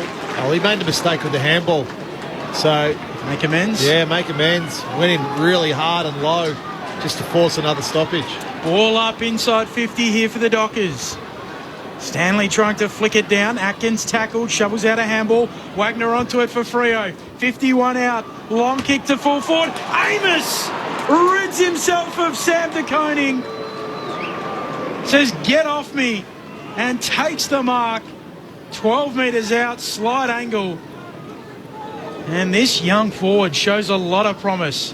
So much to like about that, Mark, in the way that he read the flight of it early. He actually engaged his opponent and had the strength to push him off, and then the timing to come back and take the ball at its highest point. That was a really classy effort. They're rising key forward to hand Fremantle back the lead from virtually straight in front, pops it through, and Fremantle in front. The lead changing on every goal down at Cardinia Park.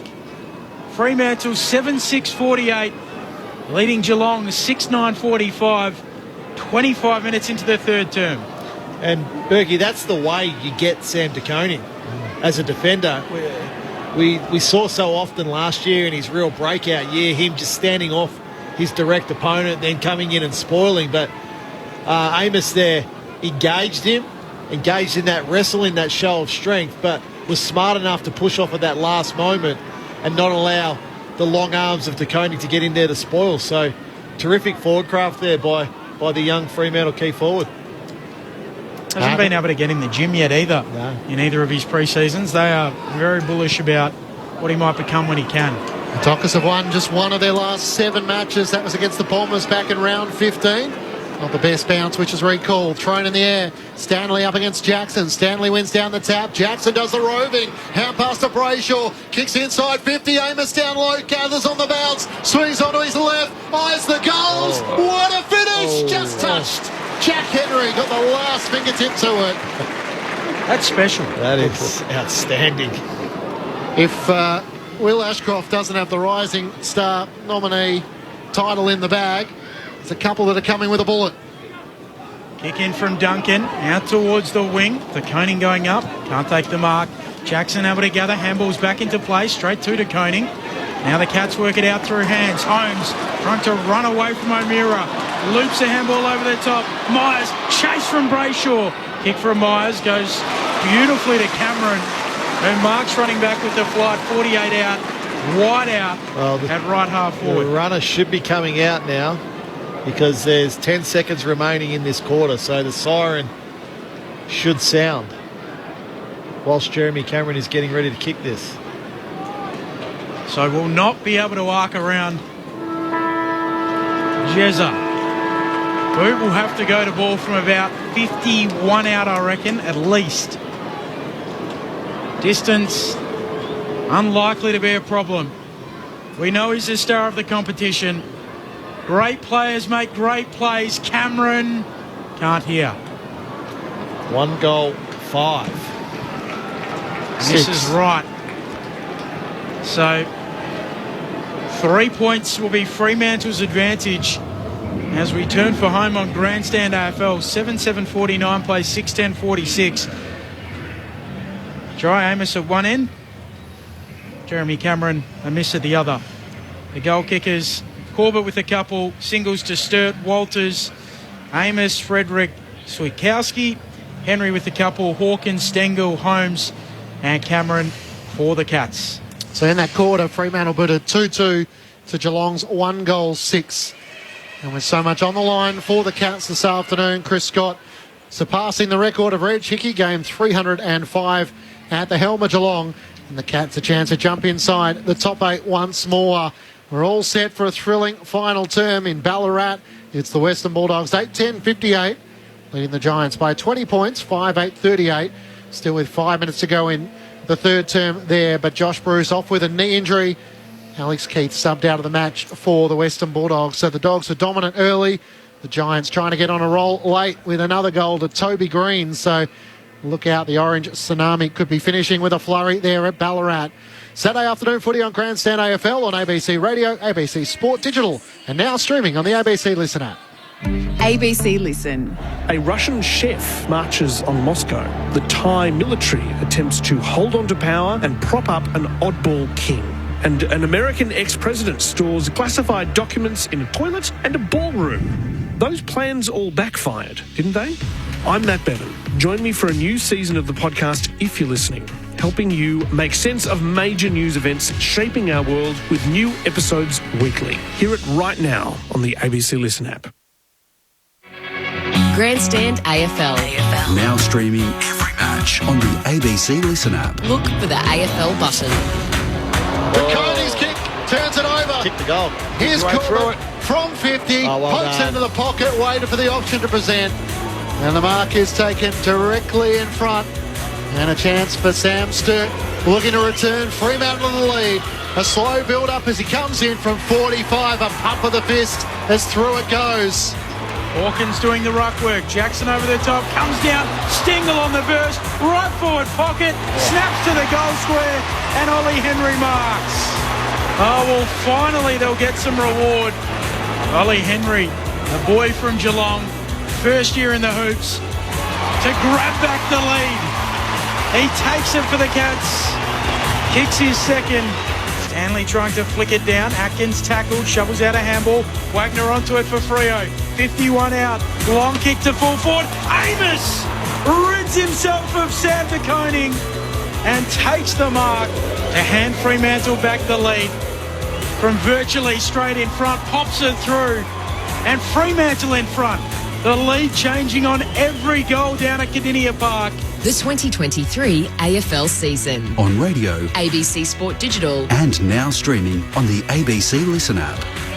Three-quarter time in Geelong. It's the Dockers who hold a 3-point advantage. 7-7-49 to the Cats. 6-10-46. Matt Clinch and Ben Cameron call the action. Ian Cohen down on the boundary. The thoughts of Adam Romanascus and Nathan Burke on ABC Sport. Well, remember, anyone's game at this point, and we were worrying at half-time whether Fremantle can actually keep up that level of pressure, and the good news for them is that they did. It was outstanding pressure around the ball.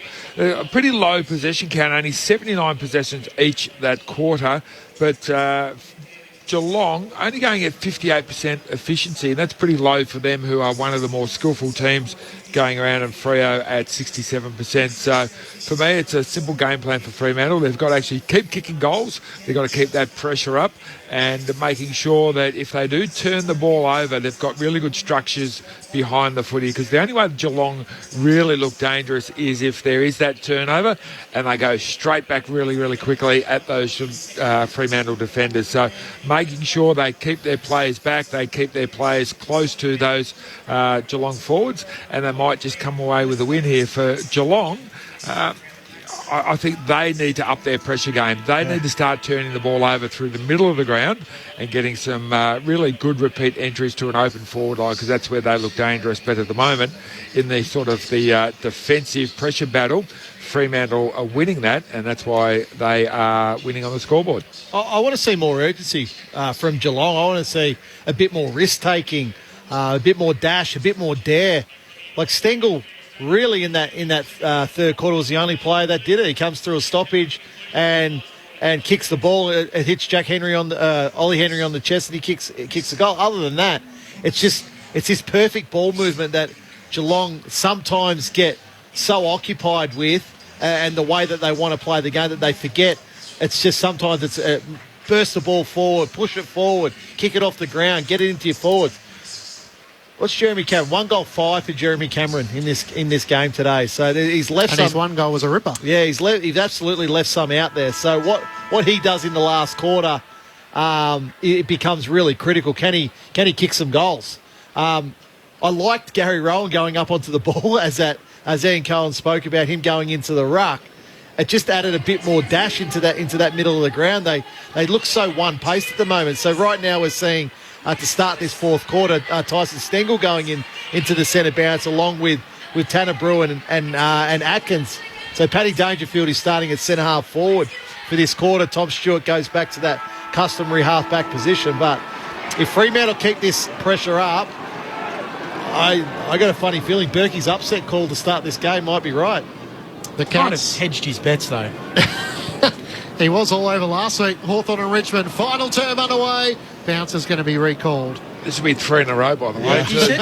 You did say Freo in front and Geelong coming home with a wet sail. Yep. So that's very much on. Andrew in Inglewood on the SMS from WA saying that Berkey was right on the money. Thrown up in the middle of the ground. Sarong can't get the clearance. Still a chance for the Cats on the very bottom of the pack. There's no opportunity for Aish, who's locked up by Rowan. Let's hope for the game's sake there's no wet sail and it goes right down to the wire. Yeah. Thrown up in the middle of Caninian Park. Jackson wins down the tap, follows up his ruckwork. Can't get a disposal away. Tui for the Cats, bangs it towards half forward. Close at it, spoiled away by Wagner. He's trying to slide in. Young couldn't gather it, spills to Dangerfield. Kicks inside 50. Hawkins to the back, juggles the mark. Slide into the side, completes it on the third bite in front of Alex Pearce, who just shakes his head. He thought he did so much right against Tom Hawkins. He did too, because Hawkins was out of position. And then Pearce thought, I can actually mark this, but Hawkins just got himself back into position and stretched those big long hands up in the air and took the mark. So didn't do a lot wrong, Alex Pearce. He hasn't done a lot wrong all day, Berkey. He's taken 5 intercept marks for the Dockers.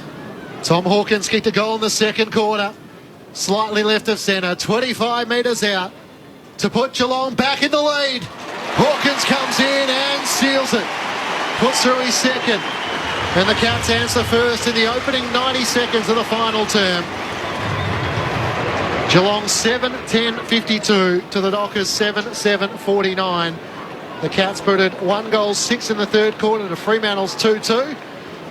Tom Hawkins comes up big to start the final term. Just looking if our other resident expert, Cameron Ling, is sitting in his chair, and he is at the moment, so I can see him in his seat, but he's getting a little bit worried. There's no doubt about that. But there's a good, strong start by Geelong. Paddy Dangerfield there involved. Brad Close, that attack on the football. It would have hurt in that contest. Hayden Young collected him nicely, but it was important that he didn't let Hayden Young win that football. That was why Paddy Dangerfield was able to run onto it and kick the ball to Hawkins. 10th lead change of the match from the restart in the middle. Fighting after it, Ace. Stripped of it by Atkins. Handball away to Bruin. Handball to Stanley. Loops it over the top to Bruin. Cats out of the middle. Bruin's left foot kick inside 50. Cameron there. Pearce contested. Brings it down. Myers onto it. Bounces a ball fortuitously towards goal. Dangerfield traps it on the fly. Gives it off to Close. Swivels. Snaps. Goals! Cats have come out on fire after three-quarter time. And all of a sudden they're out by 9 points. 8-10-58 plays 7-7-49. 3 minutes into this final term. And Cohen on the boundary. Yeah, Ethan Stanley has just stripped off the T-shirt in the back row, and looks like the sub is going to be made from the Freo Dockers anytime soon. We'll just work out who it is that's making space. Well, you go back to the centre bounce, Berkey Stanley, that nice little handball over to Bruin. A great contest by Jeremy Cameron. Gromey's kicking's been off all day, but Paddy Dangerfield just keeping that ball alive. Never concede that behind, and then gives it off to Brad Close for a goal.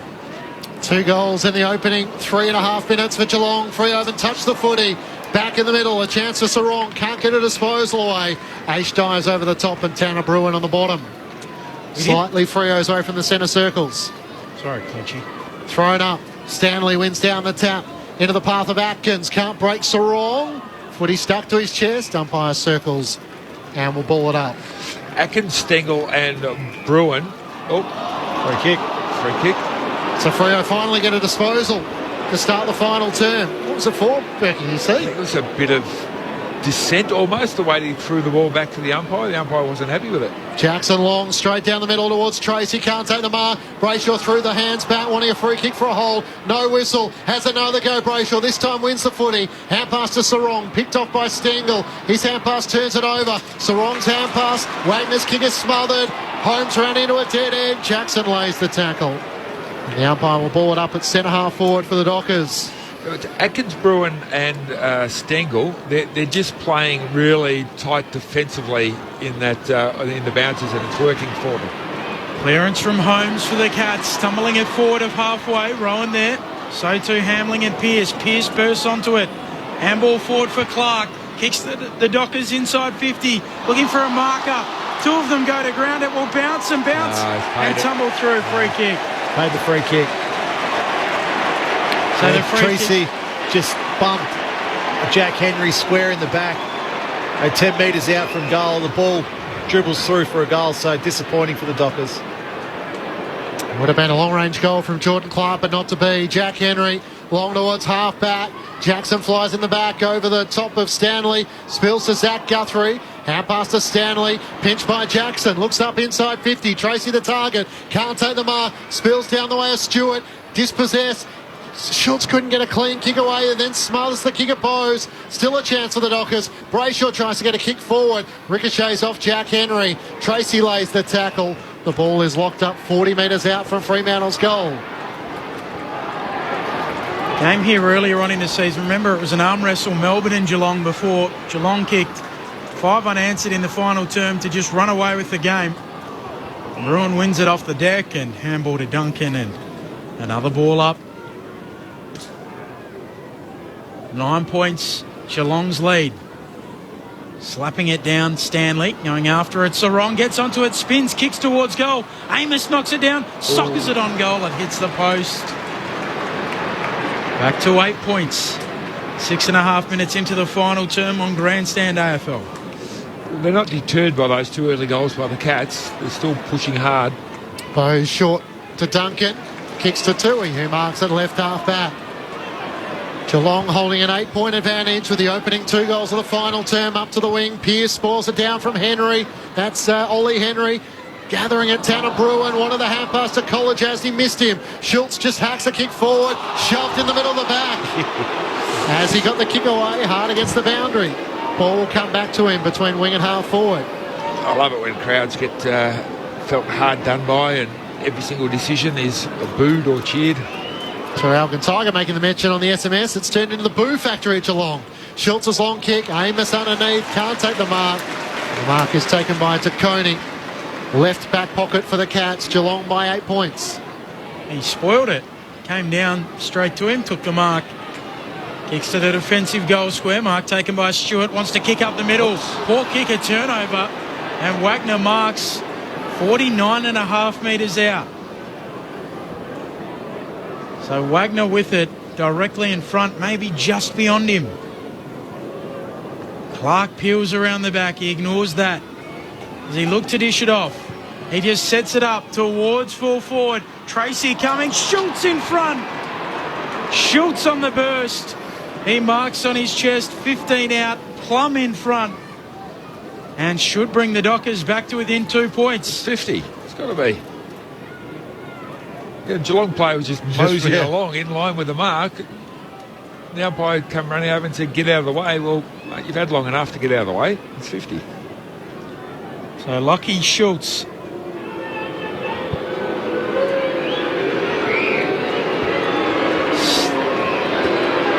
comes in to bring the Dockers back into the game. He steers it through the middle. It's back to 2 points. 8 minutes into this final term on Grandstand AFL. 8:56 plays 8:10:58. 8 minutes into the fourth before Adam Ramanauskas and Nathan Burke and Cohen. Ethan Stanley gets another run in Dockers colours. Of course, plenty of youthful enthusiasm there. It looks like Neil Erasmus is the man who is making room. Fair to say there's not a lot of Neils going around in the AFL these days. I'm a little bit disappointed for Erasmus. I thought he was having a really strong game. I hope it's just a minutes thing with him, but Stanley gets this opportunity now in an absolute pressure cooker situation. So really smart play there by Wagner. You saw Tom Stewart when he kicked that ball. He knew he made a mistake. He knew it was his error that he caused. But then Wagner, you got to know your distance on your kick, and he just put it to the top of the square. It's a smart play. Back in the middle. A chance for Jackson, trying to get a clearance the way of Sarong. Hand pass, missed the intended target from Stengel. A chance for Aish, gets the hand pass to Hughes. Sends a high ball towards half forward. Tracy works his way to the front. He marks 60 from home, out to the right. Freo trailing by 2 points. He's got Jackson all on his own now. He spots him, got it to him. Over the top of Brad Close. Well, no, you don't put your hands up, Reece Stanley. You move 15 metres and go and man up your direct opponent. He's got the shoulders slumped like, hey, you guys, why don't you help me out? Got told off like Aiden and Lucas there. Standing 15 metres in front of the Fremantle goal as the opponent took the mark. And Luke Jackson hasn't had a big day possession-wise, but his work, the second effort around a stoppage is... look, I don't think there's a better ruck in the league who has those second efforts around the stoppage than what he does. The big off-season signing for the Dockers. 19 goals, 15 as Jackson looking to return the Dockers to the lead. Has it got the journey? Just touched on the goal line. The Cats have the reinforcements there. And Stanley and De Koning see it through for a minor score. Geelong's lead is cut back to a point. 1 point ball game. How good. Saturday afternoon footy as Stewart goes short to De Koning. Receives the handball, runs across defensive 50. Kick to the wing. Cameron puts his knee in the back of his opponent and takes the mark. Now we'll look to move it on. His kick towards half forward. Pearce does well, leaves Hawkins. Gets in front and marks on defensive 50 for the Dockers. Just over 11 minutes in the final term. Geelong by a point. Pearce goes short to Hamling at left half back. Elsewhere, GWS storming back into the game against the Dogs. Back to 8 points there. Hamling kicks to the Reg Hickey stand wing. O'Connor bringing it down, slapping it on Switkowski. Stanley able to gather the footy. Handball away to Watkins, and now the Cats away with it through close. And they're off and running. Holmes on the outer side. Looks long inside 50. Hawkins and Pearce. Pearce made the body contact. Couldn't take the mark. Spills back towards Hawkins. Tried to throw a boot at it. Hughes gathers. Underground hand pass knocked away by Isaac Smith. Alex Pearce goes again. Trying to knock it clear. Gathered by Bowes, who's locked up in the left forward pocket by Ryan and O'Meara. Geelong have it inside. They're attacking 50, leading by just a point. Yeah, well done, Alex Pearce again. That was 3 really strong efforts. Hawkins doing the ruck work. Straight down to Switkowski. Kicks boundary side. It's out on the full. Despite the lunging efforts of Lockie Schultz. Zach Guthrie to take it to left half forward. Get the ball in. Guthrie assessing. He'll set it up towards full forward. Jackson down there, over his head it goes, out the back. Hamling, he's tackled, comes out. Izzy Smith snaps it through. Geelong extend their lead back out beyond a goal. 7 points the advantage. 9-10, 64 plays, 8-9, 57. 13 played final term. Well, Hamling just didn't need to cough that ball up. He didn't really have prior opportunity. So you don't have prior opportunity, you don't have to get rid of the ball. You can just take that to the ground and actually cause the ball up, get all your numbers back in. But because he just coughed it up as he went down, Isaac Smith was standing in front and ended up an easy goal. So these sort of close games, those little technical errors, going to come back to bite you if you don't do them really well. Nathan Burke with you on ABC Sport. And the Cats, who booted 1 goal, 6 in the third term, all of a sudden have kicked 3 straight in this final term to the Dockers 1-2. The crowd came to life in the third quarter. The umpiring rifled them up, and then their team needed a bit of a gusto. Rowan up against Tracy in the ruck. Tracy wins it down towards Sarong over around the footy. Bruin just worked him out of it. A chance for the Cats as they kick long towards half forward. Ollie Henry caught behind against Hamling. It spills inside 50. Back towards Pearce. He can't gather. Now a chance. Young has to get a hand pass away. Wagner at left half back. Out in front of Walters. He's caught behind. Had to spoil it down. Holmes. Geelong get the free kick and advantage. They decide now not to take the advantage. It's coming back to O'Connor. A little bit of almost a bob each way there, the Cats. O'Connor at half forward. High ball towards full forward. Pearce comes out and marks defensively for the Dockers. 7 points Geelong's advantage. 3 goals to 1 in the final term. Pearce off a step. Kicks beyond the defensive arc, looking for a marker. How about to juggle it down? Corbett comes immediately infield with his kick. Wagner marks. Gives it off to Brayshaw by hand. He'll kick out to the western wing. The Dockers are there in numbers. Here goes Liam Henry. Draws the man. Handball to Shoots. Half forward. Looks into the pocket. Kick doesn't quite find Sturt. Now he's stripped of it. Pinged holding the ball. Just got a hit. That's a really easy kick. It was Schultz going inside forward 50 there. He's got to hit that target. That's Sturt having a shot at his 4th goal. Cats by 7 points. Bulldogs by 7 points. Thrilling matches on this Saturday of round 20. The long clearing kick. Tom Atkins gathers. Hand pass away. Winks up with Bose. Gets the hand pass to Smith. Runs the boundary line. Isaac Smith. Hand pass forward to Rowan. Smothered by Ryan. It goes out of play. Out on the full. That was Luke Ryan made the decision to come off his direct opponent and put enough pressure on Gary Rowan to force him to kick it before he wanted to. Terrific defensive play. Left leg only there for balance for Gary Rowan. No doubt. As Ryan works it forward to Wagner, up towards Amos, can't juggle the mark in front of DeConing. Hand pass to Clark, through traffic to a stationary Schultz.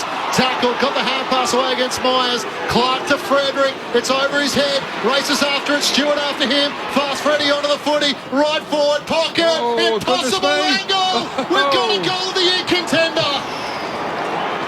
From deep in the right forward pocket. What a finish. Michael Frederick, come on down. Frederick with his second, and Freo trail by just a point. What a team lifter. Is that Gary Ablett territory in that right forward pocket? That's Gary Ablett territory. That's Jason Ackermanis at the Gabba. But the ball was loose, and for Frederick to run onto it the way he did, take it clean, and then step to the right at absolute full pace was just terrific. Like, Tom Stewart was on his hammer and then smart enough just to give it the air, I think. So a lot of players try to snap that or kick it hard at the goal, but he gave it a bit of air and just because there is a bit of wind here at Kardinia Park today, and that's a goal of the year contender, no doubt. That's a heck of a goal. Dockers back within a point. Sarong trying to come away with it. Kick to half forward. Duncan gathers on the bounce for the Cats, gives it off to Bruin. Kick out to the wing. Stengel fumbles. Good enough to recover. Look out. O'Meara nearly gets him. Stengel slithers free and now kicks to half forward. Duncan marks. Lands like a cat. Chips into the pocket. And Cameron's on the end of it. 35 out. Tight angle. Had a crooked day in front of goal. Squeezes the ball to smooth off the edges. Doesn't like the pointiness. He's going to snap on his left. Ryan closes in on him. He shanked it, hit the fat part. It balloons across to Aish, who marks in the right back pocket for the Dockers. 1 point, the Cats lead. Aish short to Wagner, who marks 25 metres out from his defensive goal. Out to the left back pocket, and Hughes marks. Hughes is going to return it to Wagner. Still in Geelong's forward 50. Freo trailing by a point. Short down the middle to Clark. Trying to find the holes in the Geelong defence further afield. Clark out wide. He missed Ryan. Intercepting mark taken by Holmes at right half forward. A chance for Geelong to head inside 50. Into the pocket. Won't get to Cameron. Schultz trying to juggle the mark. Can't claim it. Hand pass forward. Ryan gathers. Hand pass back to Schultz. Dodging and weaving at left half back. Corralled. Has to go back to Hughes. Looks for an option, goes short to Sarong. Ian Cohen, some concerns for a Geelong spearhead. Yeah, Tom Hawkins has just limped all the way to the bench, pointing to the left hamstring. Ooh. That's big news. Brayshaw in the middle of the ground, bites off the kick up the middle. Frederick marks, he takes them on, runs away with it. Under a little bit of pressure, it affected his kick towards half forward. Zach Guthrie able to get a handball away. Frederick closing, tackles Dangerfield. Now Atkins cleverly feeds a handball forward. Izzy Smith hacks it off the deck. And Brayshaw's there in the middle of the ground for the Dockers. Kicks a shank. Within plenty of space is Wagner.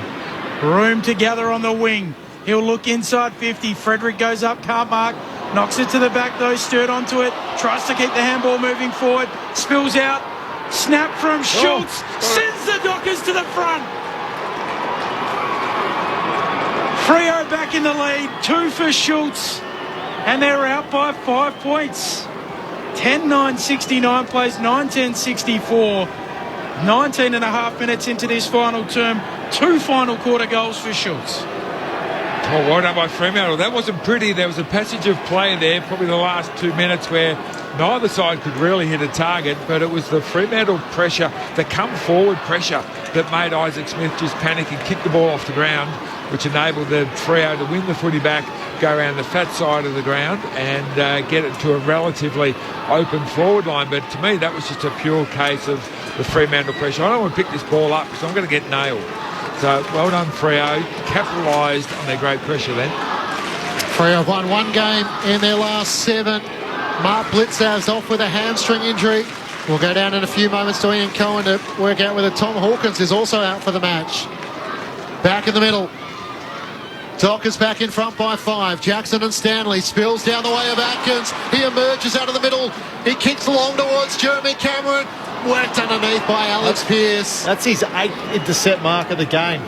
13 intercept disposals. What a match the Fremantle captain has had. He's had his critics throughout the year, but standing up here, long towards half-back, Guthrie worked Frederick underneath it, and Zach Guthrie marks. Into the middle for O'Connor. Risky kick. Amos came late. O'Connor hangs on. Around the back to Stewart. He has to poke a kick forward. Smothered by Swikowski. No one further afield. Hand pass to Amos. He charges forward. Back to Swikowski. He's got nothing. Pushing forward though. There's options now. Worked it to Tracy. Looks up inside 50. Good running. And the mark taken in the right forward pocket. Sam Sturt had to cover a lot of territory. Yeah, but it was terrific by Swikowski. So he initially applied the pressure to Tom Stewart to smother the ball, then goes back and gets it and realised there was only Geelong jumpers if he kicked the ball forward. So he twisted and turned and gave a little handball, and then Fremantle went sideways, waited for Sam Sturt to get inside forward 50 to deliver him the ball. 3 of the last 4 goals. This would be a hammer blow. Sam Sturt out to the right. He's had his troubles in front of goal all afternoon. It misses to the right-hand side. The Dockers lead by 1 straight kick. Ian Cohen. Yeah, Tom Hawkins is now on the massage table. The doctors and physios are working on him. It's the left hamstring. He doesn't look all that interested in going back on, to be fair. Tui's eyeing the torp up the middle. Delivers it. Not his best, but it lands in the lap of Close, who wants to move it on out towards the wing over the head of the target, Stengel. Clark tracking it back, gathers inside the field of play for Freo. Back to Ryan with the handball. A pinpoint pass to Stanley. Good kick and he marks. Right beneath the Reg Hickey stand. It's been enormous this last quarter. Lockie Shields, 7 possessions and 2 goals. Fremantle leading by 6 points. Stanley kicking around the Hickey stand wing. It'll bounce and tumble out. Umpire says throw it in right in front of the Freo fans, who are starting a little chant of their own. Making an awful lot of noise, that one block. But their side leads by 6 points.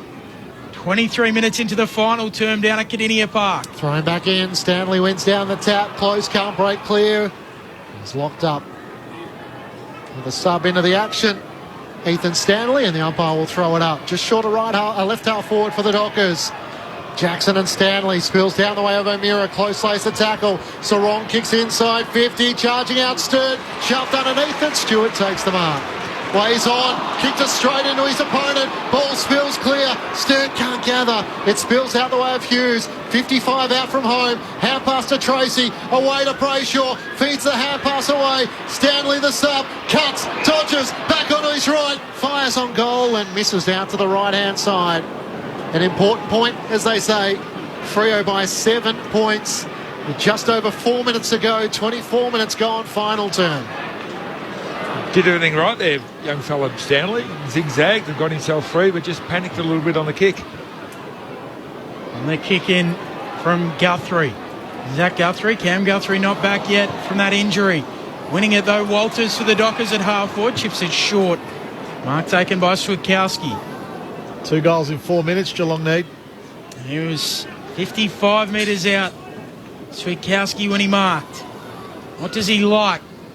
Not a lot, just sets it up to the pocket, looking for Tracy, a couple of bites at it. Can't quite out of play it goes, throw in right forward pocket. It's hard to see where the inspiration is coming from Geelong.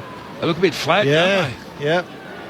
Fremantle are doing a terrific job. Just this pressure has started from minute 1 of the game and it just continued through the whole afternoon. Umpire flings it back in. Forward pocket for the Dockers. Going after it, Sarong. Duncan picks it up, snaps across the body. And Bose is able to juggle the mark. Not sure the red wine to celebrate Chris Scott's record is going to taste as good. No. You don't drink when you injure yourself anyway, Ben. You should know that. Yes, good point. Scotty won't be injured. Gathered by Ryan at right half-back, sends it long towards Walters. He's outnumbered and Zach Guthrie takes the mark. Time to roll the dice. Into the middle of the ground for Duncan.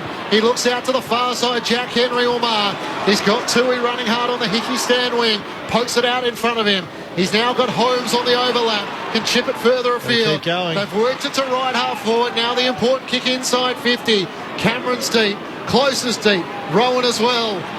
No real options for Holmes. He goes to the pocket. Cameron on the lead. One grab. Can't take it on the second. He's locked up by Pearce. Knocks it out. Frederick gathers. The Dockers away. Chips it in the middle of the ground and Sturt marks. Sturt able to just backpedal and bite off a kick into the middle of the ground. A little dicey, but it'll find Clark. Sits up on the bounce. Runs through the logo. Kicks forward of the wing. Poor kick. Straight to Zach Guthrie. Couldn't quite find Walters. Geelong back with it. Guthrie kicks to Stewart at centre half back. The crowd implores them to take it on. Aish comes and contests the mark with Bose on the wing. Now he crawls after it, slapping it on. Switkowski beelines the footy, takes it out. Good job. Throw in on the wing. Fremantle still by 7. Well done by Aish. He's made a couple of really good interceptions today. Hit the body there. Yeah, his defensive stuff that he's not really known for has been really good. Thrown back in. Stanley in front. Jackson behind it. Clears to the back. Duncan straight through the middle. Henry in front. Marks in front of Hughes. Stengel streaming past. Gives the hand pass away. Cameron one-on-one with Alex Pearce. Pearce spoils it down. Ball hits the deck. He wins the battle, the Freo captain. Long searching kick into the middle of the ground. Duncan should mark. He takes it on his chest for Geelong. Feeds the hand pass to Stewart. They need a mark. Long kick inside 50. Ryan couldn't hang on. Spills down Stengel's way. Can't get boot to ball. Close over the top. Freo players arrive. Ball spills clear. Dangerfield trying to get it clear. Gathered by Ryan. Long searching kick for the Dockers. Up towards Corbett. Stewart. Stewart can't take the mark. And it goes out of play. Right half forward for the Cats. Fremantle leading by 7 points with under 90 seconds to go. Fremantle have only got the one spare player behind the football. On the throw in, on the second bounce, swatting it forward, Jackson. Brayshaw onto it. Tumbles a kick around the wing. Amos in front. Paid the mark. The Dockers streaming forward inside 50. Amos with a long kick. 3 Dockers there. Henry! Liam Henry with a massive fly. Can't bring it down. Out the back, Izzy Smith for the Cats. Chips it short for Zach Guthrie. Liam Henry's out after him. Zach Guthrie shrugs him off. He'll kick to the wing. And a bouncing ball to be won. Where Hughes gathers. Hand pass to Switkowski. Back to Aish. Free kick for a hold off the ball against Isaac Smith. Dumb. So just allows Freo to soak more seconds off the clock. And Sam Switkowski is going to take it. 30-second signs are up right next to him. Switkowski will huck the boundary line. Sends it up towards half forward from behind to Coney. Knocks it down to Duncan. Hand pass away to Atkins. Back to O'Connor. Jams it up the wing. Isaac Smith can't take the mark. To the back. Aish is onto it. Hand pass away to Wagner. Off balance. High. Up and under. Kick towards half forward. Have a go at that. Tracy does so. Spills down to Koning's way. Kick back up the wing. Henry had it spoiled away from him by Aish. Spills down the way of Dangerfield. Close to the hand pass over the top. Atkins dispossessed. It's desperate. It's tiring. Aish with a spiralling kick inside 50 and it's over. The Dockers with one of the upsets of the season. They prevail by 7 points over Geelong to spoil Chris Scott's party as he eclipses Reg Hickey as the longest serving Geelong coach. But what about the toll to Tom Hawkins and Mark Blitzhouse? The Dockers winners by 7 points.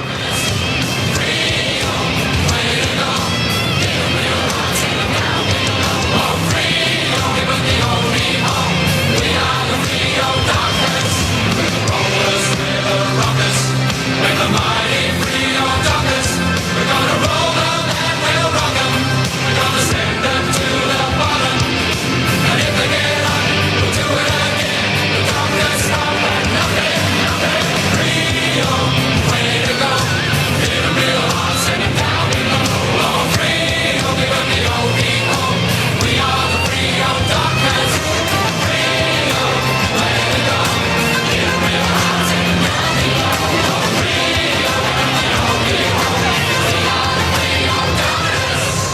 The Dockers record their 8th victory of the season, their second in the last 8 weeks, and they prevail 10-11-71 to Geelong 9-10-64. For the Cats, it was a chance to jump back inside the 8. They could have jumped as high as 5th with victory today, but a dominant final term from the Fremantle Dockers. They kicked 3 of the last 4 goals of the match to prevail over the top with some big goals from Frederick with his second, Schultz with 2 goals in the final term, and it eases the pressure for the Dockers, having featured in finals last year inside the bottom 4 in season 2023. For the Dockers, 2 goals to Corbett, Frederick and Schultz, individuals to Sturt, Walters and Amos alongside Swakowski. Meanwhile for the Cats, 2 goals to Tom Hawkins, 2 goals to Ollie Henry, individuals to Cameron, Smith, Holmes, Stengel and Close. The Dockers winners by 7 points as they did in round 7 last year here at Kinnear Park. The Dockers walk away with the 4 points. Adam Ramanauskas and Nathan Burke. Well done, Fremantle. It was a one of those games where you think, Fremantle have come out with a plan and they're going to really pressure Geelong and they're going to get numbers around the footy and just swarm all over them and not be really pretty going forward. But how long can you keep that up for? About farther away from home as they can possibly get. Playing against a team who very, very rarely lose down here. They always get their mojo together at some stage and get on a roll. How long can they keep it up? And to their credit, every single quarter was as good as the last one. And they really didn't have any sort of 5-6 minute periods. Geelong came out and kicked the first 2 of the last quarter and got their noses ahead. But again, they didn't drop their heads. They just went back to the game plan of that pressure, and just doing all the small things, just the spoils and the knock-ons, or just to push back and pick up somebody. It was a lot of unnoticeable stuff. We sort of noticed up here, but it's not stuff that you get stats for. It's not stuff that the television commentators really notice that the players are actually doing. But the Freo really did a team effort of defence today, and that's what got them across the line. And they had a couple of players up forward stand up when they needed to. Young Sturt was really lively. Corbett was really lively. Amiss was really lively. They're 3 really good young players that you can build a forward line around in the future. And their captain down the back, Alex Pearce, was just sensational all day, and he just marshalled things down there with Ryan as well and Wagner. They were outstanding as well. So Fremantle outstanding today, could not be more impressed. Whereas Geelong, I think Geelong were out there thinking it's going to happen. It's going to just sort of, someone's going to do something special. We'll get on a roll. We'll kick 4 or 5 in a row. It might not be a huge win, but we'll end up winning the game, and it never happened for them. So with Blitzarves out and potentially Tommy Hawkins out as well, this is not a good place to be for the Cats rolling into the last month of footy. So the Cats' missed opportunity might be the Giants' opportunity. All of a sudden, Toby Green has kicked his 5th, and the Giants hold an advantage in the final term, 10-11-71 to the Bulldogs, 9-12-66. So the Giants leading by 11 points after injuries to Alex Keith and to Josh Bruce. The Giants have won 6 on the trot. They can make it 7, and they could jump to 5th on the AFL ladder with victory in Ballarat. And good to see, Ben, the Freo fans are all going to that small army of Fremantle fans in front of their race. And you touched on Rama, their anchor in defence, Alex Pearce. What a game he had. 14 intercept possessions, including 8 intercept marks. I just thought his performance, Tom Hawkins kicked 2 goals, but Alex Pearce, in my opinion, and Berkey's doing the votes, and I don't want to preempt it, but he was just outstanding the way he went about his one-on-one matchup with Hawkins today. He bodied him. He took front position. He coming over and helped his teammates. He didn't slip over and lose his feet. It was a really great captain's performance by Alex Pearce. I thought Sarong and Brayshaw just simply dominated through the middle of the ground. Sarong, 29 possessions, 6 tackles, 7 clearances. Brayshaw, 28 possessions, 10 tackles, 8 score involvements, 7 inside 50s. They were magnificent. And Bergie mentioned their pressure today, minute one to the end. Here they go, the Fremantle Dockers with Ian Cohen. Here they go.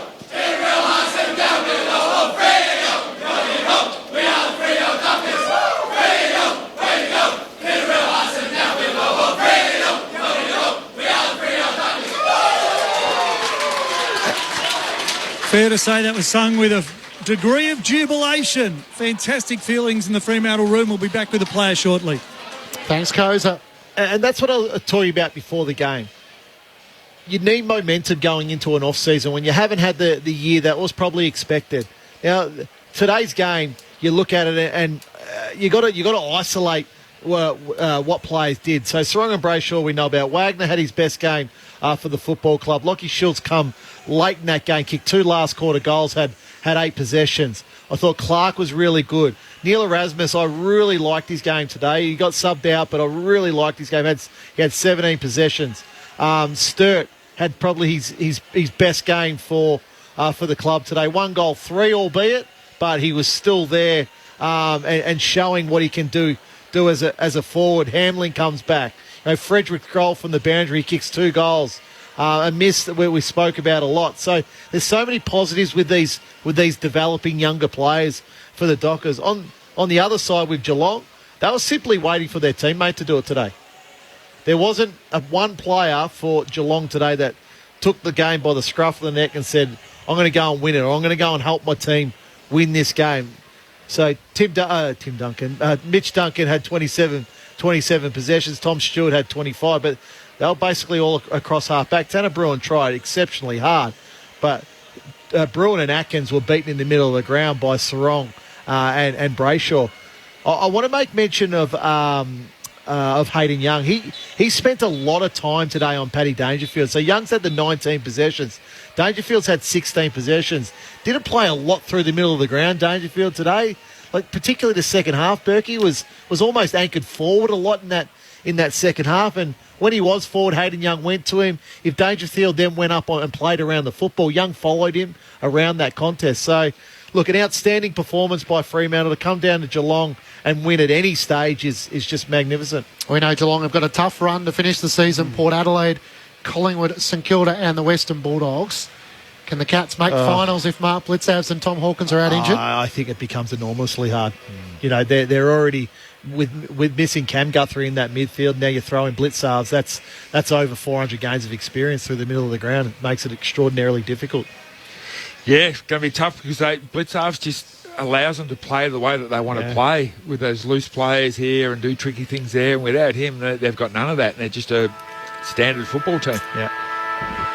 Cam Guthrie said with us on the lead, it's a different challenge to last year where they were able to win 16 games on the trot, including the grand final, but it feels like that could be a really big obstacle if those 2 key pieces are out, because the Cats are a team that rely heavily on their system as much as they do. Of course. Their personnel and Hawkins in the forward 50 and Blitzavs in the middle of the ground. But their system last year became unpredictable a lot of time.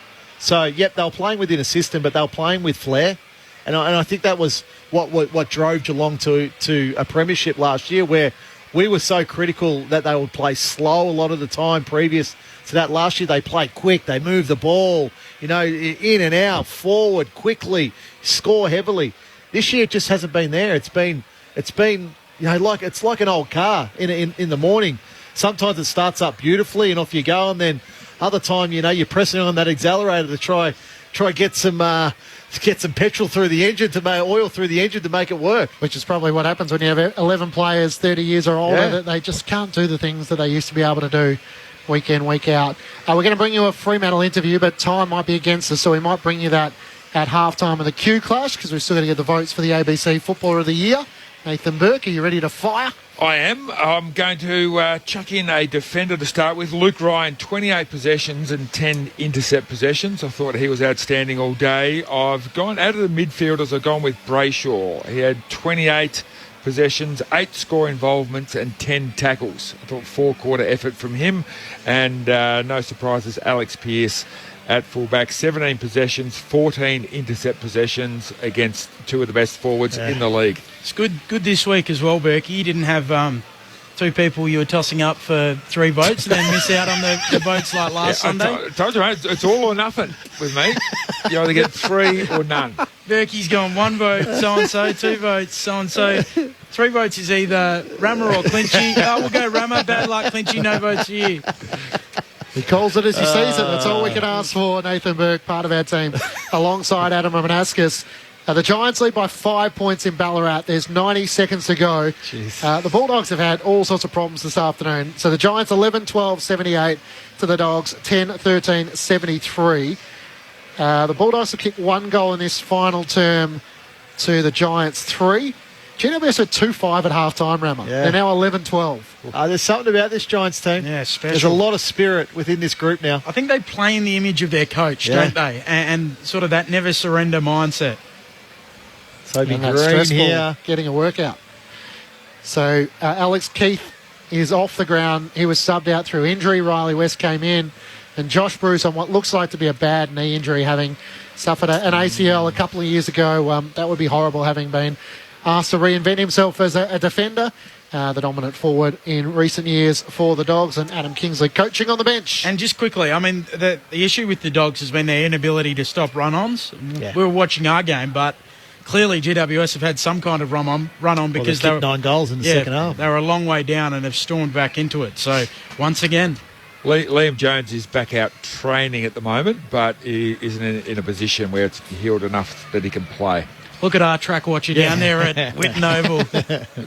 Josh Bruce actually came off with a little bit of a hammy tightness on Wednesday when their main training session. So when you said he went off, I thought, I hope it's not his hammy, but it doesn't seem to be. You could get a job as a newsbreaker if you're going to be able to report that sort of stuff. So the Giants holding on at the moment in Ballarat with under 30 seconds to go. So it's going to be a 6th consecutive win for them. Winners by 5 points. Hang on. Hang on. It's inside 50. Are we going to get this just before the end here? Because we're going to the Q clash. Nick Haynes. Nick Haynes, the intercept sub, mark. takes the mark. It's got to come to ground, Bulldogs. So the Giants are going to hold on by 5 points, and they're going to be inside the top 8, up to 5th position on the AFL ladder. It's a remarkable effort. 1, 2, Well, the Dogs 3, could be 4, out of the 8. 5, 6, 7. That's 7. Sorry, it was 6 previously. That's a 7th one last win. chance here. Mark. Bontebelli, Norton, McRae. The time is out. That's The a Giants siren. hang on. Oh, what a win. So we'll bring you all the details of that, plus reaction from the Fremantle rooms. But for the moment, we're off to the Q Clash with Brett Sprigg and Michael Price, Jason Ackermanis, Jeff White and Zane Bojack. As round 20 of the AFL continues, you don't have to go anywhere. We've got it all covered on ABC Sport. The Bledisloe Cup tonight, the cricket, the Ashes, the Women's Football World Cup, the AFL and the NRL. It's a bumper night. Stay with us on ABC Sport. Off to the Q Clash we go next.